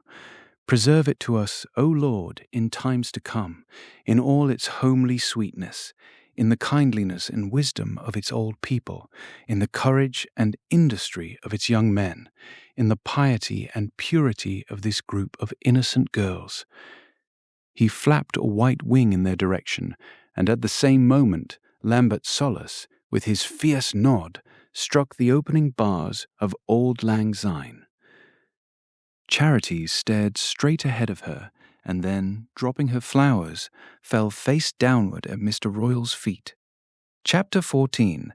North Dormer's celebration naturally included the villages attached to its township, and the festivities were to radiate over the whole group, from Dormer and the Two Crestons to Hamblin, the lonely hamlet on the north slope of the mountain, where the first snow always fell. On the third day there were speeches and ceremonies at Creston and Creston River. On the fourth, the principal performers were to be driven in buckboards to Dormer and Hamblin. It was on the fourth day that Charity returned for the first time to the little house. She had not seen Harney alone since they had parted at the wood's edge the night before the celebrations began. In the interval, she had passed through many moods, but for the moment, the terror which had seized her in the town hall had faded to the edge of consciousness. She had fainted because the hall was stiflingly hot, and because the speakers had gone on and on. Several other people had been affected by the heat, and had had to leave before the exercises were over. There had been thunder in the air all the afternoon, and everyone said afterward that something ought to have been done to ventilate the hall. At the dance that evening, where she had gone reluctantly, and only because she feared to stay away, she had sprung back into instant reassurance. As soon as she entered, she had seen Harney waiting for her, and he had come up with kind, gay eyes and swept her off in a waltz. Her feet were full of music, and though her only training had been with the village youths, she had no difficulty in tuning her steps to his. As they circled about the floor, all her vain fears dropped from her, and she even forgot that she was probably dancing in Annabel Bouch's slippers. When the waltz was over, Harney, with a last hand clasp, left her to meet Miss Hatchard and Miss Balch, who were just entering. Charity had a moment of anguish as Miss Balch appeared, but it did not last. The triumphant fact of her own greater beauty and of Harney's sense of it swept her apprehensions aside. Miss Balch, in an unbecoming dress, looked sallow and pinched, and Charity fancied there was a worried expression in her pale, lashed eyes. She took a seat near Miss Hatchard, and it was presently apparent that she did not mean to dance. Charity did not dance often either. Harney explained to her that Miss Hatchard had begged him to give each of the other girls a turn, but he went through the form of asking Charity's permission each time he led one out, and that gave her a sense of secret triumph even completer than when she was whirling about the room with him. She was thinking of all this as she waited for him in the deserted house. The late afternoon was sultry, and she had tossed aside her hat and stretched herself at full length on the Mexican blanket because it was cooler indoors than under the trees. She lay with her arms folded beneath her head, gazing out at the shaggy shoulder of the mountain. The sky behind it was full of the splintered glories of the descending sun, and before long she expected to hear Harney's bicycle bell in the lane. He had bicycled to Hamblin instead of driving there with his cousin and her friends, so that he might be able to make his escape earlier and stop on the way back at the deserted house, which was on the road to Hamblin. They had smiled together at the joke of hearing the crowded buckboards roll by on the return, while they lay close in their hiding above the road.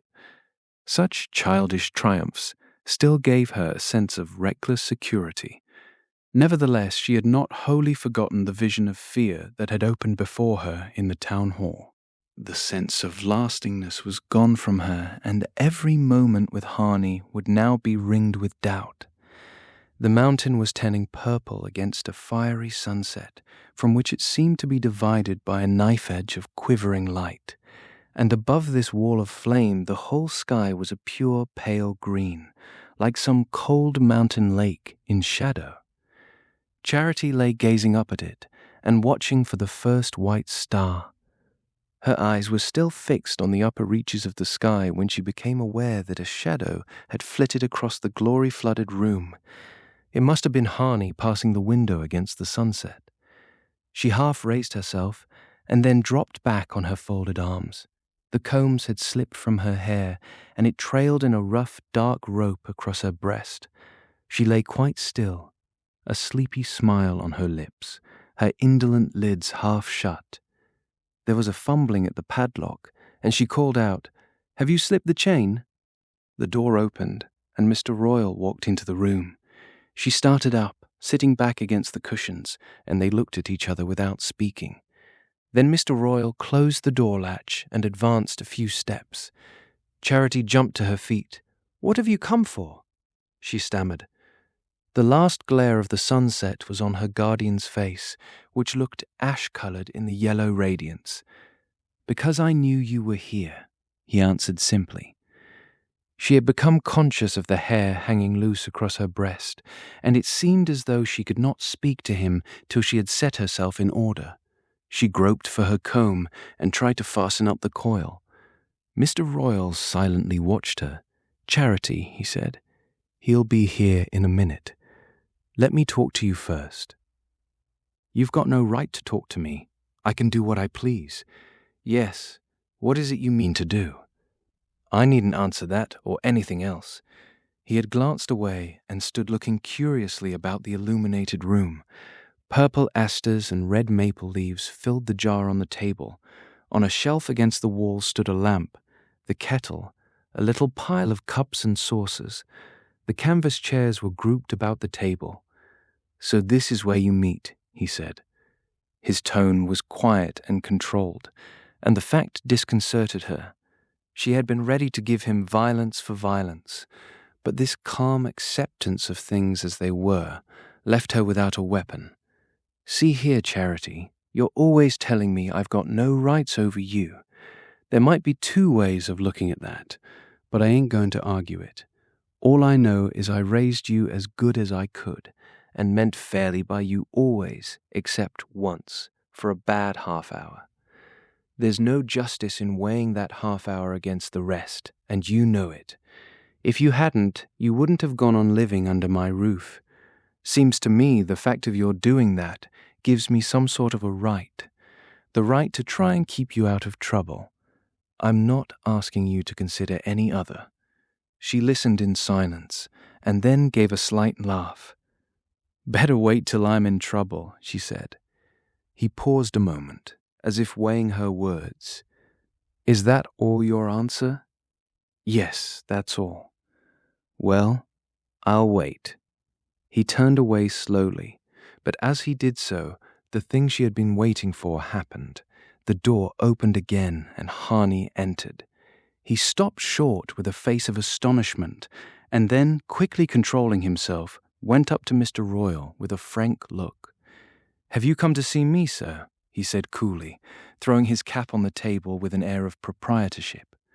Mr. Royle again looked slowly about the room. Then his eyes turned to the young man. "Is this your house?" he inquired. Harney laughed. "Well, as much as it's anybody's.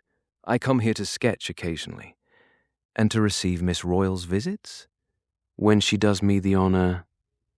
"Is this the home you propose to bring her to when you get married?" There was an immense and oppressive silence. Charity, quivering with anger, started forward, and then stood silent, too humbled for speech. Harney's eyes had dropped under the old man's gaze, but he raised them presently, and looking steadily at Mr. Royle, said, "Miss Royle is not a child. Isn't it rather absurd to talk of her as if she were? I believe she considers herself free to come and go as she pleases, without any questions from anyone." He paused and added, "I'm ready to answer any she wishes to ask me." Mr. Royle turned to her. "Ask him when he's going to marry you, then." There was another silence, and he laughed in his turn, a broken laugh with a scraping sound in it. "You darsn't," he shouted out with sudden passion. He went close up to Charity, his right arm lifted, not in menace, but in tragic exhortation. "You darsn't, and you know it, and you know why." He swung back again upon the young man.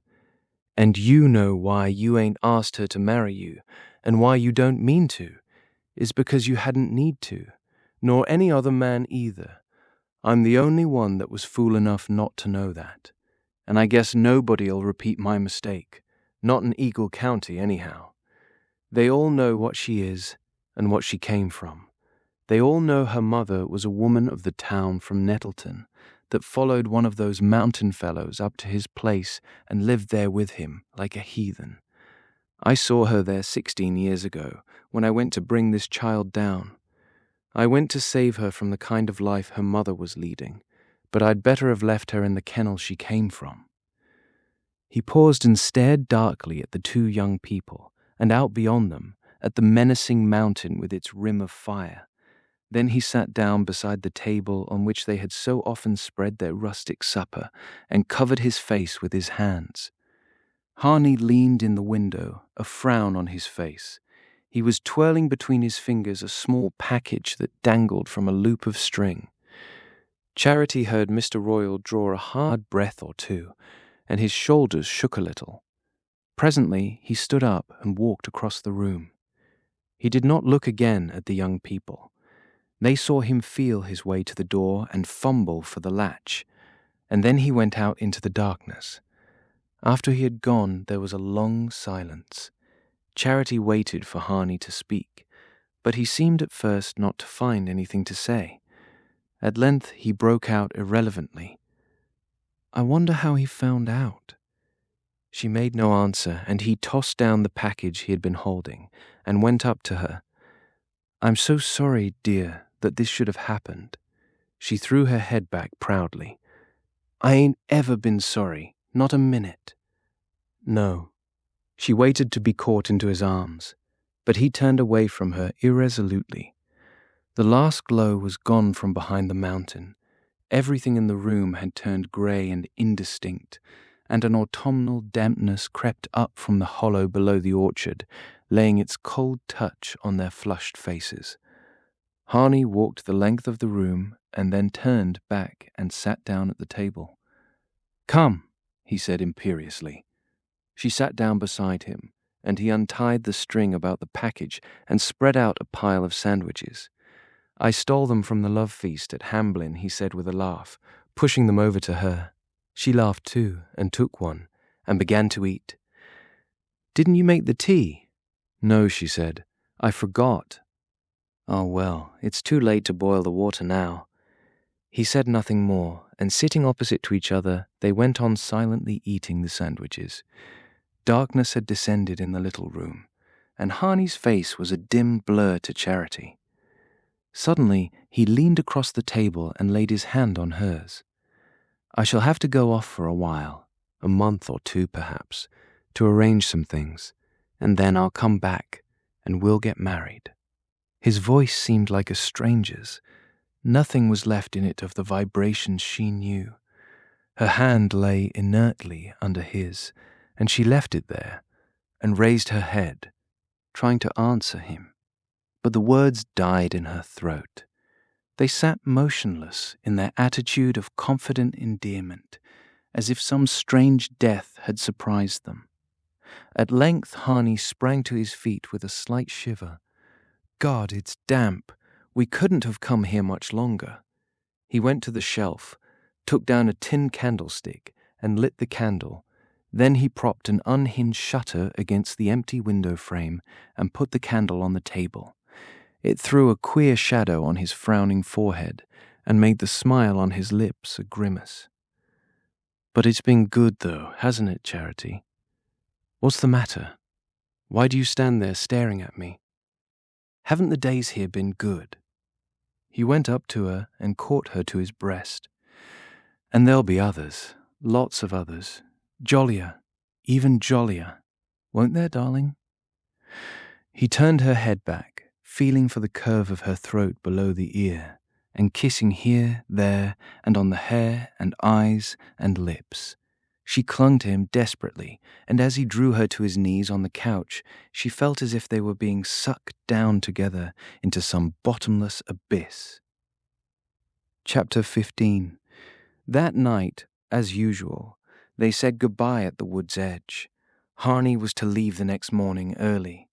He asked Charity to say nothing of their plans till his return, and strangely even to herself, she was glad of the postponement.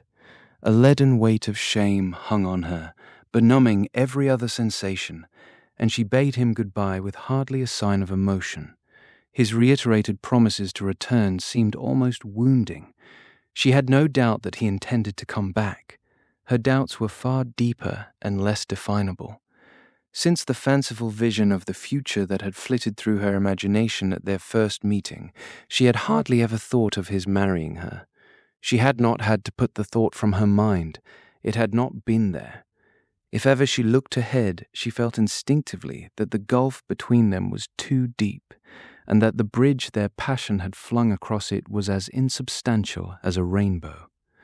But she seldom looked ahead. Each day was so rich that it absorbed her. Now her first feeling was that everything would be different, and that she herself would be a different being to Harney. Instead of remaining separate and absolute, she would be compared with other people, and unknown things would be expected of her. She was too proud to be afraid, but the freedom of her spirit drooped. Harney had not fixed any date for his return. He had said he would have to look about first and settle things. He had promised to write as soon as there was anything definite to say, and had left her his address and asked her to write also. But the address frightened her. It was in New York, at a club with a long name in Fifth Avenue. It seemed to raise an insurmountable barrier between them. Once or twice, in the first days, she got out a sheet of paper and sat looking at it and trying to think what to say. But she had the feeling that her letter would never reach its destination. She had never written to anyone farther away than Hepburn. Harney's first letter came after he had been gone about 10 days.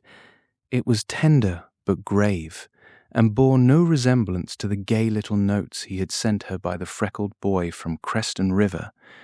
He spoke positively of his intention of coming back, but named no date, and reminded Charity of their agreement that their plans should not be divulged till he had had time to settle things. When that would be, he could not yet foresee, but she could count on his returning as soon as the way was clear. She read the letter with a strange sense of its coming from immeasurable distances and having lost most of its meaning on the way, and in reply she sent him a coloured postcard of Creston Falls, on which she wrote, "With love from Charity." She felt the pitiful inadequacy of this, and understood, with a sense of despair, that in her inability to express herself she must give him an impression of coldness and reluctance. But she could not help it. She could not forget that he had never spoken to her of marriage till Mr. Royle had forced the word from his lips. Though she had not had the strength to shake off the spell that bound her to him, she had lost all spontaneity of feeling, and seemed to herself to be passively awaiting a fate she could not avert. She had not seen Mr. Royle on her return to the Red House. The morning after her parting from Harney, when she came down from her room, Verena told her that her guardian had gone off to Worcester and Portland. It was the time of year when he usually reported to the insurance agencies he represented, and there was nothing unusual in his departure except its suddenness. She thought little about him, except to be glad he was not there. She kept to herself for the first days while North Dormer was recovering from its brief plunge into publicity, and the subsiding agitation left her unnoticed. But the faithful ally could not be long avoided. For the first few days after the close of the Old Home Week festivities, Charity escaped her by roaming the hills all day when she was not at her post in the library. But after that a period of rain set in, and one pouring afternoon, Ally, sure that she would find her friend indoors, came around to the Red House with her sewing. The two girls sat upstairs in Charity's room. Charity, her idle hands in her lap, was sunk in a kind of leaden dream, through which she was only half conscious of Ally, who sat opposite her in a low rush-bottomed chair, her work pinned to her knee, and her thin lips pursed up as she bent above it. "It was my idea running a ribbon through the gauging," she said proudly, drawing back to contemplate the blouse she was trimming. "It's for Miss Bouch. She was awfully pleased." She paused and then added, with a queer tremor in her piping voice, "I darsn't have told her I got the idea from one I saw on Julia." Charity raised her eyes listlessly. "Do you still see Julia sometimes?" Ally reddened, as if the allusion had escaped her unintentionally. "Oh, it was a long time ago I seen her with those gaugings." Silence fell again, and Ally presently continued, "Miss Bouch left me a whole lot of things to do over this time." "Why? Has she gone?" Charity inquired with an inner start of apprehension. "Didn't you know? She went off the morning after they had the celebration at Hamblin. I seen her drive by early with Mr. Harney." There was another silence, measured by the steady tick of the rain against the window, and, at intervals, by the snipping sound of Ally's scissors. Ally gave a meditative laugh. "Do you know what she told me before she went away? She told me she was going to send for me to come over to Springfield and make some things for her wedding." Charity again lifted her heavy lids and stared at Ally's pale, pointed face, which moved to and fro above her moving fingers. "Is she going to get married?" Ally let the blouse sink to her knee and sat gazing at it. Her lips seemed suddenly dry, and she moistened them a little with her tongue. "Why, I presume so. From what she said. Didn't you know? Why should I know?" Ali did not answer. She bent above the blouse and began picking out a basting thread with the point of the scissors. "Why should I know?" Charity repeated harshly. "I didn't know but what folks here say she's engaged to Mr. Harney." Charity stood up with a laugh and stretched her arms lazily above her head. "If all the people got married that folks say are going to, you'd have your time full making wedding dresses," she said ironically. "Why, don't you believe it?" Ali ventured. "It would not make it true if I did, nor prevent it if I didn't."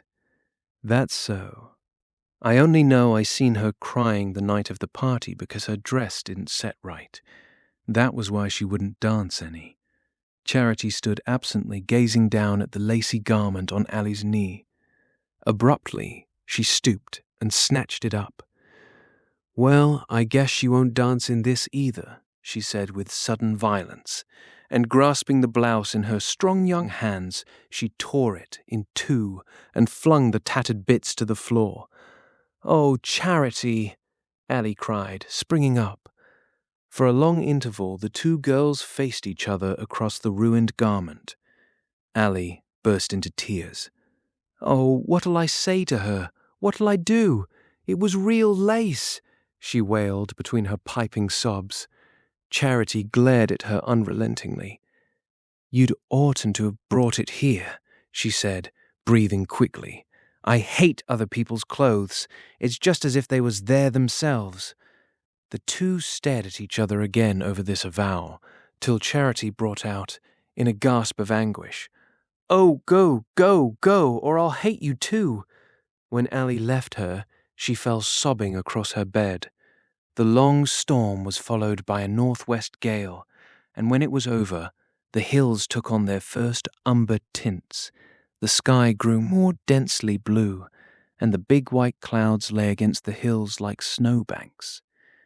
The first crisp maple leaves began to spin across Miss Hatchard's lawn, and the Virginia creeper on the memorial splashed the white porch with scarlet. It was a golden, triumphant September. Day by day, the flame of the Virginia creeper spread to the hillsides in wider waves of carmine and crimson. The larches glowed like the thin yellow halo about a fire. The maples blazed and smouldered, and the black hemlocks turned to indigo against the incandescence of the forest. The nights were cold, with a dry glitter of stars so high up that they seemed smaller and more vivid. Sometimes, as Charity lay sleepless on her bed through the long hours, she felt as though she were bound to those wheeling fires and swinging with them around the great black vault. At night she planned many things. It was then she wrote to Harney. But the letters were never put on paper, for she did not know how to express what she wanted to tell him. So she waited. Since her talk with Ali, she had felt sure that Harney was engaged to Annabel Balch, and that the process of settling things would involve the breaking of this tie. Her first rage of jealousy over, she felt no fear on this score. She was still sure that Harney would come back, and she was equally sure that, for the moment at least, it was she whom he loved, and not Miss Balch. Yet the girl, no less, remained a rival, since she represented all the things that Charity felt herself most incapable of understanding or achieving.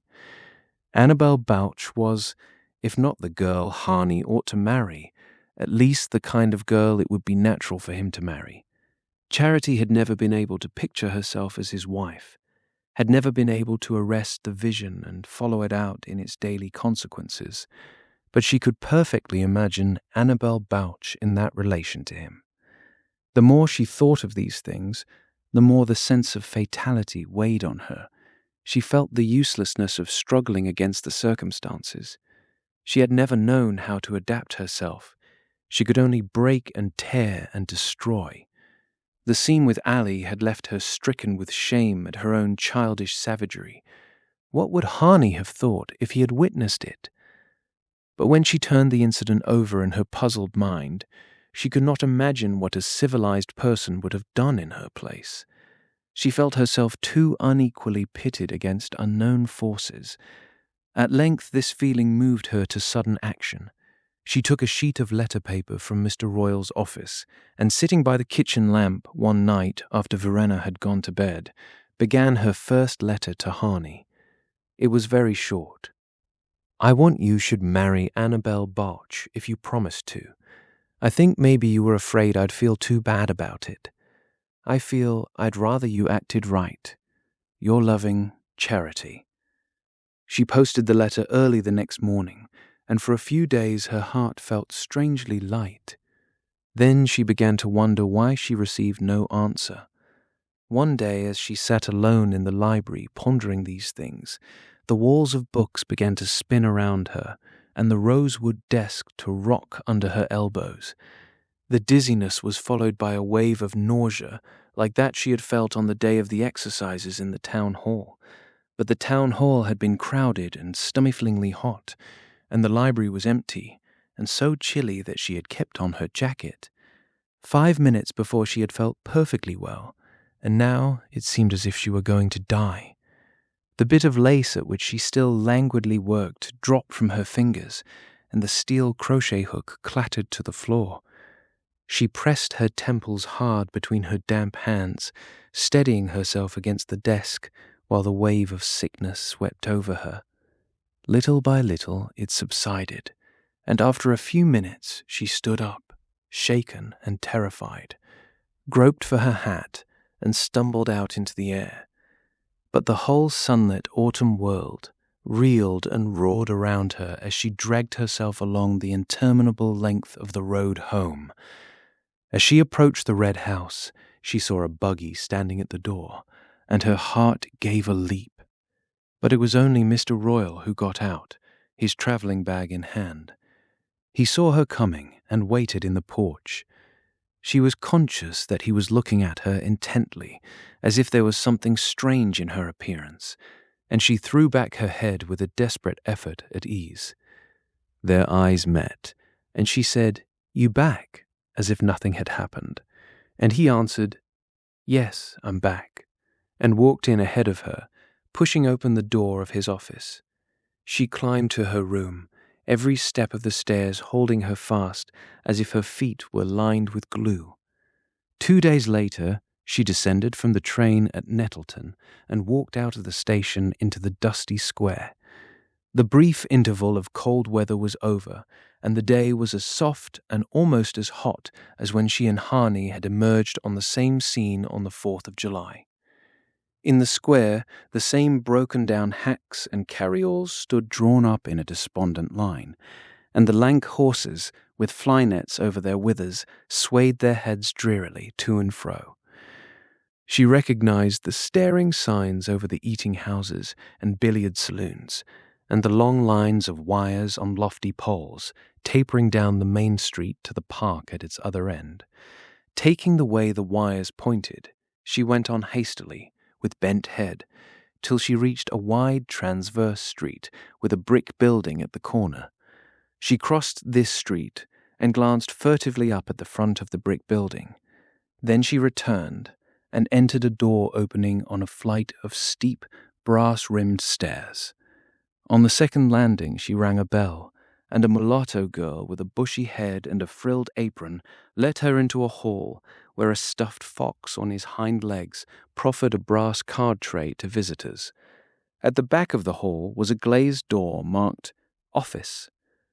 After waiting a few minutes in a handsomely furnished room with plush sofas surmounted by large gold-framed photographs of showy young women, Charity was shown into the office. When she came out of the glazed door, Dr. Merkel followed and led her into another room, smaller and still more crowded with plush and gold frames. Dr. Merkel was a plump woman with small, bright eyes, an immense mass of black hair coming down low on her forehead, and unnaturally white and even teeth. She wore a rich black dress with gold chains and charms hanging from her bosom. Her hands were large and smooth and quick in all their movements, and she smelt of musk and carbolic acid. She smiled on Charity with all her faultless teeth. "Sit down, my dear. Wouldn't you like a little drop of something to pick you up?" "No." "Well, just lay back a minute then. There's nothing to be done just yet. But in about a month, if you'll step round again, I could take you right into my own house for 2 or 3 days, and there wouldn't be a mite of trouble. Mercy me, the next time you'll know better'n to fret like this." Charity gazed at her with widening eyes. This woman with the false hair, the false teeth, the false murderous smile. What was she offering her but immunity from some unthinkable crime? Charity, till then, had been conscious only of a vague self-disgust and a frightening physical distress. Now, of a sudden, there came to her the grave surprise of motherhood. She had come to this dreadful place because she knew of no other way of making sure that she was not mistaken about her state, and the woman had taken her for a miserable creature like Julia. The thought was so horrible that she sprang up, white and shaking, one of her great rushes of anger sweeping over her. Dr. Merkel, still smiling, also rose. "Why do you run off in such a hurry? You can stretch out right here on my sofa." She paused, and her smile grew more motherly. "Afterwards, if there's been any talk at home, and you want to get away for a while, I have a lady friend in Boston who's looking for a companion. You're the very one to suit her, my dear." Charity had reached the door. "I don't want to stay. I don't want to come back here," she stammered, her hand on the knob. But with a swift movement, Dr. Merkel edged her from the threshold. "Oh, very well. $5, please." Charity looked helplessly at the doctor's tight lips and rigid face. Her last savings had gone in repaying Allie for the cost of Miss Boucher's ruined blouse, and she had had to borrow $4 from her friend to pay for her railway ticket and cover the doctor's fee. It had never occurred to her that medical advice could cost more than $2. "I didn't know. I haven't got that much," she faltered, bursting into tears. Dr. Merkel gave a short laugh, which did not show her teeth, and inquired with concision if Charity supposed she ran the establishment for her own amusement. She leaned her firm shoulders against the door as she spoke, like a grim jailer making terms with her captive. "You say you'll come round and settle later. I've heard that pretty often too. Give me your address, and if you can't pay me, I'll send the bill to your folks." "What? I can't understand what you say." "That don't suit you either. My, you're pretty particular for a girl that ain't got enough to settle her own bills." She paused and fixed her eyes on the brooch with a blue stone that Charity had pinned to her blouse. "Ain't you ashamed to talk that way to a lady that's got to earn her living when you go about with jewelry like that on you? It ain't in my line, and I do it only as a favor. But if you're a mind to leave that brooch as a pledge, I don't say no. Yes, of course, you can get it back when you bring me my money." On the way home, she felt an immense and unexpected quietude. It had been horrible to have to leave Harney's gift in the woman's hands, but even at that price, the news she brought away had not been too dearly bought. She sat with half-closed eyes as the train rushed through the familiar landscape, and now the memories of her former journey, instead of flying before her like dead leaves, seemed to be ripening in her blood like sleeping grain. She would never again know what it was to feel herself alone. Everything seemed to have grown suddenly clear and simple. She no longer had any difficulty in picturing herself as Harney's wife, now that she was the mother of his child. And compared to her sovereign right, Annabel Bulcher's claim seemed no more than a girl's sentimental fancy. That evening, at the gate of the Red House, she found Allie waiting in the dusk. "I was down at the post office just as they were closing up, and Will Target said there was a letter for you, so I brought it." Allie held out the letter, looking at Charity with piercing sympathy. Since the scene of the torn blouse, there had been a new and fearful admiration in the eyes she bent on her friend. Charity snatched the letter with a laugh. "Oh, thank you. Good night," she called out over her shoulder as she ran up the path. If she had lingered a moment, she knew she would have had Ally at her heels. She hurried upstairs and felt her way into her dark room. Her hands trembled as she groped for the matches and lit her candle, and the flap of the envelope was so closely stuck that she had to find her scissors and slit it open. At length she read, "Dear Charity, I have your letter, and it touches me more than I can say. Won't you trust me in return to do my best? There are things it is hard to explain, much less to justify, but your generosity makes everything easier. All I can do now is to thank you from my soul for understanding. Your telling me that you wanted me to do right has helped me beyond expression. If ever there is a hope of realizing what we dreamed of, you will see me back on the instant, and I haven't yet lost that hope." She read the letter with a rush. Then she went over and over it, each time more slowly and painstakingly. It was so beautifully expressed that she found it almost as difficult to understand as the gentleman's explanation of the Bible pictures at Nettleton.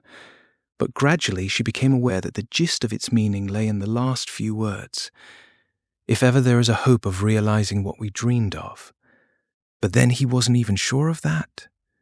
She understood now that every word and every reticence was an avowal of Annabel Boucher's prior claim. It was true that he was engaged to her, and that he had not yet found a way of breaking his engagement. As she read the letter over, Charity understood what it must have cost him to write it. He was not trying to evade an importunate claim. He was honestly and contritely struggling between opposing duties. She did not even reproach him in her thoughts for having concealed from her that he was not free. She could not see anything more reprehensible in his conduct than in her own. From the first she had needed him more than he had wanted her, and the power that had swept them together had been as far beyond resistance as a great gale loosening the leaves of the forest. Only there stood between them, fixed and upright in the general upheaval, the indestructible figure of Annabel Boucher. Face to face with his admission of the fact, she sat staring at the letter.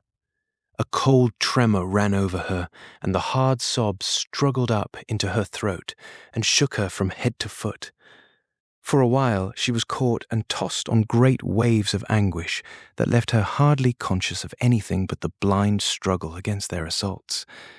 Then, little by little, she began to relive, with a dreadful poignancy, each separate stage of her poor romance.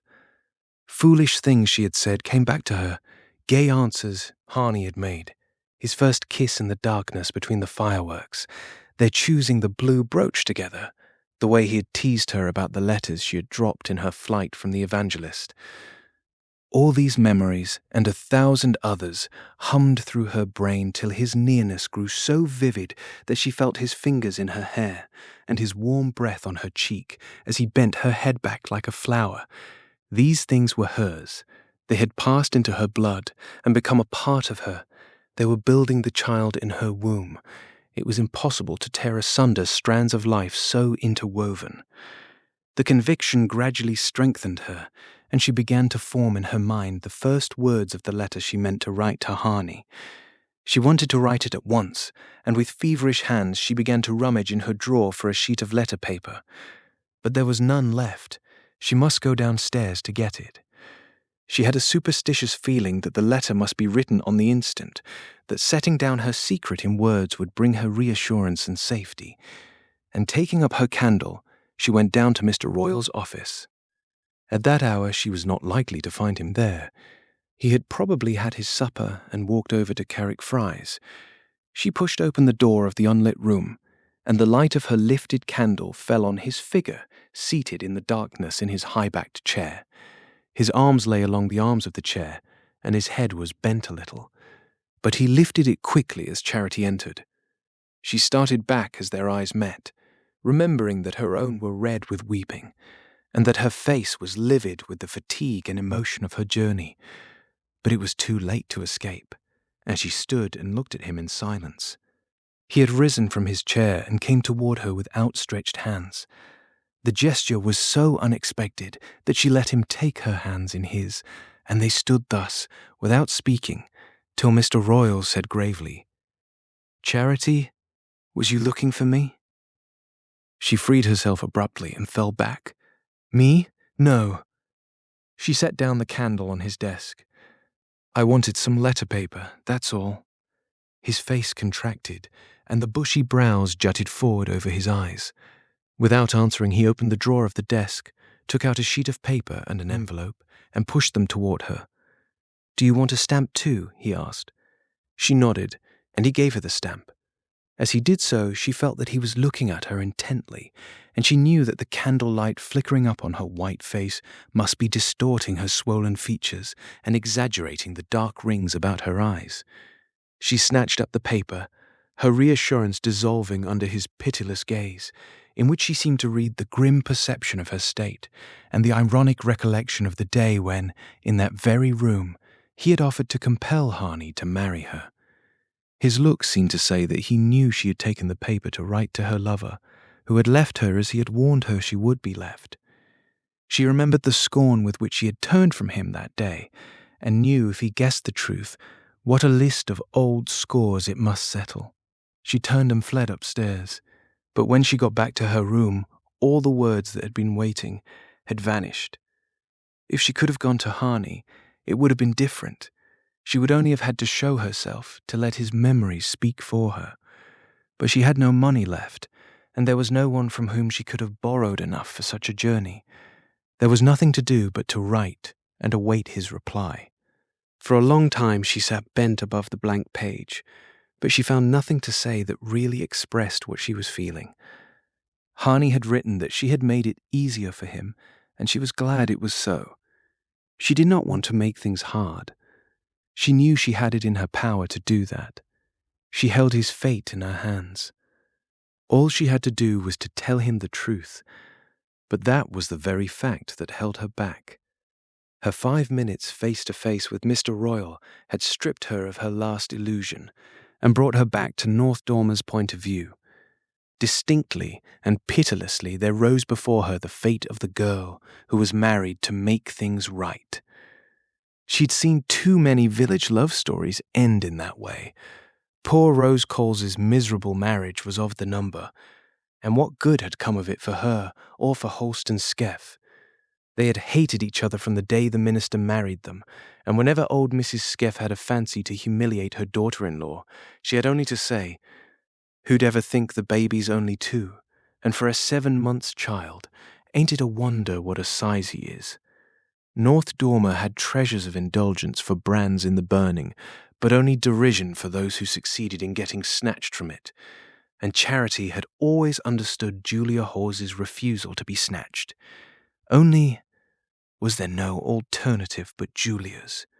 Her soul recoiled from the vision of the white-faced woman among the plush sofas and gilt frames.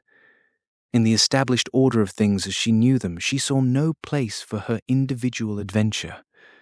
She sat in her chair without undressing till faint grey streaks began to divide the black slats of the shutters. Then she stood up and pushed them open, letting in the light. The coming of a new day brought a sharper consciousness of ineluctable reality, and with it a sense of the need of action. She looked at herself in the glass, and saw her face white in the autumn dawn, with pinched cheeks and dark ringed eyes, and all the marks of her state that she herself would never have noticed, but that Dr. Merkel's diagnosis had made plain to her. She could not hope that those signs would escape the watchful village. Even before her figure lost its shape, she knew her face would betray her. Leaning from her window, she looked out on the dark and empty scene, the ashen houses with shuttered windows, the grey road climbing the slope to the hemlock belt above the cemetery, and the heavy mass of the mountain black against a rainy sky. To the east a space of light was broadening above the forest, but over that also the clouds hung.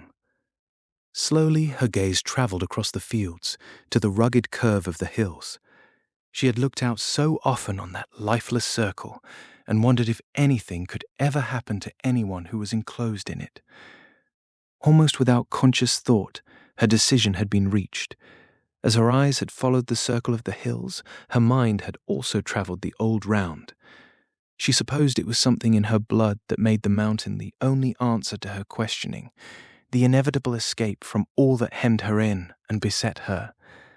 At any rate, it began to loom against the rainy dawn, and the longer she looked at it, the more clearly she understood that now, at last, she was really going there. Chapter 16. The rain held off, and an hour later, when she started, wild gleams of sunlight were blowing across the fields. After Harney's departure, she had returned her bicycle to its owner at Creston, and she was not sure of being able to walk all the way to the mountain. The deserted house was on the road, but the idea of spending the night there was unendurable, and she meant to try to push on to Hamblin, where she could sleep under a woodshed if her strength should fail her. Her preparations had been made with quiet forethought. Before starting, she had forced herself to swallow a glass of milk and eat a piece of bread, and she had put in her canvas satchel a little packet of the chocolate that Harney always carried in his bicycle bag. She wanted above all to keep up her strength and reach her destination without attracting notice. Mile by mile she retraced the road over which she had so often flown to her lover. When she reached the turn where the wood road branched off from the Creston Highway, she remembered the gospel tent, long since folded up and transplanted, and her start of involuntary terror when the fat evangelist had said, "Your Saviour knows everything. Come and confess your guilt." There was no sense of guilt in her now, but only a desperate desire to defend her secret from irreverent eyes and begin life again among people to whom the harsh code of the village was unknown. The impulse did not shape itself in thought. She only knew she must save her baby and hide herself with it somewhere where no one would ever come to trouble them. She walked on and on, growing more heavy-footed as the day advanced. It seemed a cruel chance that compelled her to retrace every step of the way to the deserted house, and when she came in sight of the orchard and the silver-grey roof slanting crookedly through the laden branches, her strength failed her, and she sat down by the roadside.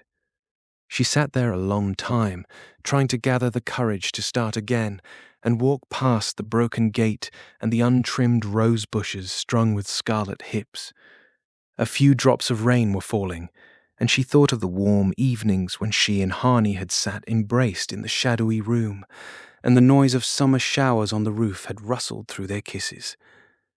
At length she understood that if she stayed any longer, the rain might compel her to take shelter in the house overnight, and she got up and walked on, averting her eyes as she came abreast of the white gate and the tangled garden.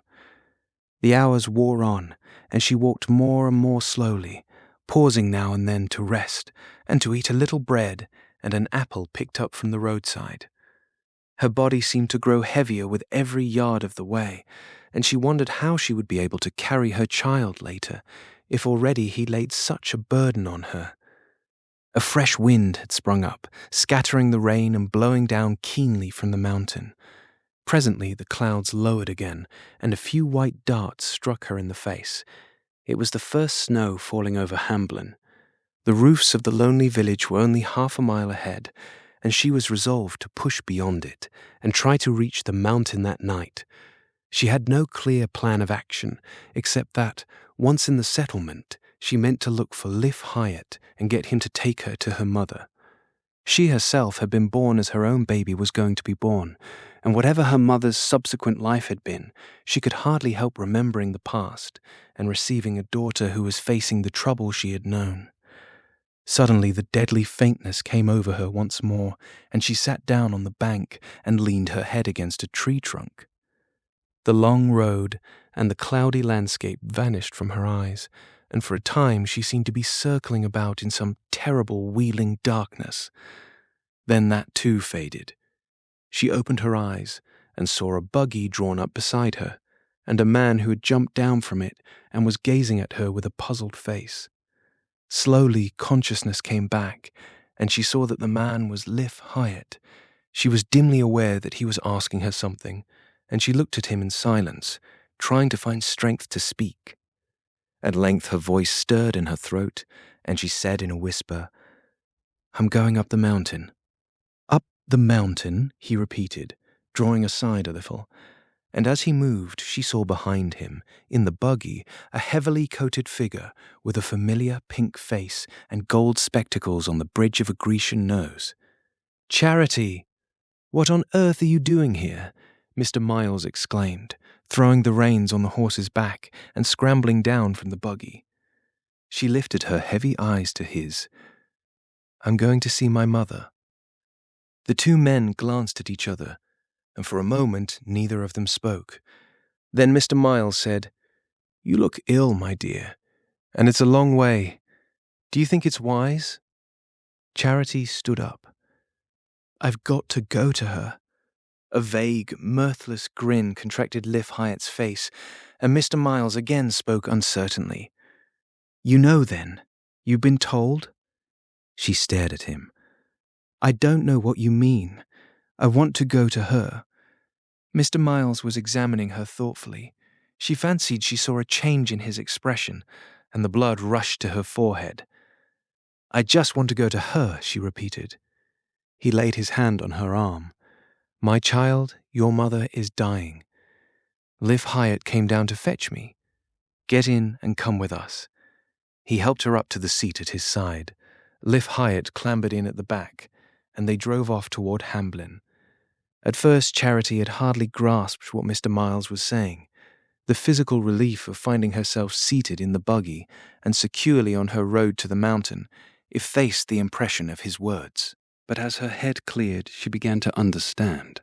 She knew the mountain had but the most infrequent intercourse with the valleys.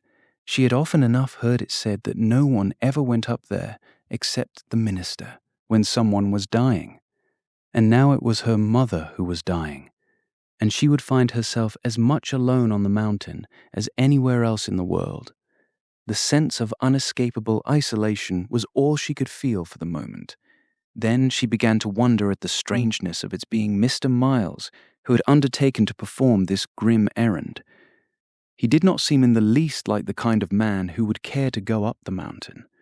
But here he was, at her side, guiding the horse with a firm hand and bending on her the kindly gleam of his spectacles, as if there were nothing unusual in their being together in such circumstances.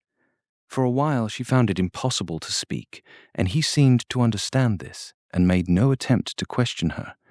But presently she felt her tears rise and flow down over her drawn cheeks, and he must have seen them too, for he laid his hand on hers and said in a low voice, "Won't you tell me what is troubling you?" She shook her head, and he did not insist. But after a while he said, in the same low tone, so that they should not be overheard, "Charity, what do you know of your childhood before you came down to North Dormer?" She controlled herself and answered, "Nothing, only what I heard Mr. Royal say one day. He said he brought me down because my father went to prison. And you've never been up there since?" "Never." Mr. Miles was silent again. Then he said, "I'm glad you're coming with me now. Perhaps we may find your mother alive, and she may know that you have come." They had reached Hamblin, where the snow flurry had left white patches in the rough grass on the roadside, and in the angles of the roofs facing north. It was a poor, bleak village under the granite flank of the mountain, and as soon as they left it, they began to climb.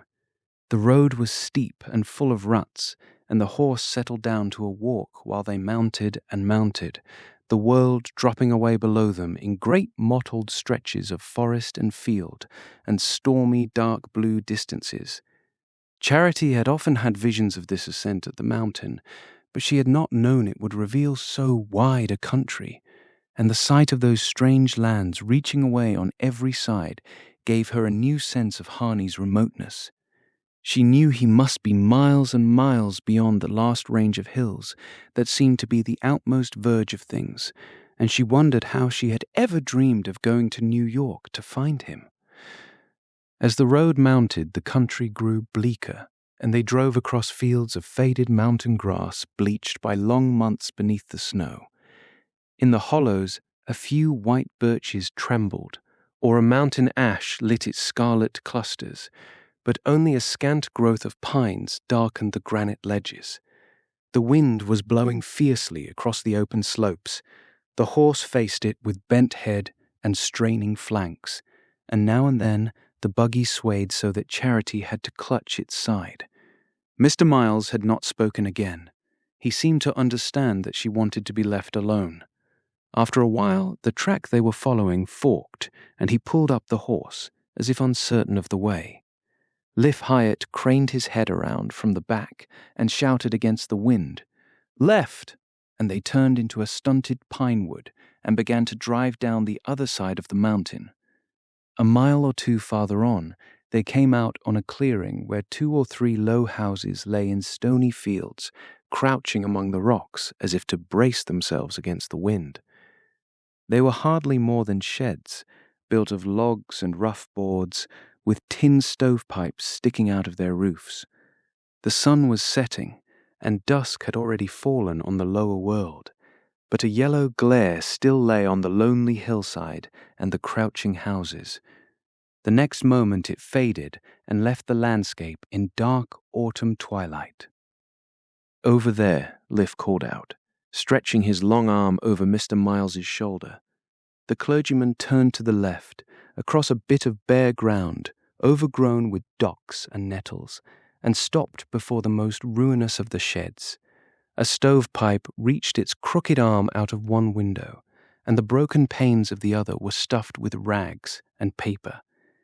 In contrast to such a dwelling, the brown house in the swamp might have stood for the home of plenty. As the buggy drew up, 2 or 3 mongrel dogs jumped out of the twilight with a great barking, and a young man slouched to the door and stood there staring. In the twilight, Charity saw that his face had the same sodden look as Bash Hyatt's the day she had seen him sleeping by the stove. He made no effort to silence the dogs, but leaned in the door, as if roused from a drunken lethargy, while Mr. Miles got out of the buggy. "Is it here?" the clergyman asked Liff in a low voice, and Liff nodded. Mr. Miles turned to Charity. "Just hold the horse a minute, my dear. I'll go in first," he said, putting the reins in her hands.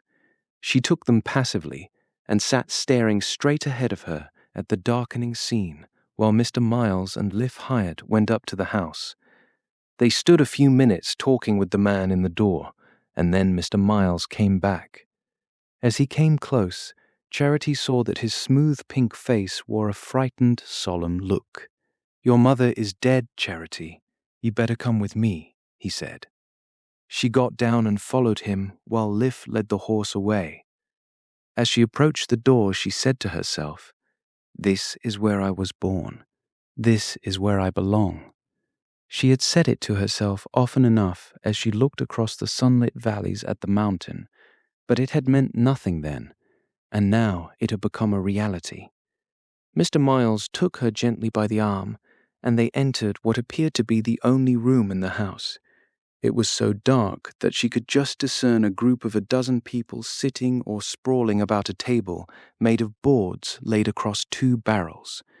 They looked up listlessly as Mr. Miles and Charity came in, and a woman's thick voice said, "Here's the preacher." But no one moved. Mr. Miles paused and looked about him. Then he turned to the young man who had met them at the door. "Is the body here?" he asked. The young man, instead of answering, turned his head toward the group. "Where's the candle? I told you to bring a candle," he said with sudden harshness to a girl who was lolling against the table. She did not answer, but another man got up and took from some corner a candle stuck into a bottle. "How'll I light it? The stove's out," the girl grumbled. Mr. Miles fumbled under his heavy wrappings and drew out a matchbox. He held a match to the candle, and in a moment or two, a faint circle of light fell on the pale, aguish heads that started out of the shadow like the heads of nocturnal animals. "Mary's over there," someone said, and Mr. Miles, taking the bottle in his hand, passed behind the table. Charity followed him, and they stood before a mattress on the floor in a corner of the room. A woman lay on it, but she did not look like a dead woman. She seemed to have fallen across her squalid bed in a drunken sleep, and to have been left lying where she fell, in her ragged, disordered clothes. One arm was flung above her head, one leg drawn up under a torn skirt that left the other bare to the knee, a swollen, glistening leg with a ragged stocking rolled down about the ankle. The woman lay on her back, her eyes staring up unblinkingly at the candle that trembled in Mr. Miles's hand. "She just dropped off," a woman said, over the shoulder of the others, and the young man added, "I just come in and found her." An elderly man with lank hair and a feeble grin pushed between them. "It was like this. I says to her only the night before, 'If you don't take and quit,' I says to her." Someone pulled him back and sent him reeling against a bench along the wall, where he dropped down muttering his unheeded narrative. There was a silence. Then the young woman who had been lolling against the table suddenly parted the group and stood in front of Charity. She was healthier and robuster looking than the others, and her weather-beaten face had a certain sullen beauty. "Who's the girl? Who brought her here?" she said, fixing her eyes mistrustfully on the young man who had rebuked her for not having a candle ready. Mr. Miles spoke. "I brought her. She is Mary Hyatt's daughter." "What? Her too?" the girl sneered, and the young man turned on her with an oath. "Shut your mouth, damn you, or get out of here," he said. Then he relapsed into his former apathy and dropped down on the bench, leaning his head against the wall.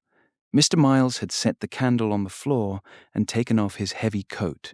He turned to Charity. "Come and help me," he said. He knelt down by the mattress and pressed the lids over the dead woman's eyes. Charity, trembling and sick, knelt beside him and tried to compose her mother's body. She drew the stocking over the dreadful glistening leg and pulled the skirt down to the battered upturned boots. As she did so, she looked at her mother's face, thin yet swollen, with lips parted in a frozen gasp above the broken teeth. There was no sign in it of anything human. She lay there like a dead dog in a ditch. Charity's hands grew cold as they touched her. Mr. Miles drew the woman's arms across her breast and laid his coat over her. Then he covered her face with his handkerchief and placed the bottle with the candle in it at her head. Having done this, he stood up. "Is there no coffin?" he asked, turning to the group behind him. There was a moment of bewildered silence. Then the fierce girl spoke up. "You'd ought to brought it with you. Where'd we get one here, I'd like to know?" Mr. Miles, looking at the others, repeated, "Is it possible you have no coffin ready?" "That's what I say. Them that has it sleeps better," an old woman murmured. "But then she never had no bed." "And the stove warn't hers," said the lank-haired man on the defensive. Mr. Miles turned away from them and moved a few steps apart. He had drawn a book from his pocket, and after a pause he opened it and began to read, holding the book at arm's length and low down, so that the pages caught the feeble light. Charity had remained on her knees by the mattress. Now that her mother's face was covered, it was easier to stay near her and avoid the sight of the living faces which too horribly showed by what stages hers had lapsed into death. "I am the resurrection and the life," Mr. Miles began. "He that believeth in me, though he were dead, yet shall he live. Though after my skin worms destroy my body, yet in my flesh shall I see God. In my flesh shall I see God." Charity thought of the gaping mouth and stony eyes under the handkerchief, and of the glistening leg over which she had drawn the stocking. "We brought nothing into this world, and we shall take nothing out of it." There was a sudden muttering and a scuffle at the back of the group. "I brought the stove," said the elderly man with lank hair, pushing his way between the others. "I went down to Creston and bought it, and I got a right to take it out of here, and I'll lick any fella says I ain't." "Sit down, damn you!" shouted the tall youth who had been drowsing on the bench against the wall. "For man walketh in a vain shadow, and disquieteth himself in vain. He heapeth up riches, and cannot tell who shall gather them." "Well, it are his," a woman in the background interjected in a frightened whine. The tall youth staggered to his feet. "If you don't hold your mouths, I'll turn you all out of here, the whole lot of you," he cried with many oaths. "Go on, minister. Don't let 'em faze you. Now is Christ risen from the dead, and become the first fruits of them that slept. Behold, I show you a mystery. We shall not all sleep, but we shall all be changed, in a moment, in the twinkling of an eye, at the last trump. For this corruptible must put on incorruption, and this mortal must put on immortality. So when this corruption shall have put on incorruption, and when this mortal shall have put on immortality, then shall be brought to pass the saying that is written, Death is swallowed up in victory." One by one the mighty words fell on Charity's bowed head, soothing the horror, subduing the tumult, mastering her as they mastered the drink-dazed creatures at her back. Mr. Miles read to the last word, and then closed the book. "Is the grave ready?" he asked. Liv Hyatt, who had come in while he was reading, nodded a yes, and pushed forward to the side of the mattress. The young man on the bench, who seemed to assert some sort of right of kinship with the dead woman, got to his feet again, and the proprietor of the stove joined him. Between them they raised up the mattress, but their movements were unsteady, and the coat slipped to the floor, revealing the poor body in its helpless misery. Charity, picking up the coat, covered her mother once more. Liv had brought a lantern, and the old woman who had already spoken took it up and opened the door to let the little procession pass out. The wind had dropped, and the night was very dark and bitterly cold. The old woman walked ahead, the lantern shaking in her hand and spreading out before her a pale patch of dead grass and coarse-leaved weeds, enclosed in an immensity of blackness. Mr. Miles took Charity by the arm, and side by side they walked behind the mattress. At length the old woman with the lantern stopped, and Charity saw the light fall on the stooping shoulders of the bearers and on a ridge of upheaved earth over which they were bending. Mr. Miles released her arm and approached the hollow on the other side of the ridge, and while the men stooped down, lowering the mattress into the grave, he began to speak again. "Man that is born of woman hath but a short time to live, and is full of misery. He cometh up and is cut down. He fleeth as it were a shadow. Yet, O Lord God most holy, O Lord most mighty, O holy and merciful Saviour, deliver us not into the bitter pains of eternal death." "Easy there. Soft." "Is she down?" piped the claimant to the stove, and the young man called over his shoulder, "Lift the light there, can't you?" There was a pause, during which the light floated uncertainly over the open grave. Someone bent over and pulled out Mr. Miles's coat. No, leave the handkerchief," he interposed. And then Liv Hyatt, coming forward with a spade, began to shovel in the earth. "Forasmuch as it hath pleased Almighty God of his great mercy to take unto himself the soul of our dear sister here departed, we therefore commit her body to the ground, earth to earth, ashes to ashes, dust to dust." Liv's gaunt shoulders rose and bent in the lantern light as he dashed the clods of earth into the grave. "God, it's froze already," he muttered, spitting into his palm and passing his ragged shirt sleeve across his perspiring face. "Through our Lord Jesus Christ, who shall change our vile body that it may be like unto his glorious body, according to the mighty working whereby he is able to subdue all things unto himself." The last spadeful of earth fell on the vile body of Mary Hyatt, and Liv rested on his spade, his shoulder blades still heaving with the effort. "Lord, have mercy upon us. Christ, have mercy upon us. Lord, have mercy upon us." Mr. Miles took the lantern from the old woman's hand and swept its light across the circle of bleared faces. "Now kneel down, all of you," he commanded, in a voice of authority that Charity had never heard. She knelt down at the edge of the grave, and the others, stiffly and hesitatingly, got to their knees beside her. Mr. Miles knelt too. "And now pray with me. You know this prayer," he said, and he began, "Our Father which art in heaven." One or two of the women falteringly took the words up, and when he ended, the lank-haired man flung himself on the neck of the tall youth. "It was this way," he said. "I told her the night before. I says to her." The reminiscence ended in a sob. Mr. Miles had been getting into his coat again. He came up to Charity, who had remained passively kneeling by the rough mound of earth. "My child, you must come. It's very late." She lifted her eyes to his face. He seemed to speak out of another world. "I ain't coming. I'm going to stay here." "Here? Where? What do you mean?" "These are my folks. I'm going to stay with them." Mr. Miles lowered his voice.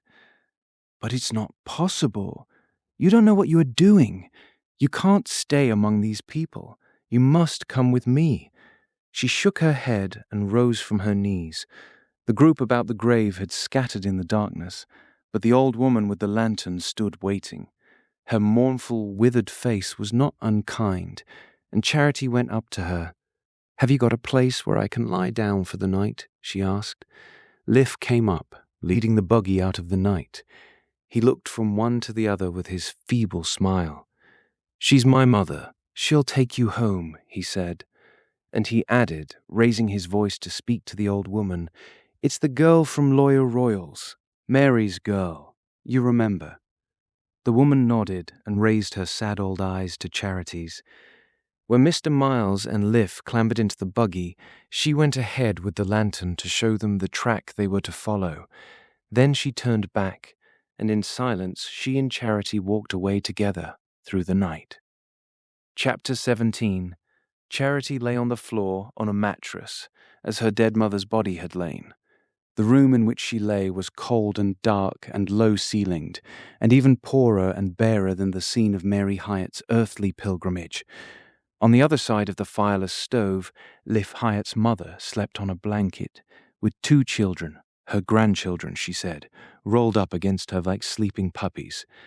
They had their thin clothes spread over them, having given the only other blanket to their guest. Through the small square of glass in the opposite wall, Charity saw a deep funnel of sky, so black, so remote, so palpitating with frosty stars that her very soul seemed to be sucked into it. Up there somewhere, she supposed, the god whom Mr. Miles had invoked was waiting for Mary Hyatt to appear. What a long flight it was, and what would she have to say when she reached him? Charity's bewildered brain labored with the attempt to picture her mother's past and to relate it in any way to the designs of a just but merciful God. But it was impossible to imagine any link between them. She herself felt as remote from the poor creature she had seen lowered into her hastily dug grave as if the height of the heavens divided them. She had seen poverty and misfortune in her life, but in a community where poor, thrifty Mrs. Hawes and the industrious alley represented the nearest approach to destitution, there was nothing to suggest the savage misery of the mountain farmers. As she lay there, half stunned by her tragic initiation, Charity vainly tried to think herself into the life about her, but she could not even make out what relationship these people bore to each other or to her dead mother. They seemed to be herded together in a sort of passive promiscuity in which their common misery was the strongest link. She tried to picture to herself what her life would have been if she had grown up on the mountain, running wild in rags, sleeping on the floor, curled up against her mother, like the pale-faced children huddled against old Mrs. Hyatt, and turning into a fierce, bewildered creature like the girl who'd apostrophized her in such strange words. She was frightened by the secret affinity she had felt with this girl, and by the light it threw on her own beginnings. Then she remembered what Mr. Royal had said in telling her story to Lucius Harney. Yes, there was a mother, but she was glad to have the child go. She'd have given her to anybody. Well, after all, was her mother so much to blame? Charity, since that day, had always thought of her as destitute of all human feeling. Now she seemed merely pitiful. What mother would not want to save her child from such a life? Charity thought of the future of her own child, and tears welled into her aching eyes and ran down over her face. If she had been less exhausted, less burdened with his weight, she would have sprung up then and there and fled away. The grim hours of the night dragged themselves slowly by, and at last the sky paled and dawn threw a cold blue beam into the room. She lay in her corner staring at the dirty floor, the clothesline hung with decaying rags, the old woman huddled against the cold stove, and the light gradually spreading across the wintry world, and bringing with it a new day in which she would have to live, to choose, to act, to make herself a place among these people, or to go back to the life she had left. A mortal lassitude weighed on her. There were moments when she felt that all she asked was to go on lying there unnoticed. Then her mind revolted at the thought of becoming one of the miserable herd from which she sprang, and it seemed as though, to save her child from such a fate, she would find strength to travel any distance and bear any burden life might put on her. Vague thoughts of Nettleton flitted through her mind. She said to herself that she would find some quiet place where she could bear her child and give it to decent people to keep, and then she would go out like Julia Hawes and earn its living and hers. She knew that girls of that kind sometimes made enough to have their children nicely cared for, and every other consideration disappeared in the vision of her baby, cleaned and combed and rosy, and hidden away somewhere where she could run in and kiss it and bring it pretty things to wear. Anything was better than to add another life to the nest of misery on the mountain. The old woman and the children were still sleeping when Charity rose from her mattress. Her body was stiff with cold and fatigue, and she moved slowly lest her heavy steps should rouse them. She was faint with hunger and had nothing left in her satchel, but on the table she saw the half of a stale loaf. No doubt it was to serve as the breakfast of old Mrs. Hyatt and the children, but Charity did not care. She had her own baby to think of. She broke off a piece of the bread and ate it greedily. Then her glance fell on the thin faces of the sleeping children, and filled with compunction, she rummaged in her satchel for something with which to pay for what she had taken. She found one of the pretty chemises that Ally had made for her, with a blue ribbon run through its edging. It was one of the dainty things on which she had squandered her savings, and as she looked at it, the blood rushed to her forehead. She laid the chemise on the table, and stealing across the floor, lifted the latch and went out. The morning was icy cold, and a pale sun was just rising above the eastern shoulder of the mountain. The houses scattered on the hillside lay cold and smokeless under the sun-flecked clouds, and not a human being was in sight. Charity paused on the threshold and tried to discover the road by which she had come the night before. Across the fields surrounding Mrs. Hyatt's shanty, she saw the tumble-down house in which she supposed the funeral service had taken place. The trail ran across the ground between the two houses and disappeared in the pine wood on the flank of the mountain, and a little way to the right, under a wind-beaten thorn, a mound of fresh earth made a dark spot on the fawn-colored stubble. Charity walked across the field to the ground. As she approached it, she heard a bird's note in the still air, and looking up, she saw a brown song sparrow perched in an upper branch of the thorn above the grave. She stood a minute, listening to his small, solitary song. Then she rejoined the trail and began to mount the hill to the pine wood. Thus far, she had been impelled by the blind instinct of flight, but each step seemed to bring her nearer to the realities of which her feverish vigil had given only a shadowy image. Now that she walked again in a daylight world, on the way back to familiar things, her imagination moved more soberly. On one point she was still decided. She could not remain at North Dormer, and the sooner she got away from it, the better. But everything beyond was darkness. As she continued to climb, the air grew keener, and when she passed from the shelter of the pines to the open, grassy roof of the mountain, the cold wind of the night before sprang out on her. She bent her shoulders and struggled on against it for a while, but presently her breath failed, and she sat down under a ledge of rock overhung by shivering birches. From where she sat, she saw the trail wandering across the bleached grass in the direction of Hamblin, and the granite wall of the mountain falling away to infinite distances. On that side of the ridge, the valleys still lay in wintry shadow, but in the plain beyond, the sun was touching village roofs and steeples, and gilding the haze of smoke over far-off invisible towns. Charity felt herself a mere speck in the lonely circle of the sky. The events of the last 2 days seemed to have divided her forever from her short dream of bliss. Even Harney's image had been blurred by that crushing experience. She thought of him as so remote from her that he seemed hardly more than a memory. In her fagged and floating mind, only one sensation had the weight of reality. It was the bodily burden of her child. But for it, she would have felt as rootless as the whiffs of thistledown the wind blew past her. Her child was like a load that held her down, and yet like a hand that pulled her to her feet. She said to herself that she must get up and struggle on.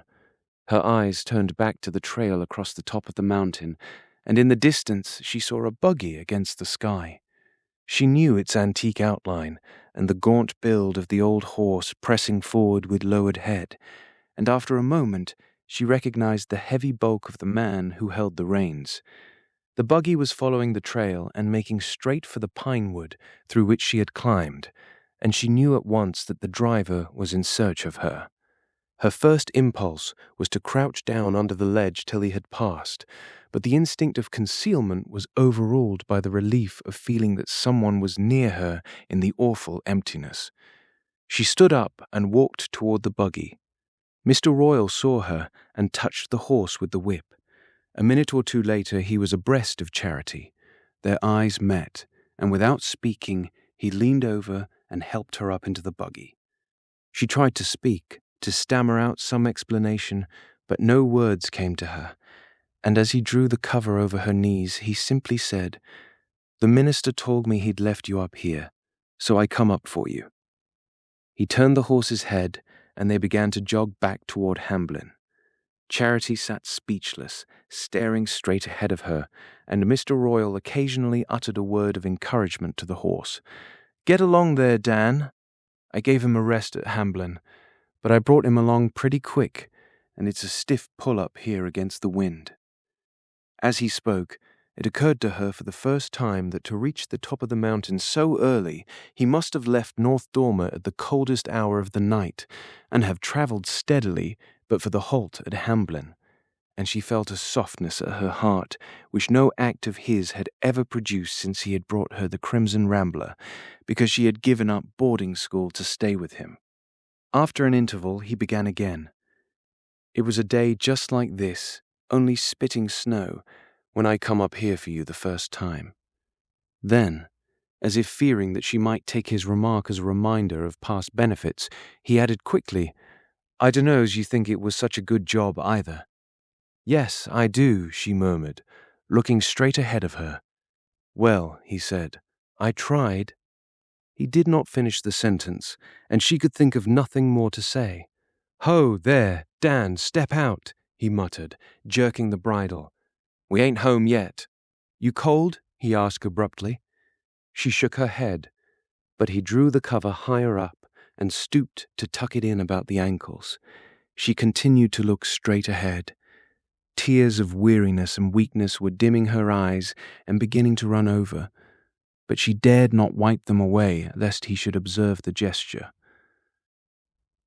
They drove in silence, following the long loops of the descent upon Hamblin, and Mr. Royal did not speak again till they reached the outskirts of the village. Then he let the reins droop on the dashboard and drew out his watch. "Charity," he said, "you look fair done up, and North Dormer's a goodish way off. I figured out that we'd do better to stop here long enough for you to get a mouthful of breakfast, and then drive down to Creston and take the train." She roused herself from her apathetic musing. "The train? What train?" Mr. Royal, without answering, let the horse jog on till they reached the door of the first house in the village. "This is old Mrs. Hobart's place," he said. "She'll give us something hot to drink." Charity, half unconsciously, found herself getting out of the buggy and following him in at the open door. They entered a decent kitchen with a fire crackling in the stove. An old woman with a kindly face was setting out cups and saucers on the table. She looked up and nodded as they came in, and Mr. Royal advanced to the stove, clapping his numb hands together. "Well, Mrs. Hobart, you got any breakfast for this young lady? You can see she's cold and hungry." Mrs. Hobart smiled on Charity and took a tin coffee pot from the fire. "My, you do look pretty mean," she said compassionately. Charity reddened and sat down at the table. A feeling of complete passiveness had once more come over her, and she was conscious only of the pleasant animal sensations of warmth and rest. Mrs. Hobart put bread and milk on the table and then went out of the house. Charity saw her leading the horse away to the barn across the yard. She did not come back, and Mr. Royal and Charity sat alone at the table with the smoking coffee between them. He poured out a cup for her and put a piece of bread in the saucer, and she began to eat. As the warmth of the coffee flowed through her veins, her thoughts cleared, and she began to feel like a living being again. But the return to life was so painful that the food choked in her throat, and she sat staring down at the table in silent anguish. After a while, Mr. Royal pushed back his chair. "Now then," he said, "if you're a mind to go along." She did not move, and he continued, "We can pick up the noon train for Nettleton, if you say so." The words sent the blood rushing to her face, and she raised her startled eyes to his. He was standing on the other side of the table, looking at her kindly and gravely, and suddenly she understood what he was going to say. She continued to sit motionless, a leaden weight upon her lips. "You and me have spoke some hard things to each other in our time, Charity, and there's no good that I can see in any more talking now. But I'll never feel any way but one about you. And if you say so, we'll drive down in time to catch that train and go straight to the minister's house, and when you come back home, you'll come as Mrs. Royal." His voice had the grave, persuasive accent that had moved his hearers at the Home Week festival. She had a sense of depths of mournful tolerance under that easy tone. Her whole body began to tremble with the dread of her own weakness. "Oh, I can't," she burst out desperately. Can't what? She herself did not know. She was not sure if she was rejecting what he offered, or already struggling against the temptation of taking what she no longer had a right to. She stood up, shaking and bewildered, and began to speak. "I know I ain't been fair to you always, but I want to be now. I want you to know. Her voice failed her, and she stopped. Mr. Royal leaned against the wall. He was paler than usual, but his face was composed and kindly, and her agitation did not appear to perturb him. "What's all this about wanting?" he said as she paused. "Do you know what you really want? I'll tell you. You want to be took home and took care of, and I guess that's all there is to say. No, it's not all. Ain't it?" He looked at his watch. "Well, I'll tell you another thing. All I want is to know if you'll marry me. If there was anything else, I'd tell you so. But there ain't. Come to my age, a man knows the things that matter and the things that don't. That's about the only good turn life does us." His tone was so strong and resolute that it was like a supporting arm about her. She felt her resistance melting, her strength slipping away from her as he spoke. "Don't cry, Charity," he exclaimed in a shaken voice. She looked up, startled at his emotion, and their eyes met. "See here," he said gently. "Old Dan's come a long distance, and we've got to let him take it easy the rest of the way." He picked up the cloak that had slipped to her chair and laid it about her shoulders. She followed him out of the house and then walked across the yard to the shed, where the horse was tied. Mr. Royal unblanketed him and led him out into the road. Charity got into the buggy, and he drew the cover about her and shook out the reins with a cluck. When they reached the end of the village, he turned the horse's head toward Creston. Chapter 18. They began to jog down the winding road to the valley at old Dan's languid pace. Charity felt herself sinking into deeper depths of weariness, and as they descended through the bare woods, there were moments when she lost the exact sense of things, and seemed to be sitting beside her lover with the leafy arch of summer bending over them. But this illusion was faint and transitory. For the most part, she had only a confused sensation of slipping down a smooth, irresistible current, and she abandoned herself to the feeling as a refuge from the torment of thought. Mr. Royle seldom spoke, but his silent presence gave her, for the first time, a sense of peace and security. She knew that, where he was, there would be warmth, rest, silence, and for the moment they were all she wanted. She shut her eyes, and even these things grew dim to her. In the train, during the short run from Creston to Nettleton, the warmth aroused her, and the consciousness of being under strange eyes gave her a momentary energy. She sat upright, facing Mr. Royle, and stared out of the window at the denuded country. 48 hours earlier, when she had last traversed it, many of the trees still held their leaves, but the high wind of the last 2 nights had stripped them, and the lines of the landscape were as finely penciled as in December. A few days of autumn cold had wiped out all trace of the rich fields and languid groves through which she had passed on the 4th of July, and with the fading of the landscape, those fervid hours had faded too. She could no longer believe that she was the being who had lived them. She was someone to whom something irreparable and overwhelming had happened, but the traces of the steps leading up to it had almost vanished. When the train reached Nettleton and she walked out into the square at Mr. Royle's side, the sense of unreality grew more overpowering. The physical strain of the night and day had left no room in her mind for new sensations, and she followed Mr. Royle as passively as a tired child.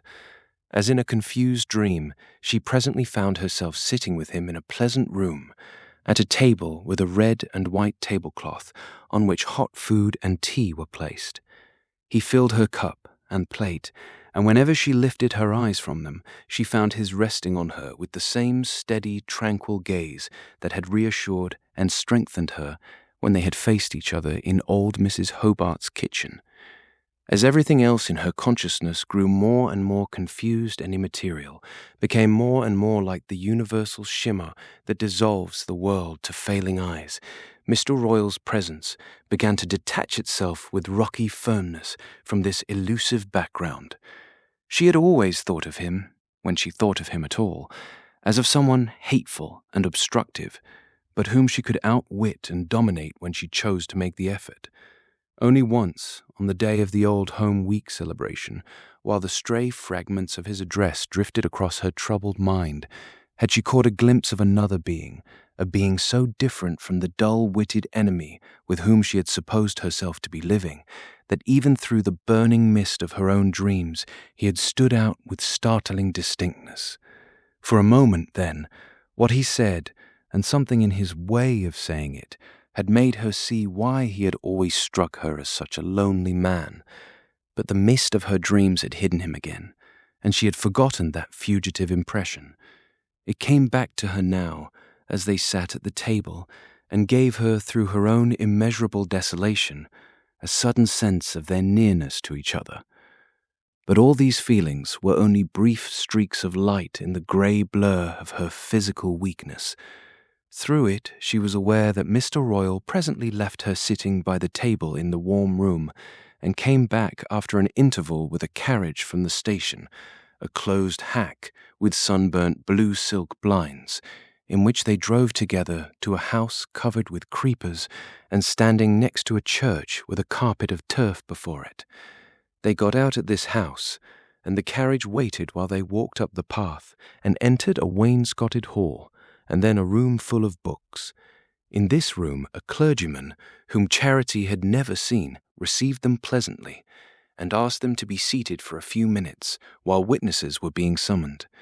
Charity sat down obediently, and Mr. Royal, his hands behind his back, paced slowly up and down the room. As he turned and faced Charity, she noticed that his lips were twitching a little, but the look in his eyes was grave and calm. Once he paused before her and said timidly, "Your hair's got kinda loose with the wind," and she lifted her hands and tried to smooth back the locks that had escaped from her braid. There was a looking-glass in a carved frame on the wall, but she was ashamed to look at herself in it, and she sat with her hands folded on her knee till the clergyman returned.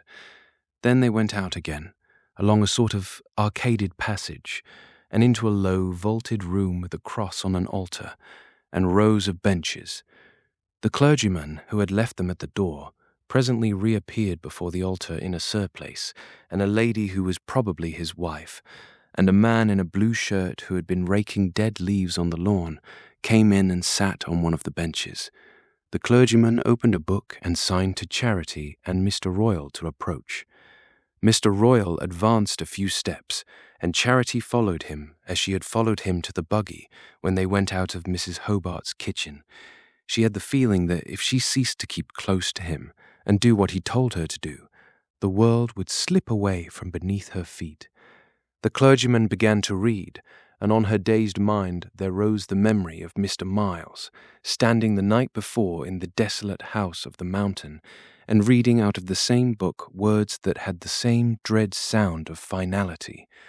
"I require and charge you both, as you will answer at the dreadful day of judgment, when the secrets of all hearts shall be disclosed, that if either of you know any impediment whereby ye may not be lawfully joined together."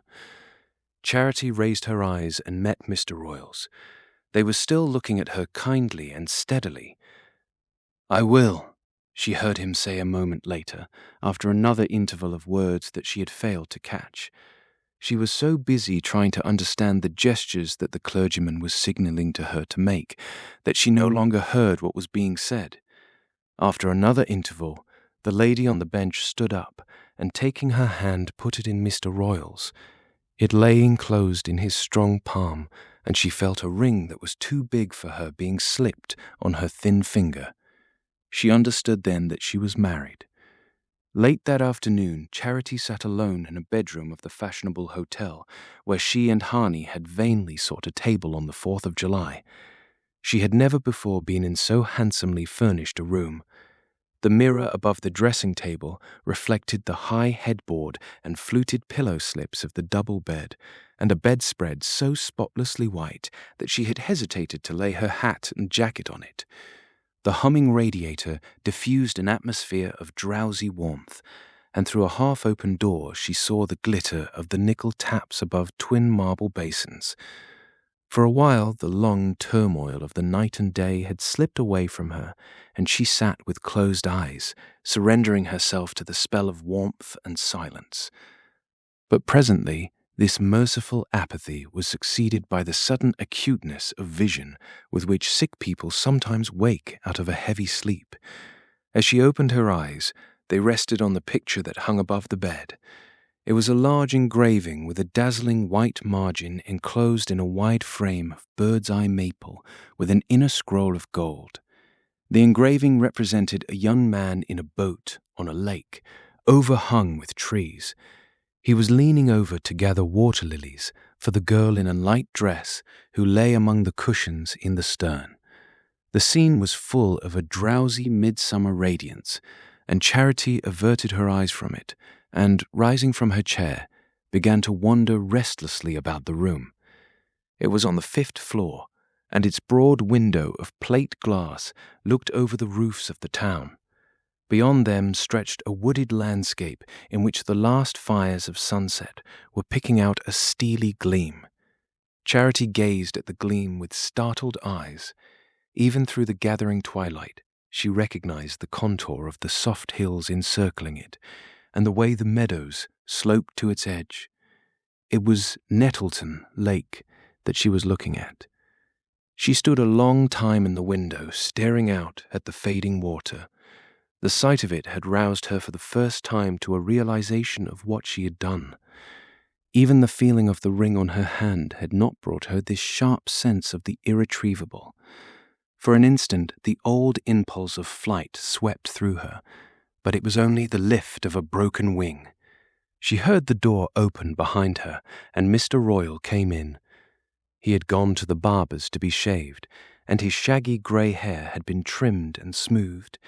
He moved strongly and quickly, squaring his shoulders and carrying his head high, as if he did not want to pass unnoticed. "What are you doing in the dark?" he called out in a cheerful voice. Charity made no answer. He went up to the window to draw the blind, and putting his finger on the wall, flooded the room with a blaze of light from the central chandelier.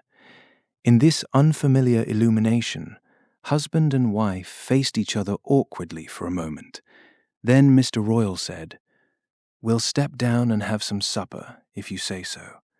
The thought of food filled her with repugnance, but not daring to confess it, she smoothed her hair and followed him to the lift. An hour later, coming out of the glare of the dining room, she waited in the marble-panelled hall, while Mr. Royal, before the brass lattice of one of the corner counters, selected a cigar and bought an evening paper. Men were lounging in rocking chairs under the blazing chandeliers, travellers coming and going, bells ringing, porters shuffling by with luggage. Over Mr. Royal's shoulder, as he leaned against the counter, a girl with her hair puffed high smirked and nodded at a dapper drummer who was getting his key at the desk across the hall. Charity stood among these cross-currents of life, as motionless and inert as if she had been one of the tables screwed to the marble floor. All her soul was gathered up into one sick sense of coming doom, and she watched Mr. Royal in fascinated terror while he pinched the cigars in successive boxes and unfolded his evening paper with a steady hand. Presently he turned and joined her. "You go right along up to bed. I'm going to sit down here and have my smoke," he said. He spoke as easily and naturally as if they had been an old couple, long used to each other's ways, and her contracted heart gave a flutter of relief. She followed him to the lift, and he put her in and enjoined the buttoned and braided boy to show her to her room. She groped her way in through the darkness, forgetting where the electric button was and not knowing how to manipulate it. But a white autumn moon had risen, and the illuminated sky put a pale light in the room. By it she undressed, and after folding up the ruffled pillow slips, crept timidly under the spotless counterpane. She had never felt such smooth sheets or such light, warm blankets, but the softness of the bed did not soothe her. She lay there trembling with a fear that ran through her veins like ice. "What have I done? Oh, what have I done?" she whispered, shuddering to her pillow, and pressing her face against it to shut out the pale landscape beyond the window. She lay in the darkness, straining her ears and shaking at every footstep that approached. Suddenly she sat up and pressed her hands against her frightened heart. A faint sound had told her that someone was in the room, but she must have slept in the interval, for she had heard no one enter.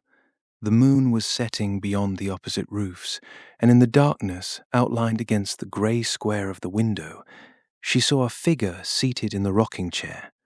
The figure did not move. It was sunk deep in the chair, with bowed head and folded arms, and she saw that it was Mr. Royal who sat there. He had not undressed, but had taken the blanket from the foot of the bed and laid it across his knees. Trembling and holding her breath, she watched him, fearing that he had been roused by her movement, but he did not stir, and she concluded that he wished her to think he was asleep.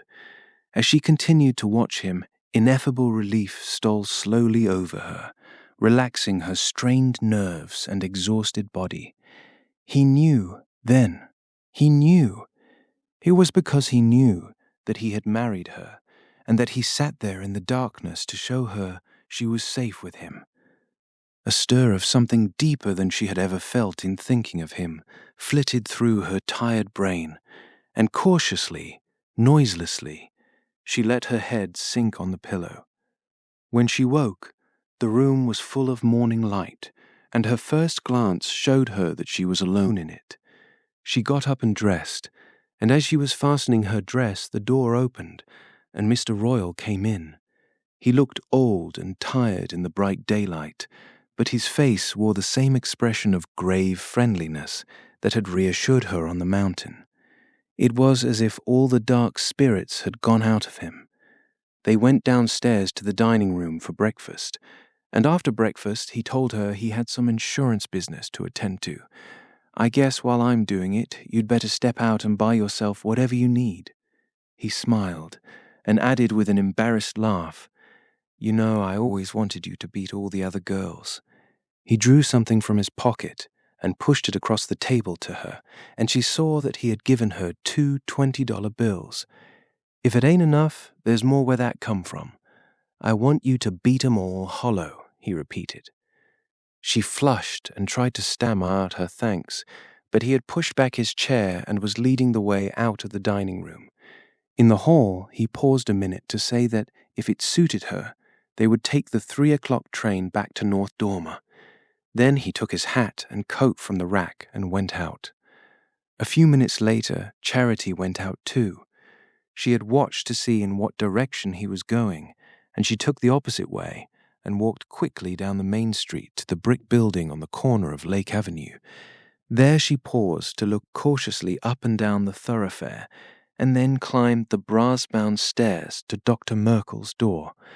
The same bushy-headed mulatto girl admitted her, and after the same interval of waiting in the red plush parlor, she was once more summoned to Dr. Merkel's office. The doctor received her without surprise and led her into the inner plush sanctuary. "I thought you'd be back, but you've come a mite too soon.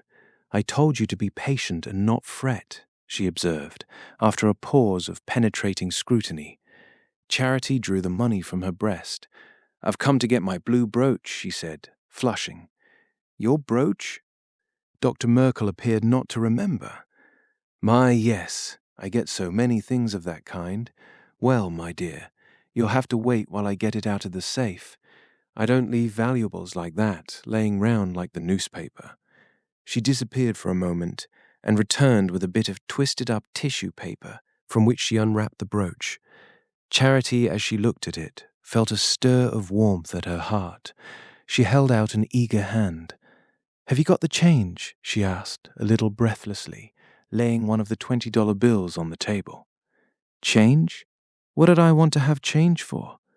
I only see 2 20s there," Dr. Merkel answered brightly. Charity paused, disconcerted. "I thought you said it was $5 a visit." "For you, as a favor, I did. But how about the responsibility and the insurance? I don't suppose you ever thought of that. This pin's worth $100 easy. If it had got lost or stole, where'd I been when you come to claim it?" Charity remained silent, puzzled and half convinced by the argument, and Dr. Merkel promptly followed up her advantage. "I didn't ask you for your brooch, my dear. I'd a good deal rather folks paid me my regular charge than have 'em put me to all this trouble." She paused, and Charity, seized with a desperate longing to escape, rose to her feet and held out one of the bills. "Will you take that?" she asked. "No, I won't take that, my dear, but I'll take it with its mate and hand you over a signed receipt if you don't trust me." "Oh, but I can't. It's all I've got," Charity exclaimed. Dr. Merkel looked up at her pleasantly from the plush sofa. "It seems you got married yesterday up to the Episcopal Church. I heard all about the wedding from the minister's choreman. It would be a pity, wouldn't it, to let Mr. Royal know you had an account running here? I just put it to you as your own mother might." Anger flamed up in Charity, and for an instant she thought of abandoning the brooch and letting Dr. Merkel do her worst. But how could she leave her only treasure with that evil woman? She wanted it for her baby. She meant it, in some mysterious way, to be a link between Harney's child and its unknown father. Trembling and hating herself while she did it, she laid Mr. Royal's money on the table, and catching up the brooch, fled out of the room and the house. In the street, she stood still, dazed by this last adventure, but the brooch lay in her bosom like a talisman, and she felt a secret lightness of heart. It gave her strength, after a moment, to walk on slowly in the direction of the post office and go in through the swinging doors. At one of the windows she bought a sheet of letter paper, an envelope, and a stamp. Then she sat down at a table and dipped the rusty post office pen in ink. She had come there possessed with a fear which had haunted her ever since she had felt Mr. Royal's ring on her finger, the fear that Harney might, after all, free himself and come back to her. It was a possibility which had never occurred to her during the dreadful hours after she had received his letter. Only when the decisive step she had taken made longing turn to apprehension did such a contingency seem conceivable. She addressed the envelope, and on the sheet of paper she wrote, "I'm married to Mr. Royal. I'll always remember you. Charity." The last words were not in the least what she'd meant to write. They had flowed from her pen irresistibly. She had not had the strength to complete her sacrifice. But, after all, what did it matter? Now that there was no chance of ever seeing Harney again, why should she not tell him the truth? When she had put the letter in the box, she went out into the busy, sunlit street and began to walk to the hotel. Behind the plate-glass windows of the department stores, she noticed the tempting display of dresses and dress materials that had fired her imagination on the day when she and Harney had looked in at them together.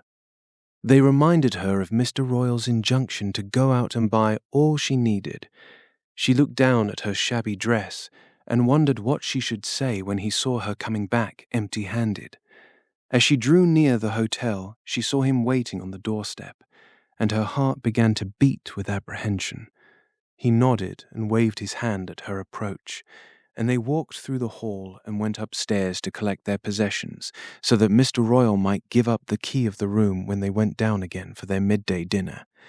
In the bedroom, while she was thrusting back into the satchel the few things she had brought away with her, she suddenly felt that his eyes were on her, and that he was going to speak. She stood still, her half-folded nightgown in her hand, while the blood rushed up to her drawn cheeks. "Well, did you rig yourself out handsomely? I haven't seen any bundles round," he said jocosely. "Oh, I'd rather let Allie Hawes make the few things I want," she answered. "That's so." He looked at her thoughtfully for a moment, and his eyebrows projected in a scowl. Then his face grew friendly again. "Well, I wanted you to go back looking stylisher than any of them, but I guess you're right. You're a good girl, Charity." Their eyes met, and something rose in his that she had never seen there. A look that made her feel ashamed, and yet secure. "I guess you're good too," she said, shyly and quickly. He smiled without answering, and they went out of the room together and dropped down to the hall in the glittering lift. Late that evening, in the cold autumn moonlight, they drove up to the door of the Red House.